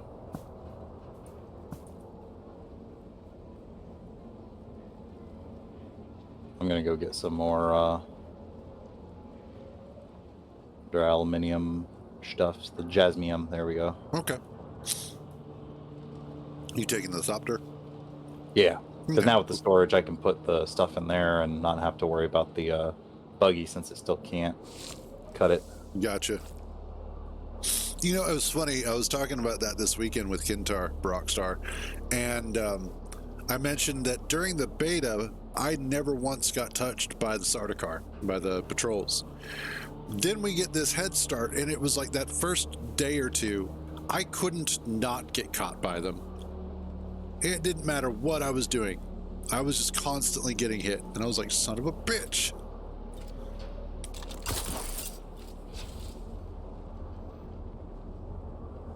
We will slowly descend into madness. Anything decent here? Oh, I will take your Solaris.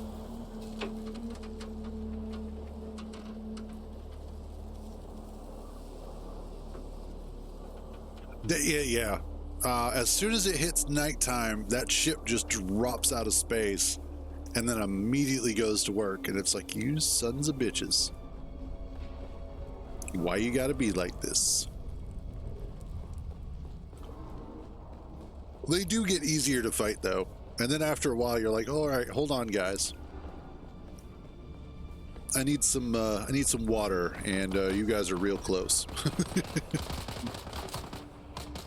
Now, I will say, when they are the most scary is when you're crossing the open desert and get hit just in time to watch your sound waves or your sand waves go big fucking red, meaning there's a worm on your ass. And you're like, I am trapped in this bubble. I have a sand coming on my ass. A sandworm coming on my ass. I'm done. Shai-Hulud, take me.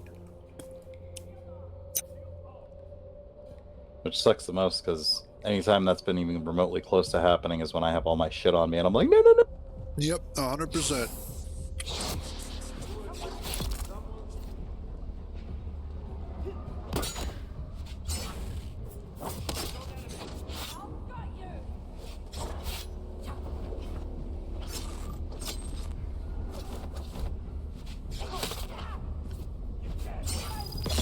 Yep, you're dead. Oh, still alive. That's not going to save you. Haha. Come here, water bags.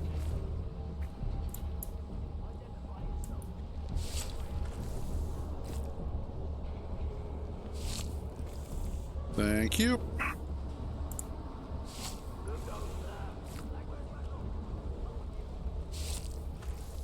And motherfucker.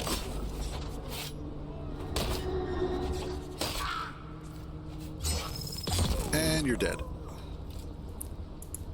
And I will collect your water. And you know, the other funny thing about this game is that when I am looking at killing NPCs, I'm not looking at them as loot bags like in most other games. I'm looking at them as water piñatas. Yep. And I think that is a wonderful way to help shift the perspective of what a human being means in a survival scenario. Oh, good. There's like 2 of them here, so I can even out.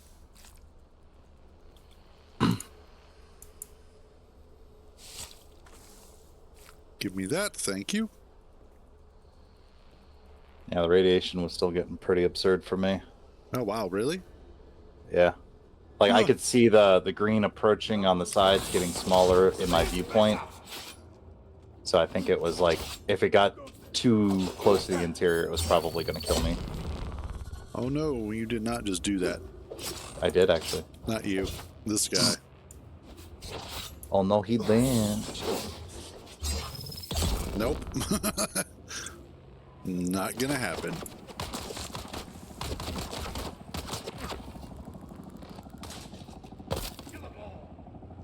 Motherfucker.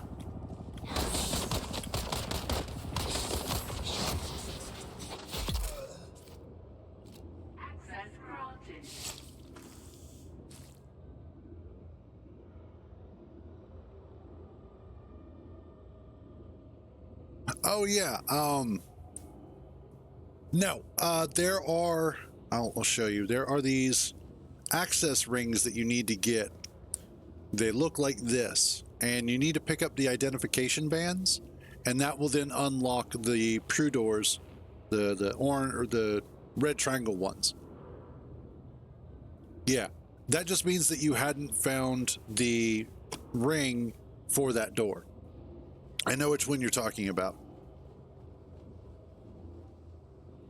Right.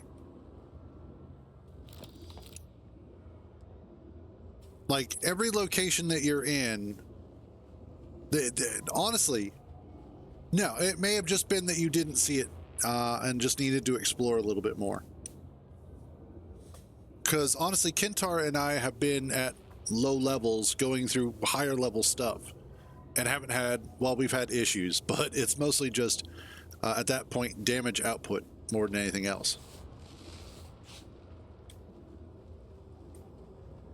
But we've never had an issue where like our level kept us from completing something.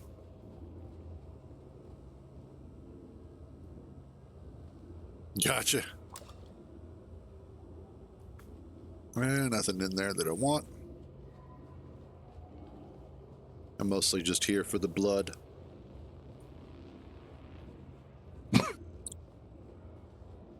Are you talking about the one that you were in? Are you talking about the one? Ooh, we will take out that stuff though. I think I know which one you're talking about. And it was probably, if I had to guess, you're talking about the Imperial Testing Station number 2 down here. And if so, I can, yeah, I can head down there and show you how to run that. Want me to come pick you up? Actually, if you just want to meet me at base. Yeah, I'm already at base. Oh, okay. Nope, you're dead.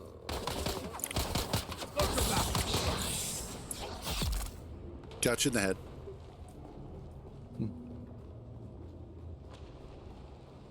Oh yeah, you'll probably run these places quite a few times because they're just really good locations to get loot and gear and water. Location. Exactly.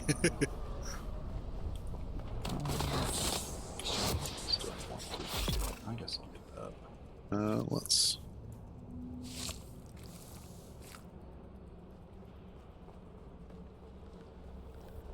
Yeah, it's at the end there. It actually does have some pretty good loot that can be incredibly useful.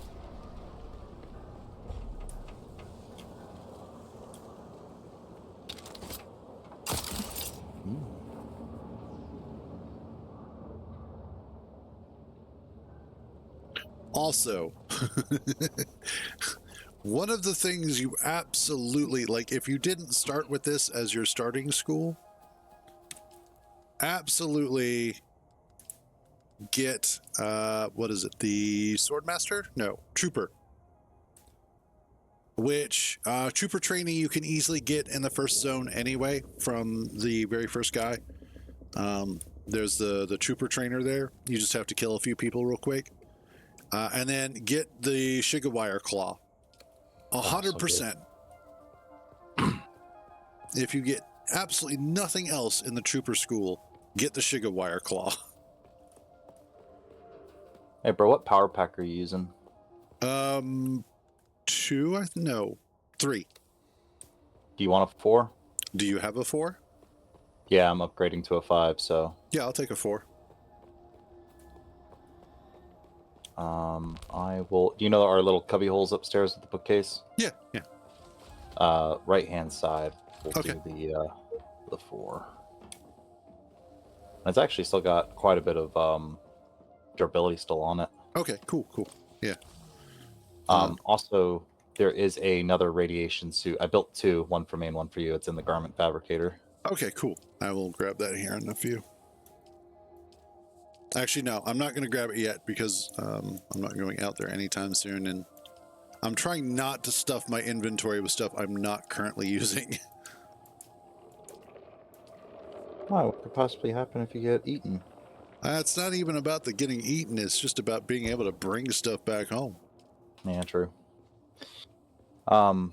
After my 2 o'clock, if you are still, online and doing stuff, do you want to help me go to Sentinel City and get some industrial pumps? Because we're going to need a bunch for making another Thopter anyways, whether it be the Assault or the Scout.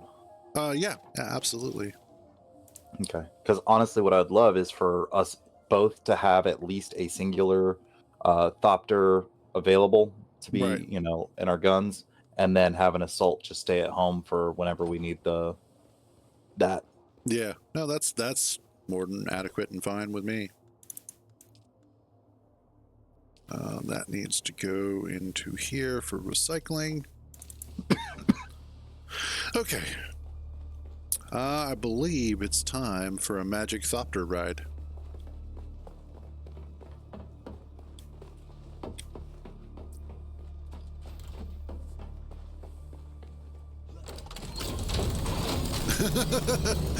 No, I'm not on top yet. You know what? Fuck you.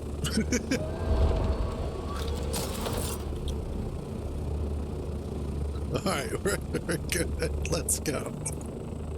Jackass.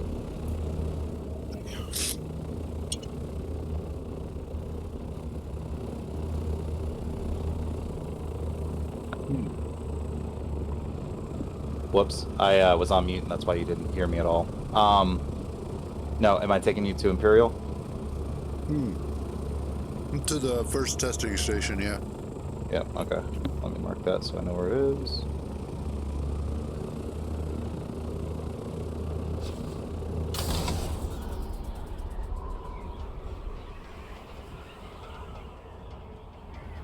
You doing okay in the sun?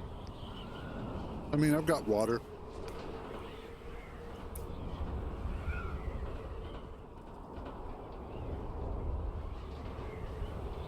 And we'll get there quick enough.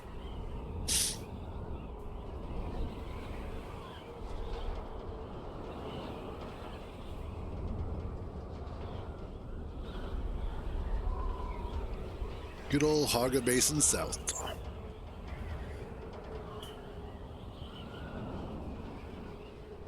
Oh, nice. It is a lot of fun to like just ride on vehicles like this. All right, thank you. Yep. Oh, it's all the way over here.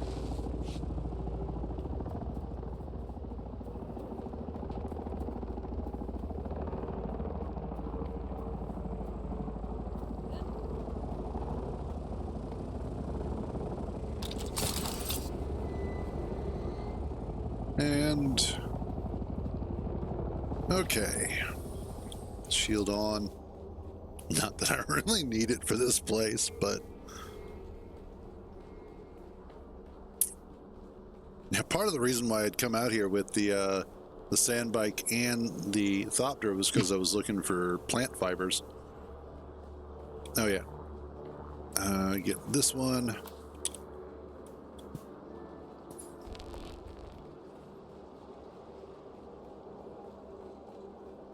And we run through here. This is most likely the door that you were talking about.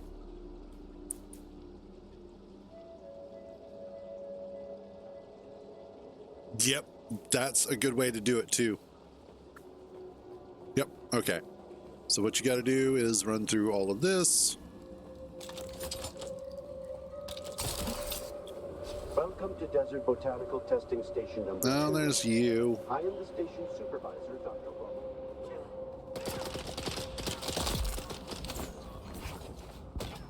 I'm not even going to bother with looting or drinking. Well, I'll do looting because we always need those, at least from these chests. I'll grab the Solaris at least.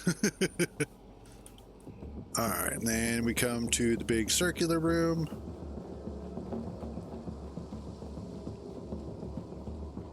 And this is where you get the Minimic film.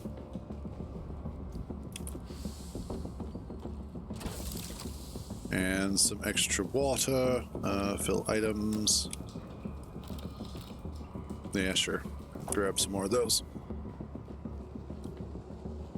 Okay, then we come down the round steps. Looks like somebody else has been in here. Somebody's poisoned the water hole. Yay. Wait, who's poisoning my water bag? Then you come down here. Sure. Grab more water. And then, so after the round room, you'll come into the hallway. This hallway here. You want to take the stairs off to the left. And you'll grab the ring here. And don't forget the hidden wall. Yes, there's also a hidden wall up here. Gotcha, yeah. And then there's this bookcase here. That's also got some goodies in it. That'll be off to the right. They just love throwing power packs at people.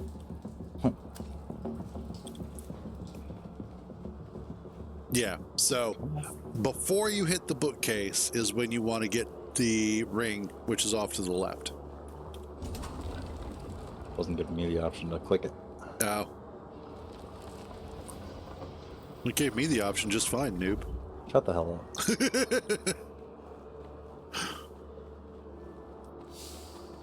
Yes, I know. Power pack. Hey, bro, did you know there was a power pack? No, I did not. Okay, and then there's this ring right here at the end.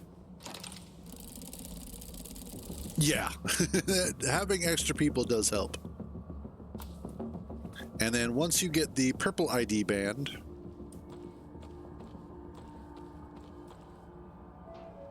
That's right. It goes in the square hole. Nice. That'll let you through here.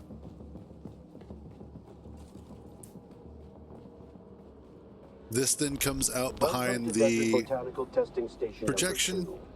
I am the station supervisor, Dr. Rommel Greer.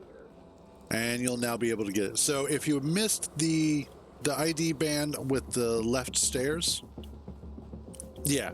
And then you'll be able to come in here and get the loot, which gives you a piece for your sand trike plus some more stuff.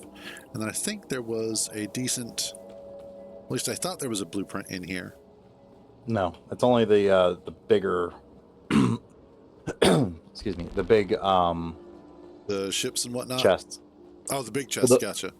Yeah, the big chests give you the blueprints for stuff, and then the each chest will have very much specific type things. There's the super Right. big chest, the slightly bigger chest. Which, Yeah. I know, right? The boobies. No, I was talking. Oh, I'm not watching your stream. Yeah, no, that's fine. I'm not watching my stream either. This cruise guy sucks. I got a little bit more time if you want me to take you back to base real quick. No? Okay, goodbye. Son of a bitch. Apparently, I like bat. Will you stop? You know what? Okay. I thought it. Yeah, I wish I had a rocket launcher. I really do. All right. There we go. God, you see the shit that I have to put up with? Smack. Do a barrel roll. Right in the middle of the desert. With a worm right there, too. I feel like, well, shit. That's not going to end well.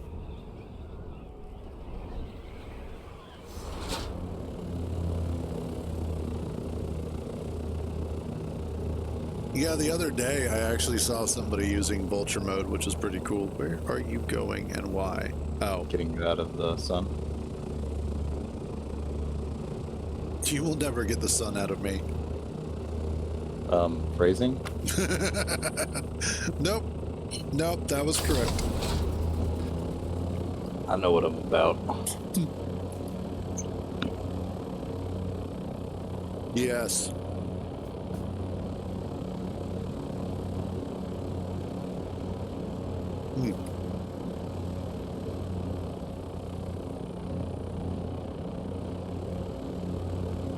Honestly, there's nothing about this game that is truly infuriating and makes no sense kind of stuff.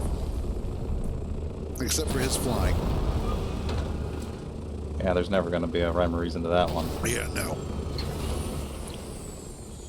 But all of the features of this game feel good. It doesn't feel like you're struggling so hard to get items that it's hard to get any forward momentum. But at the same time, it doesn't feel like they're so abundant that you only have to go out once and then you're good to go. They actually have a really good balance between the amount of materials that you get versus the amount of resources that you need for building stuff. And then on top of that, going out and collecting them actually does kind of sometimes feel a little fun. Where did we put that? There it is. Damn, if we need to make steel, we're good. Nice. We can make 401 steel right now. Oh, is that all? Exactly. Well, we could make more, but we're handicapped by water right now.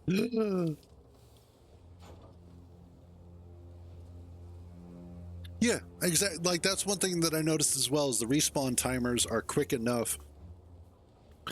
And even with, well, and actually doing stuff by hand, it makes sense that you're not getting a whole lot. But it does mean that you have to go out and make multiple trips to collect what you need to then start making like vehicles and stuff.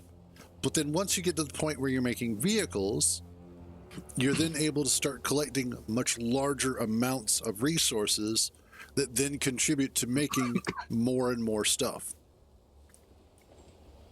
And so it's a really good sort of feedback loop in terms of what you do eventually gets you more of what you need. And it just feels so good. It's so much fun. And the nice thing too is you have the ability of you technically don't have to progress storyline wise, but if you don't, you're definitely going to handicap your progression. Right.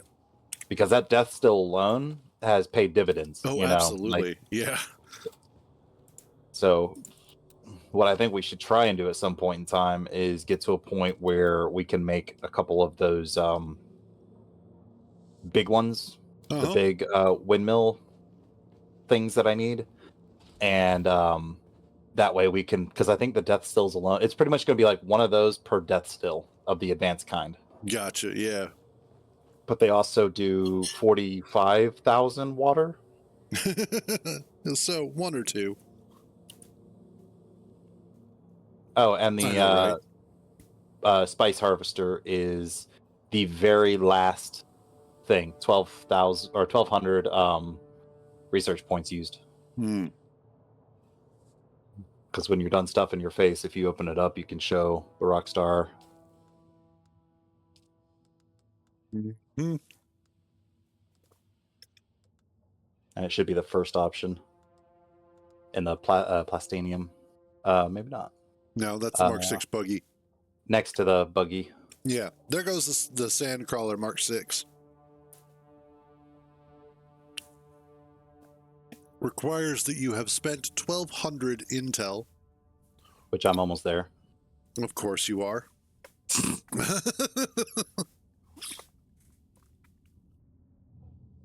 That is a hell of a thing, too. Like, that is... But for that, you need the Where are you? The carry-all, which is... We don't have to have it, but if you want to use it in yeah. any meaningful way, you do. Hey, Tommy. And that, the carrier ornithopter. Yes. Mm. Which I cannot even imagine what it's going to take for those. Because the other thing, too, is take a look at the cutter ray real quick. It doesn't matter whose cutter ray, but you'll see. So we're at Jasmium, but there's like 2 other things in order to... or 2 other types. Okay, yeah. Plastanium, spice melange, thermoelectric cooler, thermo-responsive ray amplifier. We'll hit the left alt. Copper, granite, salvaged metal, iron, carbon and erythite, basalt and aluminum, jasmium, and then titanium and stravidium. Yeah, so that's what I'm saying, is that titanium, stravidium probably is... I'm not sure if both are going to be necessary for plastanium, but I'm wondering if that's only going to be found in the deep desert for those. I think you are correct, and I believe you do. The deep desert is not all explicitly PvP. It's just majority PvP, from what I understand. Yeah, but it's also positively massive. So, but I do have to drop. I will be back as soon as I'm done. Right, sounds good. All right, bye. Laters. All right, now that he is out of the picture, let's see. What I need to do, what all do I have on hand? Yes, another one of those, fine. All my stuff is pretty good. Let's move my still tent in there. Okay, cool. All right. So what I need to do is I want to hit up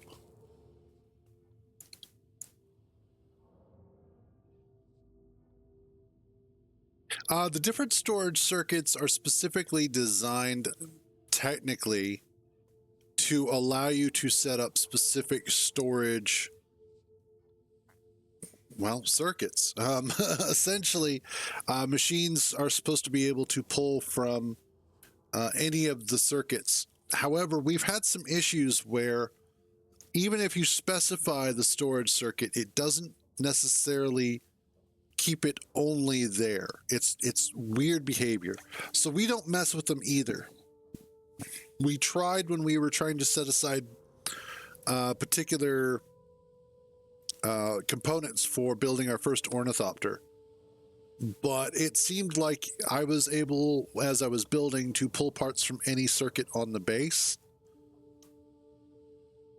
So it's weird. But I need to go get some intel. So let's do that, shall we?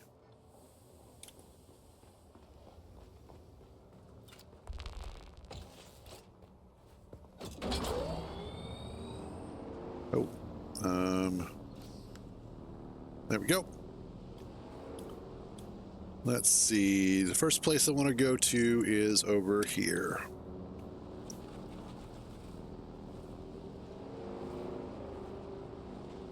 But yeah, as far as I understand it, storage circuits are supposed to allow you to cordon off storage for specific machines that are of the same circuit. However, I don't know if it actually works that way, as it seems to sometimes be a little hit or miss. Also, if you are looking for a location where you need to get a lot of flower sand, over by Imperial Testing Station 197, right about right here, and you'll see it. Perfect place to get flower sand because it's not technically an open desert. So you can collect it without fear of getting hit by a worm. Now, always keep an eye out, but you should generally be pretty safe. That is not what I wanted to hit.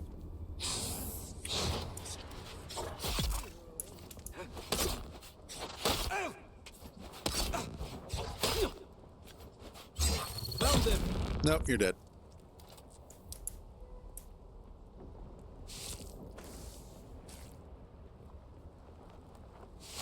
And then every once in a while, I had this happen yesterday.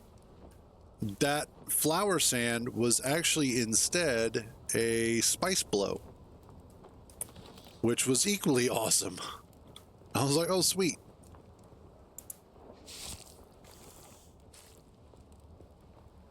Fuel cell.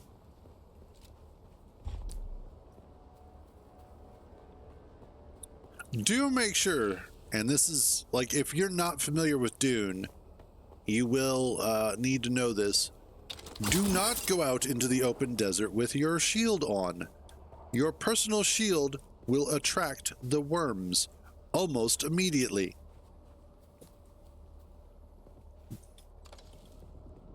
And story-wise, it has something to do with what's known as the Holtzman field, which is essentially what allows for shields and repulsors and all of that to work.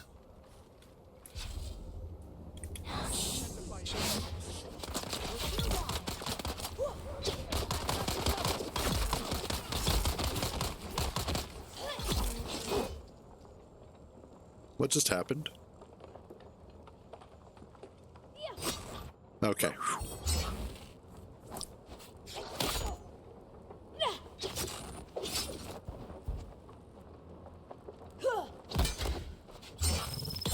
And you're dead. Nice.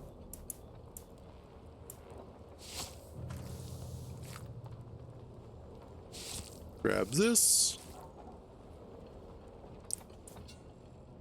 Yeah, basically. Oh, let me get...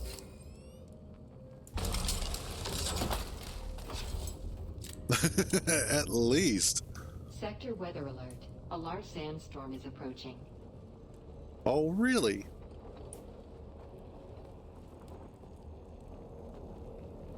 How far away is it? And more specifically, where is it?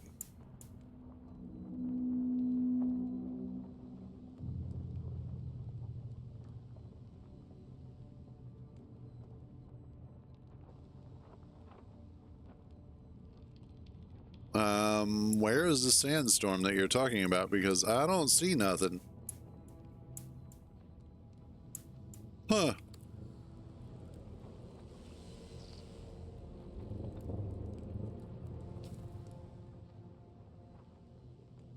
Yeah, there's nothing on the radar. Oh, yeah, let me get that.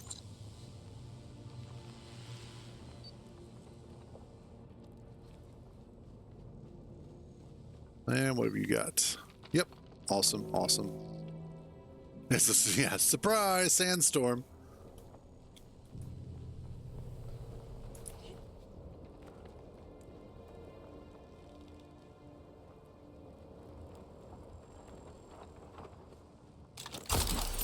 Ah, there it is. That's what I wanted.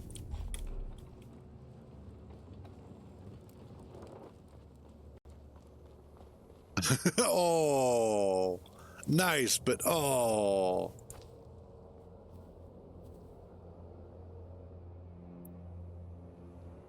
Okay, I don't... Something's broken because there's no sandstorm here at all.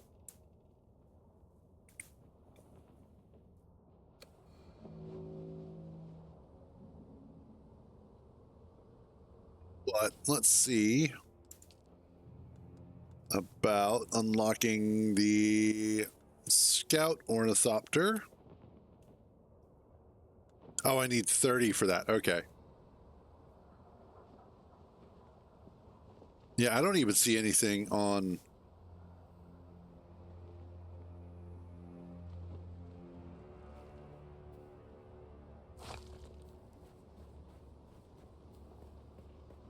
I don't, because usually you will see a sandstorm. You do not miss it. So I don't know where this sandstorm, I know I heard it. I know I heard it say it.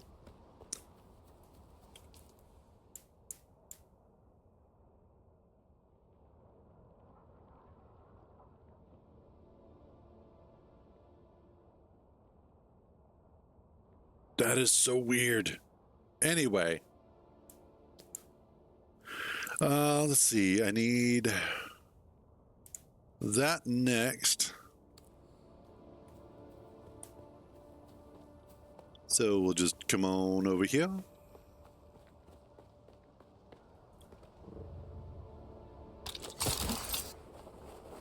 Ow.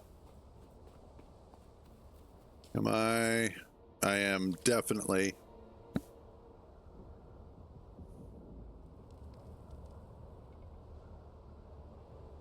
Well, typically, if a sandstorm is on its way, it will warn you. It'll give you about 2 to 3 minutes warning prior to it becoming a threat for your location.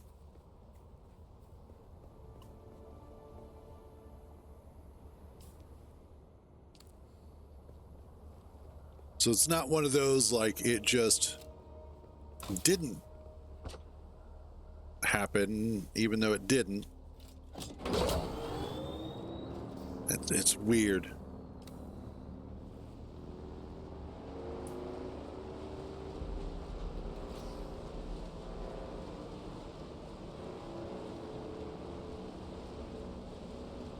And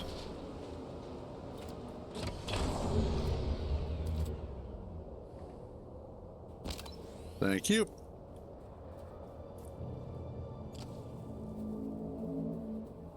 Okay, and I am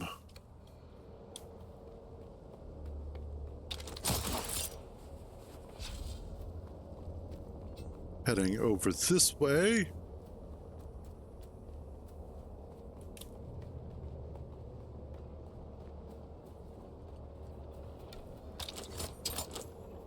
The squat.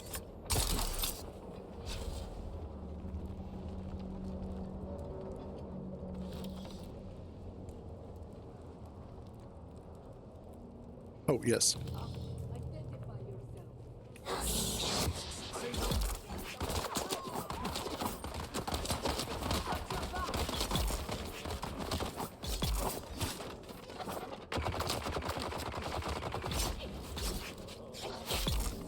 That's enough out of you. And we will grab the intel and we're done. Ow.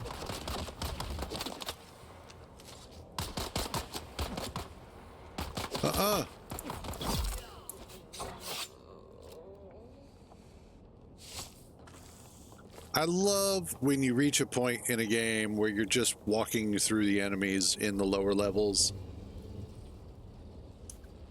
Like, if I seriously wasn't paying attention, they probably could really screw me up, but I am paying attention, so they don't really screw me up, and it sucks to be them. What are you?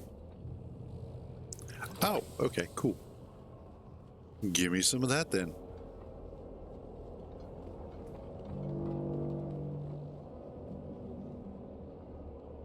Fuck you. Oh, yes. Yes. Caliph's Blood Drinker. That is a really good one. What do you mean Cruz has joined? Cruz has been on the dark side. I did this on Thursday. Last Thursday, even. And I've been playing this all damn weekend. Like... I've been playing the hell out of this game. Dork side. Hey, shut up, Rockstar. You're right there with me.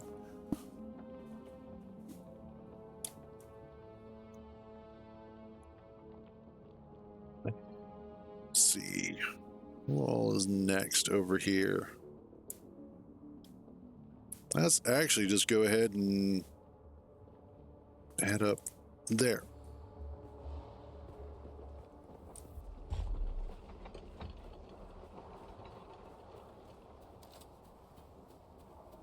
Besides, this is actually a really fun game. Funcom has done a really good job.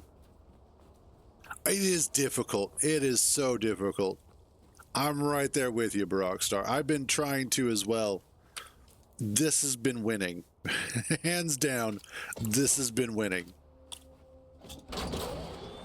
And it's potentially because it's new. It's also just because it is a lot of fun.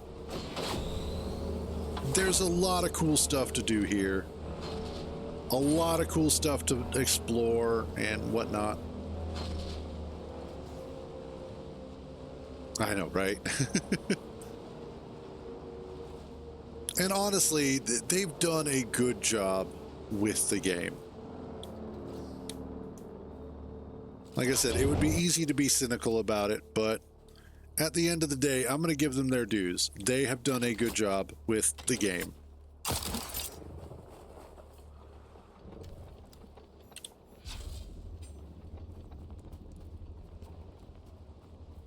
Let's go kill these guys. Okay, fine. I will totally miss that one.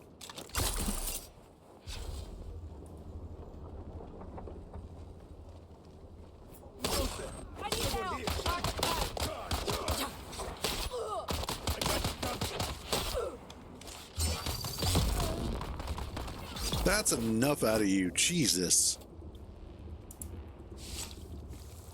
Has anybody taught you not to shoot at people during a sword fight?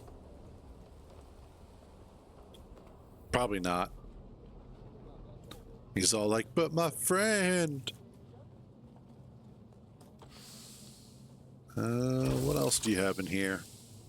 Ow. Sure.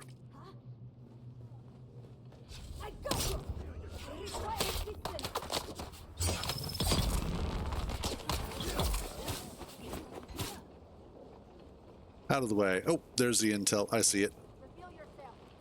I need help. Yes, you do.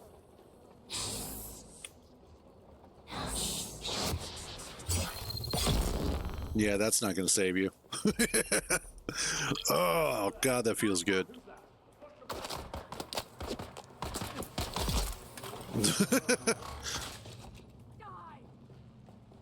I'm sorry. I heard you say something. I don't know what it is.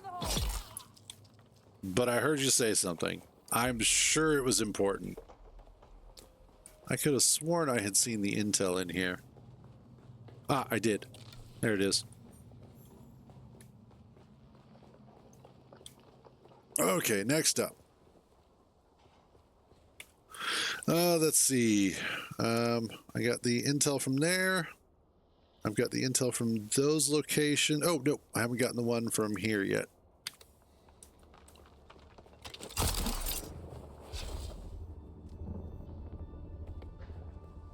Let's do that.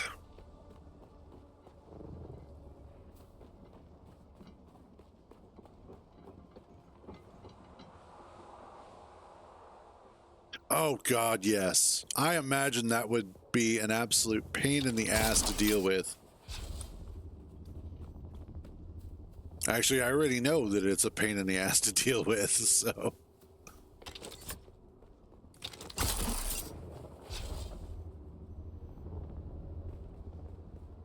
That's a cool looking base up there.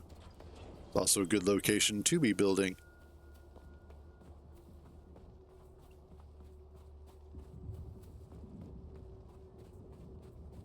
And sometimes just running along on foot actually is a little bit better than trying to use your vehicle.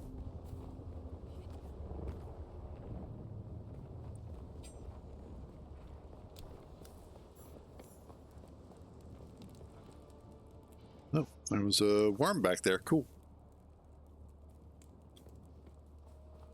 I remember there was a game that Kintar used to play. It was less of a game per se and more of like one of those sorts of game engines. But it just had a lot of games, and specifically it had a lot of Naruto-based games. There was one in particular, though, that I remember him playing a lot. And the reason why I remember him playing it is because in order to train you had to like hold the space bar down on a particular action. And I remember what he would do is he would sit there at night and set it up and then pry his space bar down in some way and just hold it there while he was training and asleep. Oh, look, there's the intel.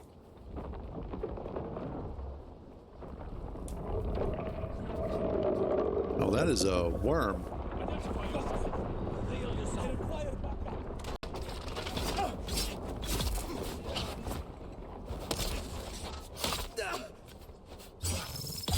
Nope, you're dead.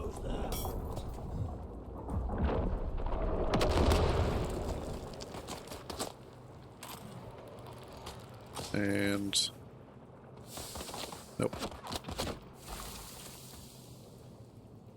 Yeah.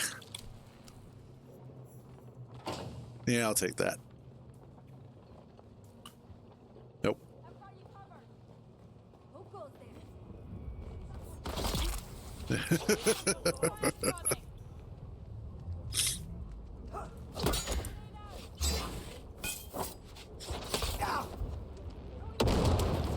Nope, missed. I do like the fact that, as weird as this is going to be to say, and it's funny because this was actually somebody's complaint, I do like the fact that there is tile sets, and this is one of the things that I like about Warframe. There are tile sets that you can learn the layout that, despite the fact that they are very similar, kill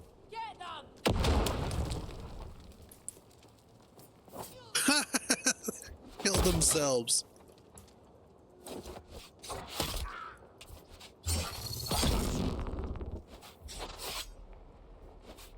There we go. Anyway, there are tile sets that are repeated, and you can learn the overall layout of something to make it easier to navigate through without it being identical each and every time. And I appreciate that. It makes it a little more interesting without being the same all the time.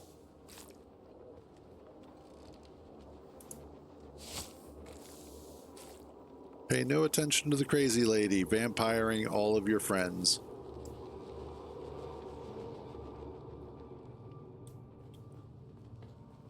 All right, next up. I've already done all of those. I haven't done that one. I have done that one. And that's Anvil. Okay, cool.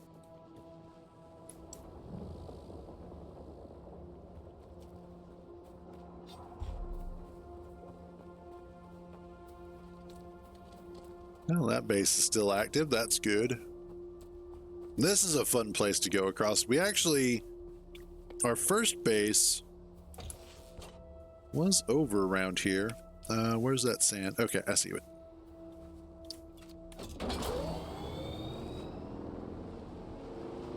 Eyes on target.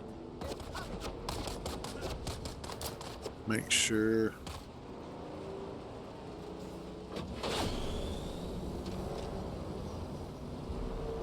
This crossing is always a little bit precarious, but not too bad.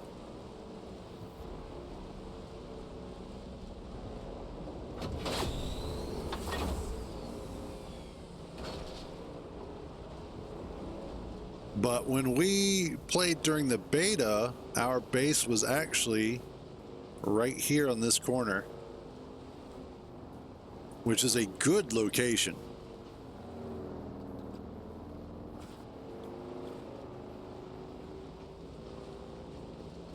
It's a good solid location. It's centrally located. It's near this trade hub of Anvil, which is nice.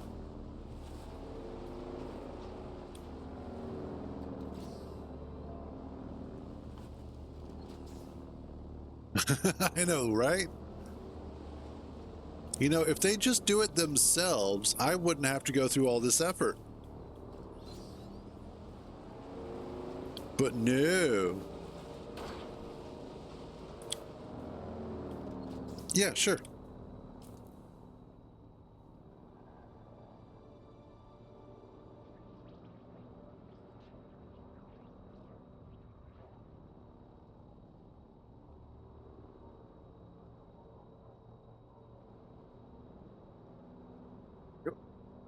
looking for specifically? Oh.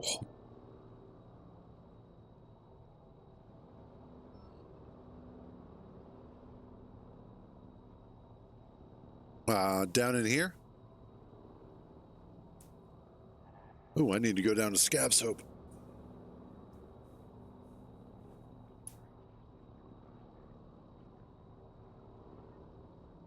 Yep. Yeah, and here is actually a good location as well, because that puts you near Anvil, but you're still also kind of close to Haga Basin. And then on top of that, you can get over here to this massive land. But then that also puts you close to a Harkonnen outpost over here. If you tend or plan to go with the Harkonnens as your side piece, your faction. And just in general, it's a good location. Never. Fair enough. We're actually going with Atreides ourselves, so Atreides all the way.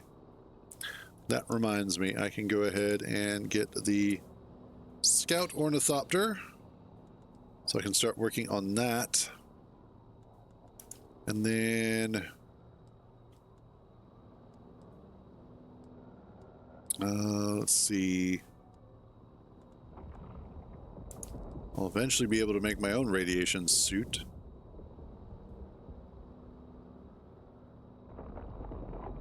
Huh, good to know. Okay, let's continue along. Oh.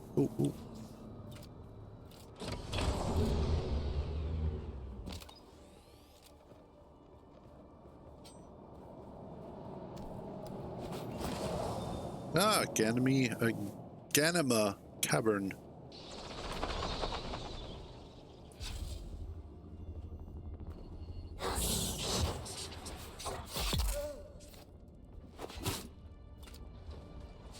Sometimes you have to stab them again just to make sure they're really dead. They don't always die right away. Oh, wow. This place is a lot bigger than I thought it was going to be.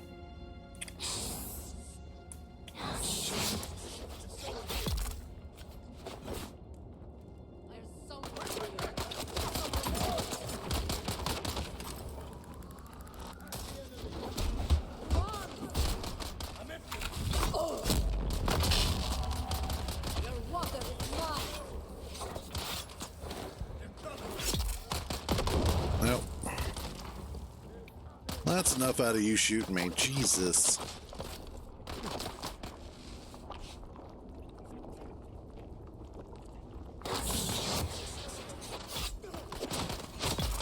Nope.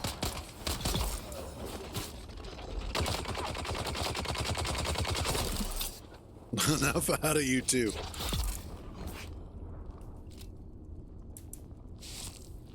Give me your water.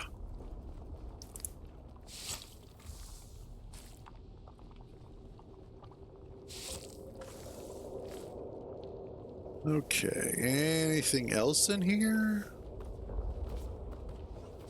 Considering how hard they were protecting it, you would think that there were some amazing riches in here, but I ain't seeing shit.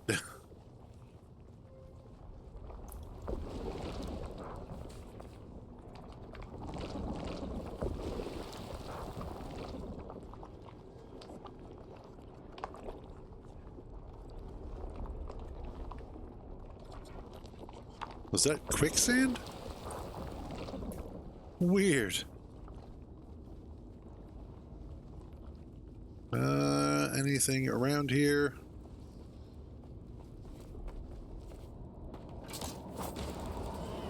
Oh. And made it out. Awesome. Oh. Did not know about this. Take that and that. I don't need... Honestly, I technically don't even need that, but we'll take it anyway. And we'll take some extra water. Oh, I refilled my items. Okay.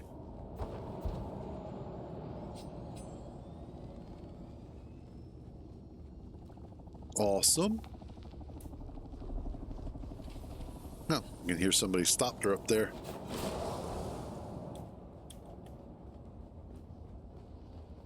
Alrighty.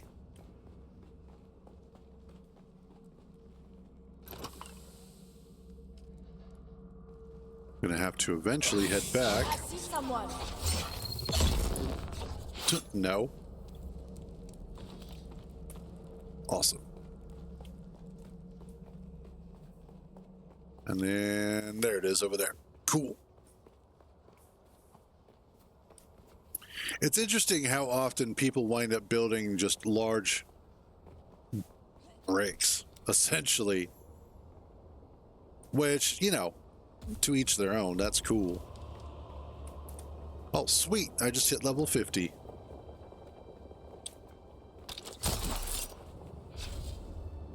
Thank you for the use of your house as a platform.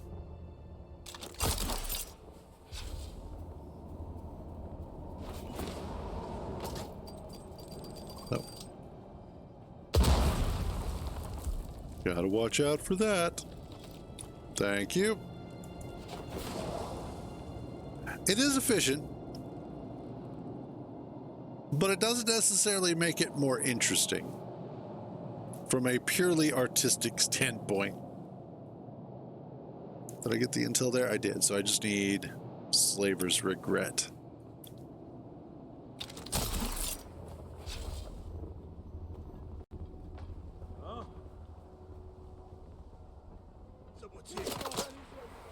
Oh, you sons of bitches.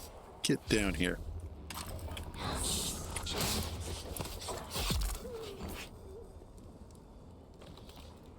There we go. And...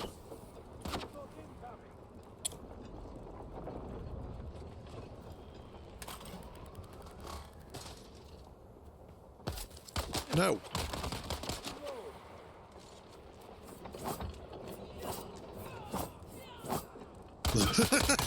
Seriously, just walked right the fuck away from me.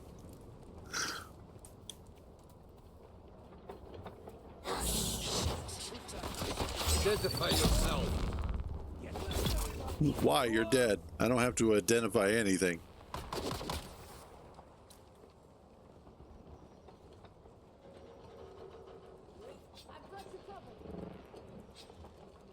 Where's the intel?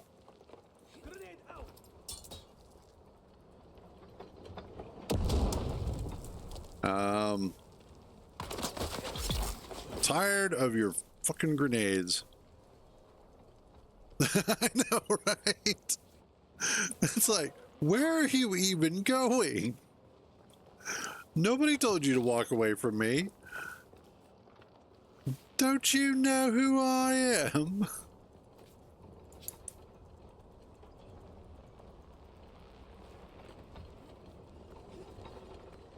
Is the... ooh. Yes, I will take that. Intel.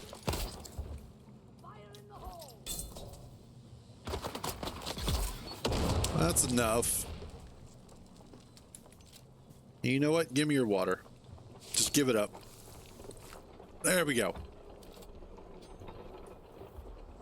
All right, now that I have the stuff, let's check to see. I'm at 36 again. Was there anything for... those are... ooh. I will grab that. Cool. So now I have what I need to make an ornithopter of my own. Aside from actually heading or getting all the materials for the ornithopter, which are going to be fun.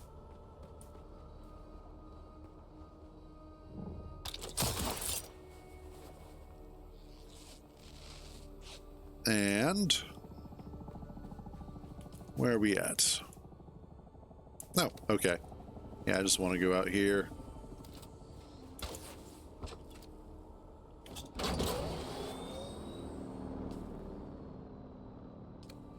Okay. Let's make sure we can find a decent spot for our sand crossing. Hey, there goes somebody stopped her. Okay, and make sure you check both ways before crossing the sand.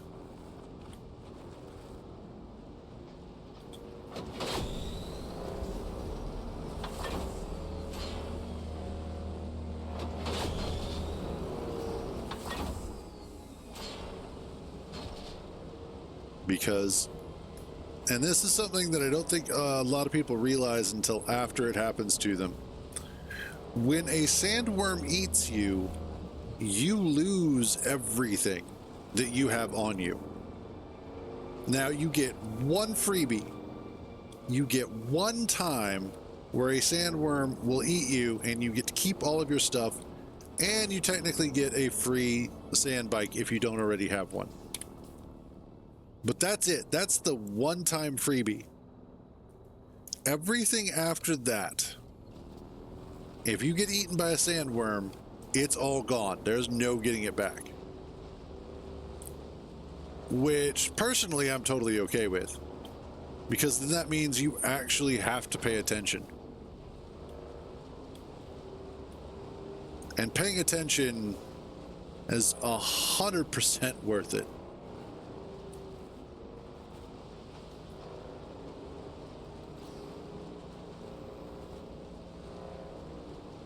Yeah, there goes worm sign right there. That moving red cloud of dust.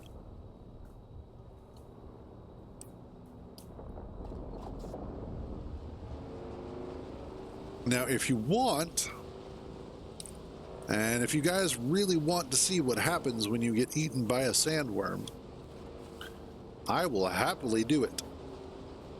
I'm not going to do it with all my stuff on me, but I will go ahead, and if you want, I'll strip off my stuff and go running out into the desert if you guys want to see that.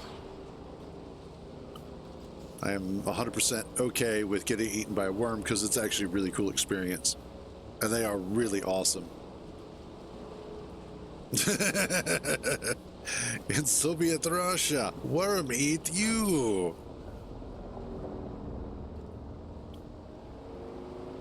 I never need an excuse to get naked. I just like having a reason. Especially with the amount of cake this girl has. Which is funny. She looks like she's from Cadre Prime. She's actually born on Ix.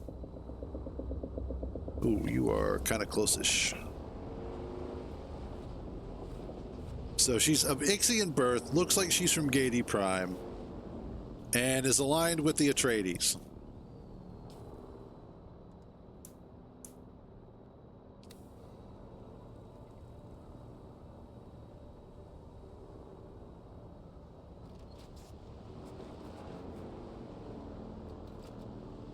Make sure. All right, let's go.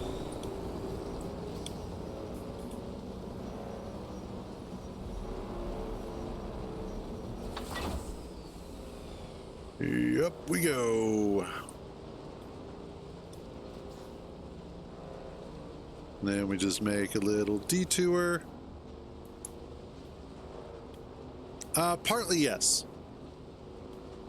Once it maxes out, it's not exactly going anywhere anytime soon, so you do have to be careful about that. But yeah, it does kind of act as your boost meter.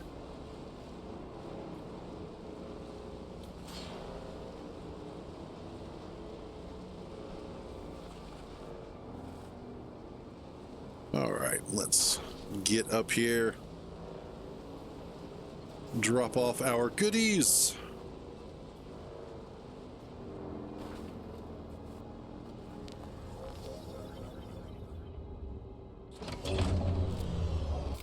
Thank you.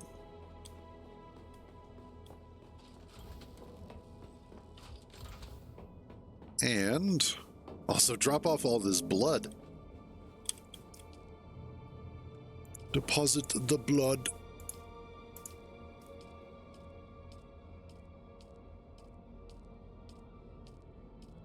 You will find as you start getting into more of sort of the mid game that water is one of the things that you are going to need the most and will be the most obnoxious to get them a lot of. Well, there kind of is.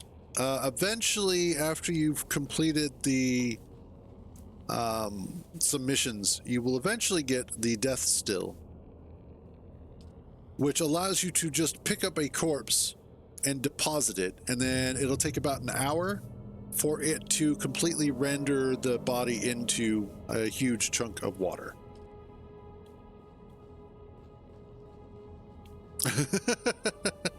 Yeah, just make sure, and that's why when you're looking for a place to build a base at, find a place that is close to a large number of easy to kill enemies so that you can drain them of blood and then purify it.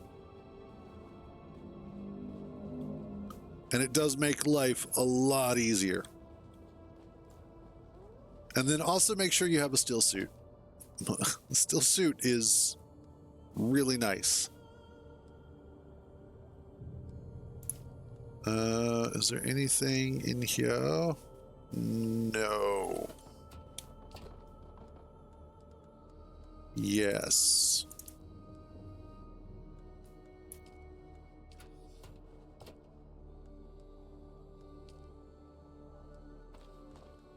Don't need that.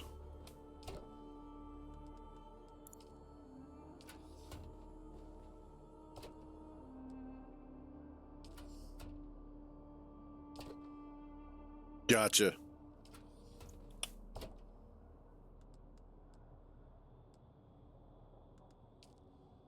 Ooh, sweet. All right, you are recyclable. Don't need you.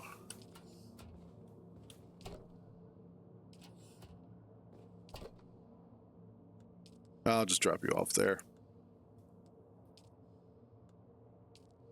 Yeah, I need to go through and just fix all of this stuff. That's one of the things that Kintar was talking about, is needing to sort all of our inventory because it's just an absolute madhouse right now. Take that. Okay. Yes. And then... Cool. All right, let us take a look real quick at what we need for some of the parts for the ornithopter, the scout ornithopter, which is the very first one that you get. And for that, you need the vehicle fabricator. So ornithopter, the chassis.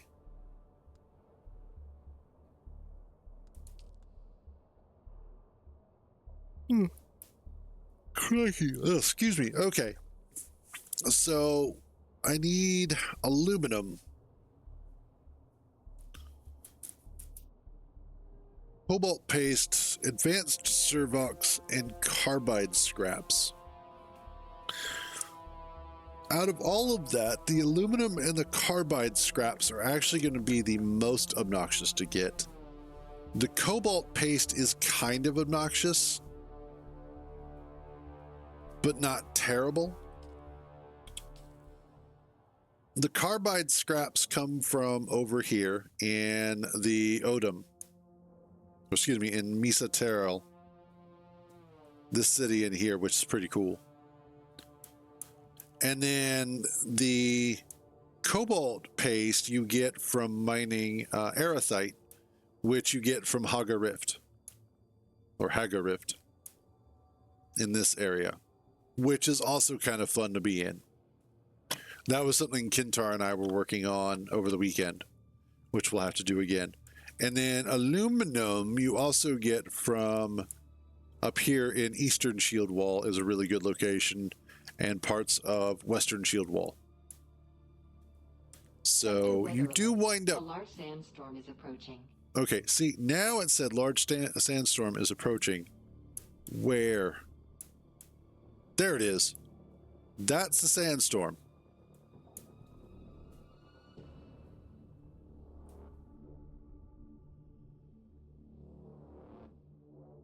From that direction. Christ. Excuse me. Yeah, see, you do not miss an oncoming sandstorm. Like, it's on its way.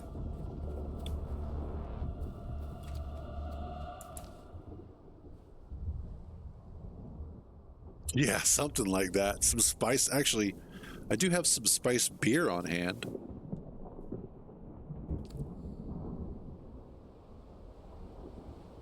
Sector weather alert.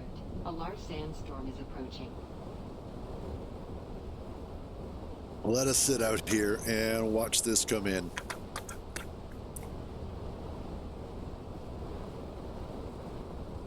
That is one beautiful thing about having a still tent. As you put it down, you get in the tent, the storm goes right over you. Oh yeah, it's gonna do its job.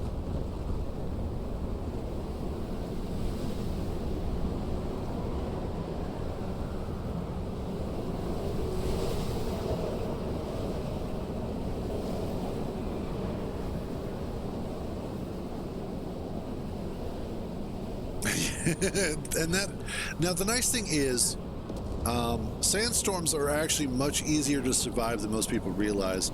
You just have to be in a location where you are sheltered or enclosed. And you can tell that if you look in the sort of lower left-hand corner over your water, your thirst meter, above where it says F, there's that diamond. And based off of what icon is in there is what your current situation is. So for a sandstorm, in order to survive that, like I said, it never does get covered. That would be cool.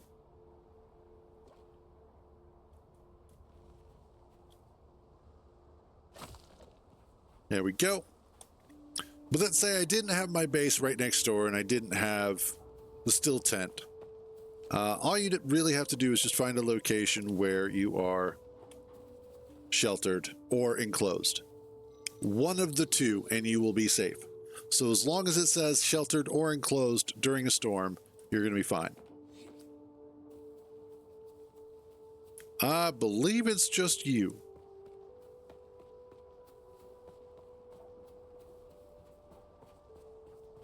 Because it's actually running really well for a change.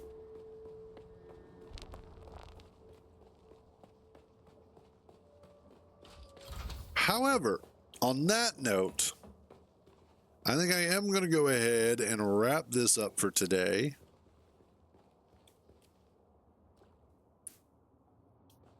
Yeah, go punch a router. But I'm going to go ahead and wrap this up for today. Today's actually been a fun one. Today is like the first time I managed to design, build, and finish a mining ship all in one stream. Oftentimes I'll sit there and it'll take like 2 or 3 streams before I'm actually finished with it. But this time we were able to get it knocked out and get it up and running and actually utilize it for not only mining, but also bringing some stuff up to Matt and Turnip, even though unfortunately that didn't last. Another 30 minutes. I know. Okay. I could probably do another 30. But give me a second. Oh, shit. What was that?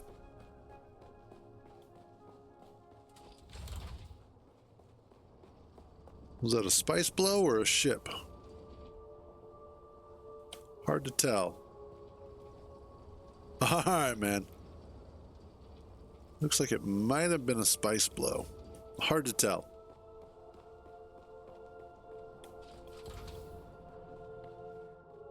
Yes, that's true. You valiantly sacrificed yourself for the better good, Matt. All right. Anyway, yeah, I'm going to wrap this up. So tomorrow we'll be jumping back into some more. We'll jump back into some more Space Engineers. And I think I'll go ahead and we'll work on the rover to go with the new drill ship. And then for the rest of the week, just kind of expand the base. I'm kind of surprised we're not getting attacked more, but I think it's because there's not enough activity going on at the base. But yeah, tons more resources, more work, more everything. Better ingredients, better pizza, Papa John's. Anyway, as always, thank you all for joining me on these misadventures. So glad to have you guys along for the ride. You all have a wonderful day, stay out of trouble, and remember, if you get caught, I don't know you. I will catch you guys tomorrow.